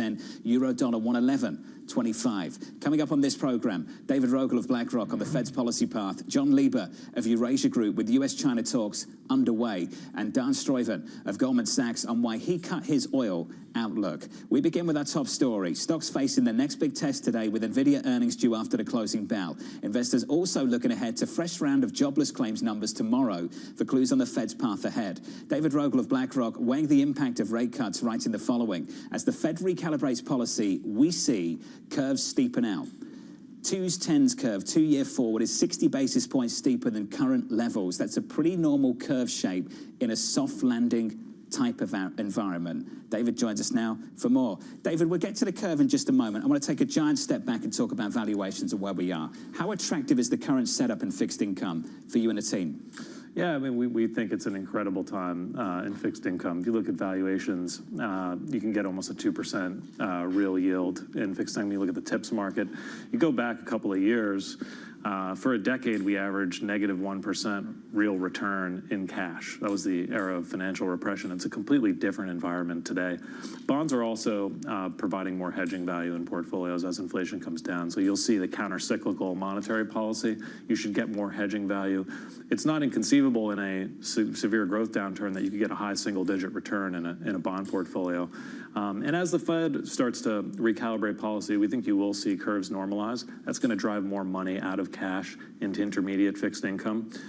We've seen more investors looking at our total return product. We think you should be looking at active, diversified, and flexible strategies in fixed income. If you look at bond indices today, they're becoming very concentrated. We have over 40% of the ag and treasuries, and as fiscal deficits continue, you're going to see those treasury weights increase. If you look at something like our total return strategy, we recently launched an active ETF, BRTR, off of this strategy. We hold 20% in treasuries. We hold 30% of our portfolio in non-ag assets. So we think investors should go into a more diversified, multi-sector approach in fixed income. Can we get to your thoughts on cash? I want to dig deeper on that. Sure. We need to see the curve normalize before we unlock the cash. So people that come on this program and talk about the $6 trillion of cash that's sitting in money market funds, you're saying one thing needs to happen before we see the other. I think you're starting to see investors get ahead of it. So we've seen pretty strong inflows into bond funds this year. And I think, there's a lot of money. There's not just $6 trillion in money market funds. Household net worth is now up to $160 trillion, relatively low bond allocations. So we think there's a lot of dry powder that could come into the market. I guess if you take this a step further, there's a question of how much of this cash can go into duration, right? This issue of how much value are yields actually providing and how much further can they go? At the core of what John is getting at, there's a question of how much of that $6 trillion wants to lock in 10-year yields of sub 4% at a time where you have some real questions about whether those yields are actually going to go lower. Isn't that the case? Yeah, I think the intermediate part of the curve looks pretty attractive to us. I'd say on the Fed, if we look at what the very front end is saying, if you look at what the Fed's saying, we see this cycle as being more of a recalibration.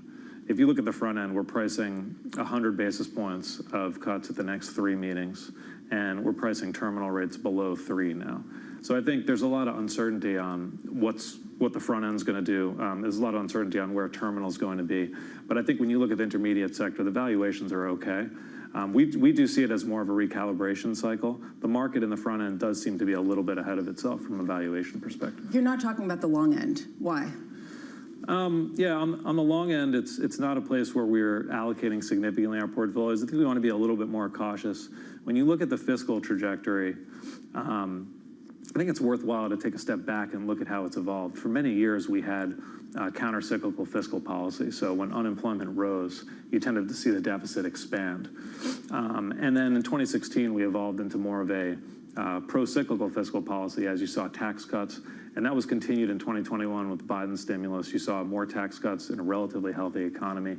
I think where we are today, you're seeing more structural deficit spending. If you look at the CBO forecasts, they're forecasting 6% of GDP deficits for the next 10 years and a 20-point rise in the debt-to-GDP ratio. And you look at government spending, most of it's non-discretionary. And so the scope to reduce that or improve the deficit outlook is going to involve some pain. And so we think over time you're going to see more term premium as a result out the curve. The fiscal trajectory is going to be with us for a while. We think right now you're seeing a lot of demand for fixed income from the household. If that takes a pause, you could see more volatility in the market. Can I build on that just a little bit? Yeah. And maybe I'm taking this too far. The Treasury market has always allowed the Treasury to act counter-cyclically because people go into bonds when things go bad and yields are lower. Now, I'm just sort of guessing here, and you can correct me if I'm wrong, if this is an unfair characterization of your stance or not. Are you suggesting that when we go into the next economic downturn and the deficit has to expand even more, the Treasury yields might actually rise and not fall? I wouldn't necessarily go that far. I think you could see a steeper curve than perhaps normally you would if we're in a severe growth downturn. But yeah, no, I wouldn't necessarily go that far. So you think bonds still act as a ballast in the portfolio for bad times? I think for the most part, yeah. I think you're seeing that more today, more than you have been in the last 2 years for sure. Well, I guess that just to sort of put some numbers on it, have you quantified that extra risk premium associated with the structurally higher fiscal deficit? Yeah, it's a very hard thing to do, and I think by most measures today, term premium is fairly low. I think what we've seen is that term premium has come down across most measures, and really a lot of it is determined by where you think the neutral policy rate is going to evolve to, and I think there's a fair amount of uncertainty on that.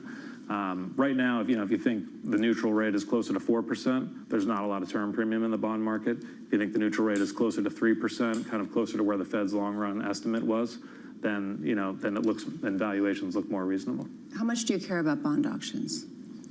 I think the bond auctions are going pretty well. I think you look at the 2-year note auction. Yesterday it was a good day for the Treasury. It's just waiting for a failed auction, David. Yeah, When's it happening? I'm just wondering whether other people I'm waiting for other people to be waiting for a failed bond auction. Okay. I mean, are other people watching this as closely as I am? Do people care when I care, or is this just me in a vacuum? That's my question. No, I mean, I think people are very focused on it, but when you look at the metrics for most of the bond auctions, they look pretty healthy. The bid-to-cover ratios, everything looks pretty good. Nothing to see here. David, thank you. Appreciate it. Thanks David for having Vogel there of BlackRock. Lots of thoughts there, particularly about this curve normalization that we need to see to really encourage that cash to start coming out of money market funds. And the curve normalization is really talking about 1 to 7 years, not really talking beyond that, because this is the sort of question mark that a lot of people have. And, I have to say, the reason why that was an interesting conversation is it is not the first time that we've heard that. We've heard that from so many people. The long end, I don't know, yields are going to be affected more by the fiscal trajectory. And then Bob Michael comes out, what are you talking about? Money go into bonds. Money goes into bonds, and it goes into all bonds. There's a high structural deficit. It's undeniable. Yeah. And it's happened in good times. Correct. Or at least relatively good times compared to where we have been previously. Let's give an update on stories elsewhere. Here's your Bloomberg Brief with Yahara Hackers. Hi, John. U.S. Special Counsel Jack Smith has filed an updated indictment against Donald Trump on charges of trying to overturn the 2020 election. The new indictment cuts out claims related to Trump's communications with government officials after a blockbuster immunity ruling from the Supreme Court. But it still includes the same 4 charges accusing Trump of conspiring to reverse the election's outcome. The parties are set to file a report with the case's judge later this week with proposals on next steps. Meanwhile, Warren Buffett continues to unload shares of Bank of America with his Berkshire Hathaway selling an additional $982 million. Berkshire has trimmed its stake by a total of almost 13% in a series of sales since mid-July, generating $5.4 billion.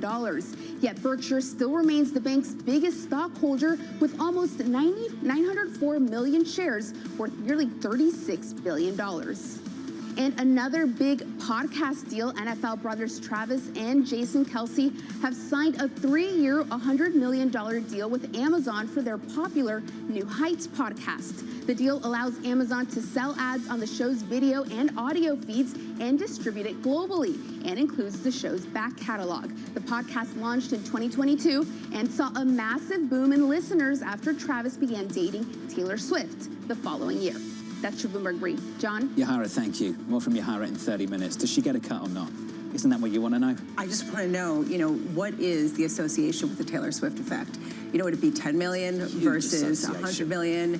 Huge. What if she's my sister? We can have a more cynical conversation in a moment in a commercial break. Up next on the program, steadying global ties. President Biden has been very clear in his conversations with President Xi that he is committed to managing this important relationship. We are working to ensure the competition does not ruin the conflict. That conversation just around the corner, and a brand new note from Dan Ives over at Wedbush. The day is here. Godfather of AI on deck. Get the popcorn out. More on that note in just a moment. From New York, this is Bloomberg.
On the heartbeat of the tech spread across global markets. The real-time data aspect is going to be important. We're going to bring you expert analysis on that. Sure. Don't miss Bloomberg's interview with the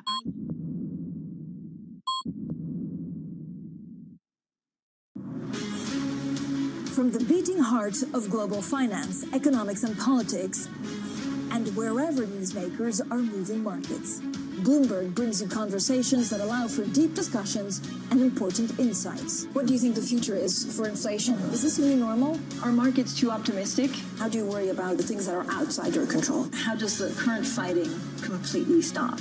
I'm Francine Lacroix, and this is The Pulse, every weekday only on Bloomberg.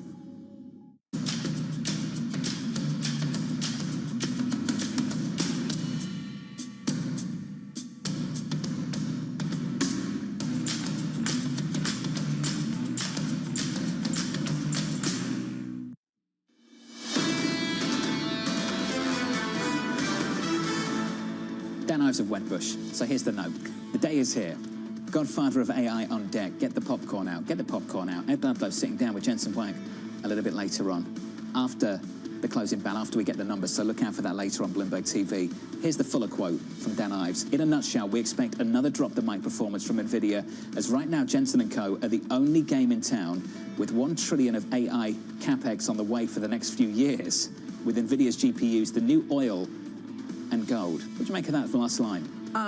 Well, he's been talking about this, how this is sort of revolutionizing the economy in ways that go beyond even what the railroad did. I just want to know, he's going to be joining us tomorrow at 6 a.m. How bright is his outfit? How many different patterns? It's sort of, is there some sort of scale that the better the performance, the brighter and the bigger and the more mismatched. Fluorescent it becomes. The more fluorescent and multifaceted. Maybe there'll be tassels. Likes the clash. Yeah. Yeah. Put it that way. All right. Dan's coming up tomorrow morning, 6 a.m. That'll be our lead story tomorrow after the close the numbers drop. Equities right now totally unchanged going into this on the S&P 500. We go nowhere. Yields lower a basis point on the 10-year, 380.65. Under surveillance this morning, steadying global ties. President Biden has been very clear in his conversations with President Xi that he is committed to managing this important relationship responsibly. And the outcomes of the Woodside Summit and the work we have done since then demonstrate that we are working to ensure the competition does not veer into conflict, and that we find ways to work together where our interests align. So here's the latest. U.S. National Security Advisor Jake Sullivan and his Chinese counterpart kicking off a second day of talks set to discuss a range of issues, including foreign policy and trade. Bloomberg reporting that Sullivan will aim to make clear he won't speak for the next U.S. administration. John Lieber of Eurasia Group looking ahead to the next election and writing the following. Harris would maintain the status quo with regard to Taiwan and would prioritize keeping the U.S. out of regional conflicts. John joins us for more. John, in some ways, that's been the approach of this administration as well. And in many ways, it hasn't helped. If that's the approach, do you ignite more concern and perhaps not less? I think the goal for both the Harris and the Biden administration has been to keep guardrails around what's obviously a declining competitive relationship. And nothing that Sullivan says when he's in China and nothing that Harris or her team say in the next couple of months is going to change any of that. The fact of the matter is that Washington views Beijing as a rising threat, and they're willing to take actions and steps in order to contain that threat. But what they don't want is to get involved in another war or another actual hot conflict. And that's what this visit is all about. It's about keeping channels of communication open. It's about maintaining warm relations. And despite what they're saying, I do think this is about signaling that there be continuity in a Harris administration between what the Biden team has been doing, which sets up a contrast with what Trump is trying to do, which is a much more aggressive approach to China. So let's talk about tariffs. That's what it ultimately comes down to, John. Tariffs. Tariffs in the early part of the Trump administration were about a lack of reciprocity. You're putting tariffs on us, we'll put tariffs on you. In fact, we'll go further unless you do X. Then it became about national security, much more so under this administration. We don't want to sell you this because we don't want you doing that. When it comes to leverage, John, and this is what I'm struggling with, the lack of clear evidence that we're able to find any real lever to gain leverage over the Chinese to influence their foreign policy. What can the West do to influence the Chinese to change their view about how foreign policy should be conducted?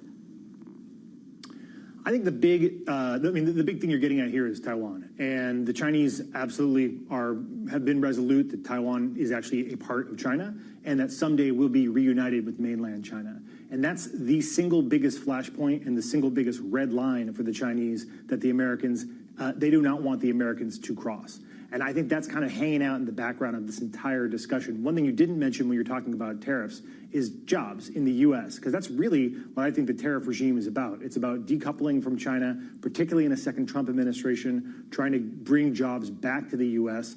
And right now, that's a bipartisan thing, with the Biden administration making massive investments in terms of subsidizing green energy in order to bring a construction boom back to the U.S., to create jobs. So that threat of Taiwan is out there. The Chinese have been very clear the U.S. cannot cross that red line. And the Americans are now saying, you know, our goal here is actually to protect ourselves, but also to bring jobs back to the U.S. John, you talked about continuity from the last administration to the new one, whichever it would be. Do we have a sense of what Kamala Harris's policies would be?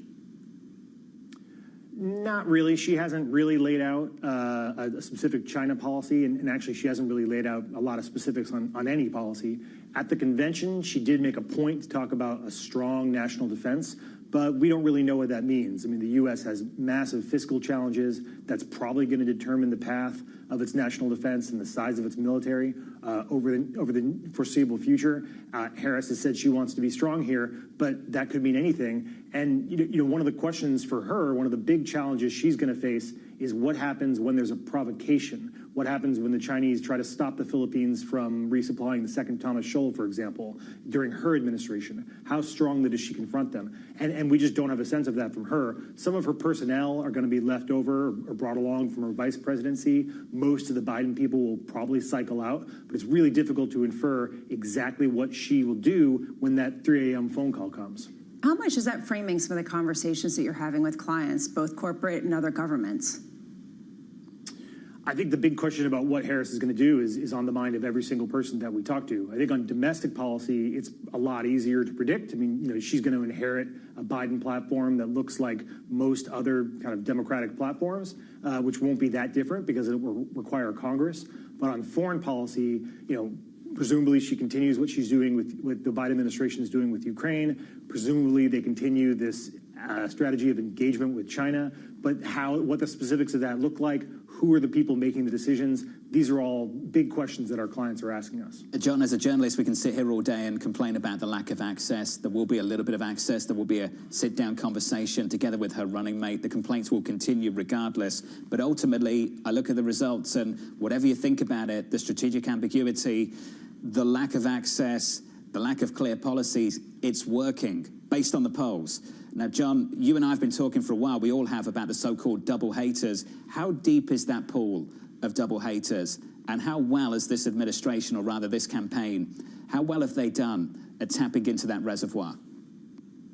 Yeah, they're doing a great job consolidating support among the Democratic-leaning independents who didn't like Joe Biden. And you see this in Harris's approval rating, and you see this in her poll numbers, where it looks like over the last few weeks, a lot of voters have come back home, both to the Trump campaign and to the Harris campaign, as both of their numbers of support have risen in most polls, but Harris is by a lot more.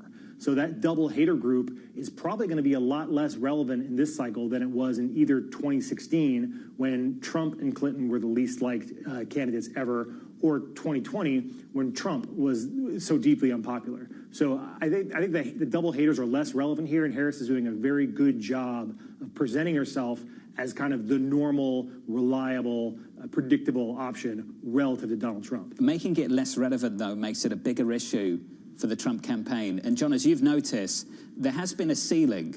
The former president has suffered from a ceiling of support. If that's the case, what's his strategy, and how does his strategy differ to, say, Kamala Harris's?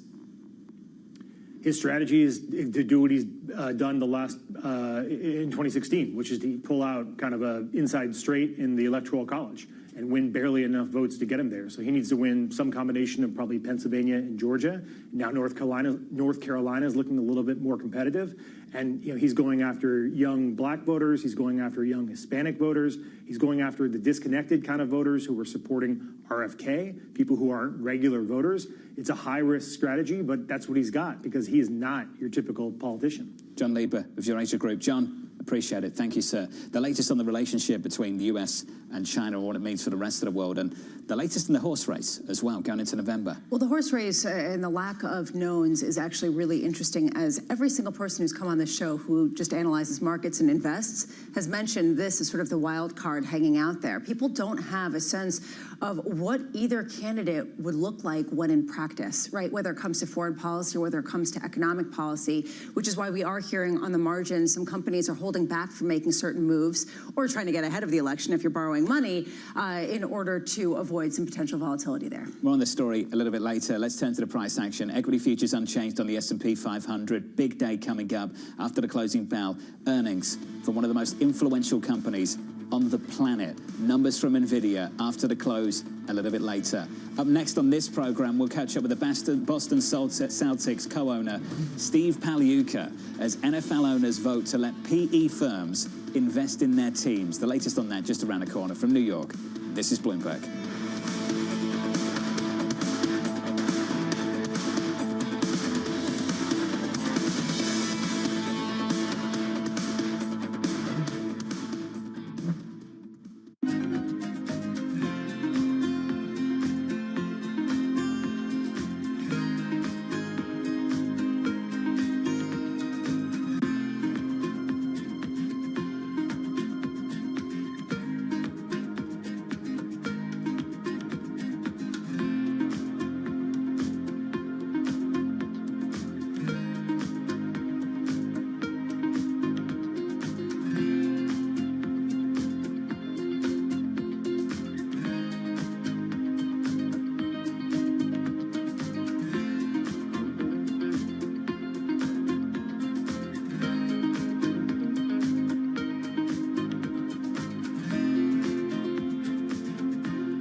what's happening on Wall Street. I couldn't have been more wrong. It's going to stay volatile for a while longer. It's a bifurcated market. Need to catch up? This is Bloomberg Wall Street Week. I'm David Weston. We've got the information and insight. Year over year, you could start to see some cracks. It might be overhyped short term, but it's underhyped long term. From businesses most influential and instrumental. A lot of the doom and gloom has been somewhat overblown. If you're not living near the edge, you're taking up too much space. Bloomberg Wall Street Week, only on Bloomberg TV and radio. Context changes everything.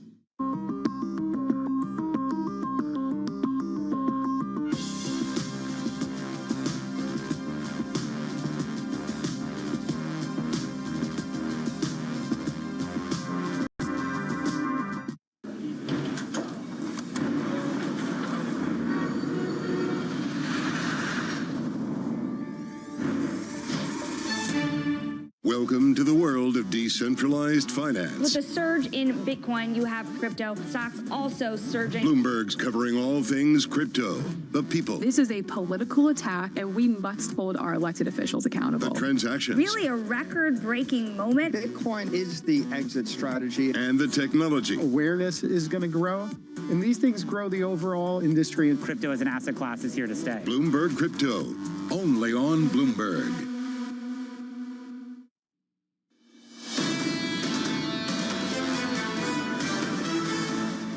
Stocks unchanged on the S&P 500, going absolutely nowhere. On the Nasdaq, going somewhere slightly kinder, down 0.06% on the Nasdaq 100. On the Russell, the small caps, some relative outperformance, but this is pretty muted stuff so far this Wednesday morning. I'm going to stop scraping a barrel, switch at the board and get to the bond market. 2-year, 10-year, 30-year. Had a decent 2-year auction yesterday. 5s today, 7s tomorrow. The 2-year, 384.65. The 10-year, 380.65. A reluctance from a guest from BlackRock just a moment ago to go too far along the curve, Lisa. Some concerns about the structural fiscal deficit in this country. There's a feeling that at some point the music's going to end, especially because you're borrowing in good times, not just bad times. And as he was mentioning, a lot of the spending is non-discretionary, so it's going to have to keep going unless there really are some hard decisions, the likes of which are very unusual in Washington, D.C. So there's a real question here about how much that's going to affect the auctions and how much this is going to affect some of the demand. So far, unclear. He's looking for a steeper curve. And we need that steeper curve to really encourage more money to come out of money market funds. So when we have people come on this program and the conversation starts regarding the $6 trillion of cash in money market funds and even the household wealth, to unlock some of that wealth, unlock some of that cash, you need to see curves start to normalize a little bit more. I just am channeling Phil Camporelli. Imagine him sitting here. It's like nails on a chalkboard for me, the cash on the sidelines. Just put it in equities. What are you waiting for? There are a lot of people who sound like him. Make it happen, make it happen. Let's turn to foreign exchange. The foreign exchange story, I think, is interesting with regards to what happens in the bond market, or rather what is going to happen with Federal Reserve policy. Euro dollar at 111.26, dollar yen at 144.35. For today at least, we've got some dollar strength against the bulk of G10, if not the whole of G10. Over the last month or though, some serious dollar weakness for 5 weeks. We heard from the likes of Stephen Jen in the last 24 hours, and I think Stephen Jen's point on what might happen with the FX market is pertinent to the conversation in China, but Japan also, and maybe in other parts of the world too, about unlocking big outflows. Chinese companies may be enticed to sell $1 trillion, a $1 trillion pile of dollar-denominated assets as the US cuts rates, and that could mean a strengthening of the Chinese currency of up to 10%. They're not the only ones thinking about it. Especially as there is prospect of growth in other regions, like Japan. China perhaps is a less clear story about whether they repatriate that money into a yuan at a time of some real structural considerations there. My big question is, how much is this because there is a belief that the Federal Reserve is going to cut rates more aggressively than, say, the ECB? Because remember earlier this year we were talking about how the ECB would definitely cut rates more than the Federal Reserve, and now it's sort of a question mark. TBD, and I think that that's what we heard when we talked to ECB officials in Jackson Hole. Basically, just watch. We'll see what we're going to do. It seems like September's a given for them, and how often they'll move is still kind of hanging out there. The euro negative today by 0.5% at 111.27. Under surveillance this morning, investors are waiting Nvidia earnings after the closing bell. Expectations are very high, with analysts predicting the AI giant will project revenue growth of more than 70% for the current quarter. After the numbers drop later on today at 6:30 Eastern Time, Bloomberg's Ed Ludlow sitting down with the CEO, Jensen Huang. Do not miss that conversation. We've had some fireworks over the last few quarters on this name. A move of 9% last quarter on earnings day following earnings, a move of 16 the quarter before. Fireworks is the absolute correct word because they're always shooting upward. They're not ever shooting down. That 16% gains, those are all gains. Those are not losses because of the outperformance. Mandeep Singh had a wonderful question, which is how long can they rely on some of the hyperscalers, meaning the big tech players that are financing their entire shift, right? How much is that going to continue versus broadening out in demand, and how long can they sustain that kind of spending? I want to get to that record move. I'm trying to find the headline on the Bloomberg terminal. Bear with me as I scroll. It's the end of July, wasn't it? The record market cap move that we saw in this name. I don't know. I'm not looking for it right now. I don't have it. No, I'm going to get to it right now. Okay, good. The number is right in front of me. Well, I'll there give you you the go. number right now. Give me a second, Lisa. 329 billion. 329 billion in market value added in a single day. The biggest market cap move in a single day in market history. To me, the fact that that's sort of the biggest market move has become normalized. People are expecting another record move today. I mean, the base case of 10% is very close to that of $310 billion. This has become everyday type of reactions. The penny stock of Nvidia, that actually is the biggest stock out there, some $3.1 trillion in market value. Seen it in the Treasury market too, which has behaved like a penny stock at times as well. Anyway, that's that story. Here's this one. Meta, closing an augmented reality studio as the company shifts its focus to artificial intelligence. The studio was first launched to compete with Snapchat and allows developers to make digital filters that are overlaid into videos in the company's apps. The fact we're talking about this, I think, just informs the strength in the story we were talking literally seconds ago. Basically, the AI story has overwhelmed the whole idea of the metaverse and how all of our little agents, our little, avatars are going to go and connect with other avatars. That whole story has sort of gone out the wayside by being overwhelmed by something that They've seems got to change the name again, haven't they? What, to AI? To probably artificial. Credit to Mark Zuckerberg, though. When he sees something, he goes all in, and he's got at least the humility to turn around and say, not going so well, pulling back, going all in elsewhere. Is he going all in on his jewelry company? I'm just wondering. I mean, doesn't he have like a jewelry company with his chains and such? Oh, something like that. I don't know enough about it. But no, it's true. You're right. You should watch The Exchange with Emily Chang. I will. Yeah, it's quite a change. Quite a change from Mark Zuckerberg in the last badass. year or so. Yeah, all of that. Let's turn to this one. The NFL ushering in a new era, voting to allow private equity firms to buy stakes of up to 10% in its franchises. The move is expected to attract billions in fresh capital, boosting the valuations of teams that had already been surging to new highs. Joining us now, the co-owner of the Boston Celtics and Atalanta Football Club, a good friend of ours on this program, Steve Pagliuca. Steve, welcome back to the program, sir.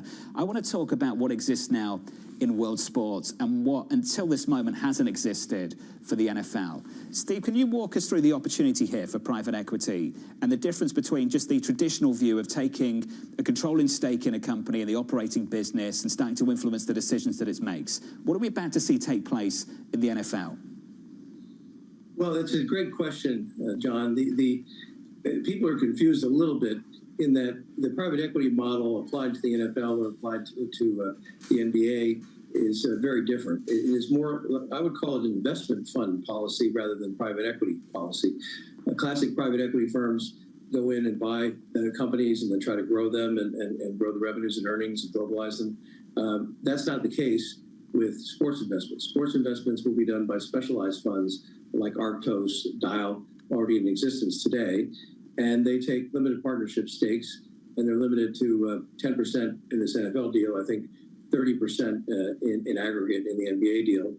And those will be passive stakes, really made to open up the market for folks that want to invest in sports properties. And they've created an asset class. So it's a little bit of a misnomer to say it's private equity buying in. It's a passive limited partnership position so that more people can have access and have capital into the booming sports business. By improving the liquidity for some of these companies, Steve, does that necessarily increase the valuation? How do you think about that? It doesn't necessarily increase the valuation, but given the values, for example, the average NBA team probably 20 years ago sold for plus or minus $300 million. Now it's $3.5 billion or so. So the amount of capital involved to buy an NBA team is large. So it would be helpful in terms of filling that capital gap, which used to be filled by wealthy individuals, but those numbers are huge at this point. Steve, what do you think about unlocking value in some of these names in terms of where these companies are, where these sports teams can be seen? And I'm wondering, as some of the cable news versus streaming channel kind of arrangements are negotiated, do you think that a greater degree of PE involvement or just outside investment involvement is going to expedite that shift just simply to the higher bidder, not necessarily to some of the classic cable channels? Well, I think the leagues really do a great job. Adam Silver and Udo have had great experience with the media, and the NBA contract was up like 2.6 times from the last time. The NFL contract also up dramatically. What really is the upside is sports have become globalized now. When we purchased the Celtics in 2002, there was no streaming, there was no capability for kind of massive live global distribution, and that's changed with streaming. And now we used to count fans in the tens of thousands. You can count fans in the hundreds of millions and even billions for many of the big soccer clubs, the global sports like basketball and football. So I think what we're seeing is a long-term trend of globalization of sports, and it's one of the few programs that aggregates eyeballs, and that's very valuable to the new media players and the old media players, and that's why you're seeing such increases in the rights. I like that you went global. I know that you go global, and you have gone global, in particular in Italy, and I know that John is very jealous and talks about it all the time, and I think that we all really want your life. I do think, Steve, there's this question of whether you like international sports, European soccer still as really the mainstay. I see John kind of sighing with this frustration, as I call it, soccer rather than football. But I'm just wondering whether you want to stay with that kind of theme or whether you want to head back and invest more in the U.S. after the Celtics investment as well as others. Well, I think everything is situational. Investing is all about the price you pay and the trajectory you think the business can go on. And so at Atalanta, we thought that was a fantastic franchise. We have a great partner in the Bacassi family, and so far that's worked out. There's a lot of luck involved, but we were very lucky to win the European Championship. So it's really situational. You need to look at clubs. We look at clubs all over the world in football, other sports, and it's all about where you see the trajectory going and what the price you have to pay to get there is. Well, Steve, let's talk about the trajectory, and we can compare and contrast global sports with what's happened in the NFL. I was looking at the Nielsen ratings, ranking the 100 most watched programs in 2023. 93% of them, NFL games, which, Steve, is absolutely phenomenal. They've just dominated the highest rated TV shows in this country now for the last couple of years. Can you say the same thing about global sports? When we talk about European football, Steve, have we hit a plateau when it comes to the valuation of TV rights? Do you see any way of unlocking more value? You know, I think for John, we talked 5 years ago and 10 years ago, we thought we'd reach plateaus, but we haven't reached plateaus. And again, the reach is growing because of streaming and multiple channel capabilities.